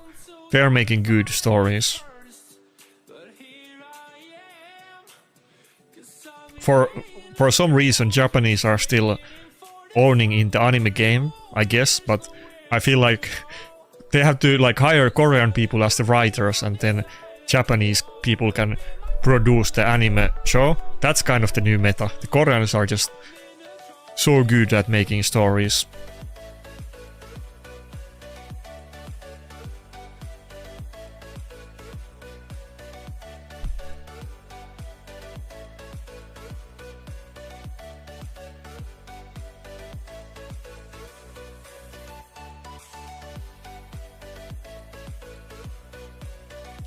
Which one is Mushi? I don't know which one that refers to. Is Mushi the one about where they kill monsters and eat them? Or which one is that? Like, I'm pretty sure that's not like the full name. Oh, it's that one. Oh, I've not read it, but I've seen the anime. I don't think I've seen how many seasons it has. I think I've seen the first season of the anime. But it's been a while. I have not read the manga on this one. I think somebody I know in real life, well, like an ex-girlfriend was saying it's really good. But I haven't read it. I think, isn't that kind of like a girl show, kind of? Or it's like, not a girl show, but it's like more... How would I say? You know what I mean. It's the type of it's not about fighting. Let's put it that way. Girls like that show more than the typical stuff. I don't know what's the category. Is it still like a seinen show or something like that?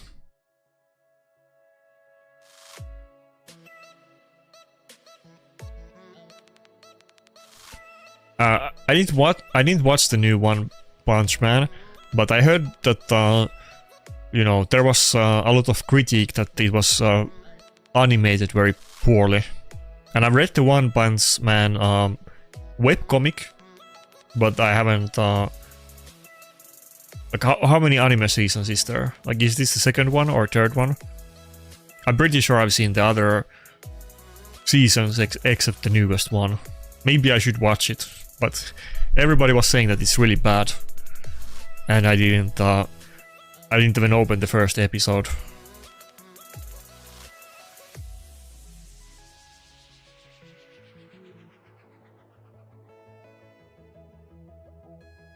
On Twitch, I mean, I guess I could. Not gonna lie, I haven't really I don't think I even added like a description on my Twitch channel, but I don't even know how you add emotes, but maybe I can do it.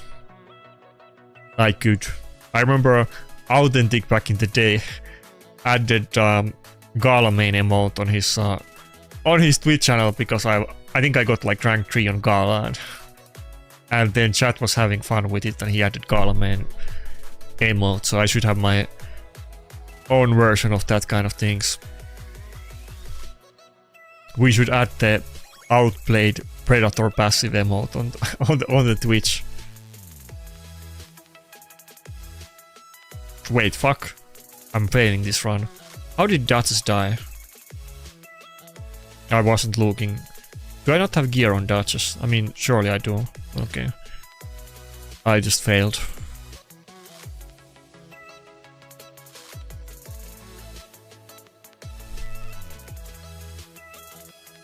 Anyway, I think I'm gonna end the stream here. It's just gonna be super boring PvE grind. Nothing interesting.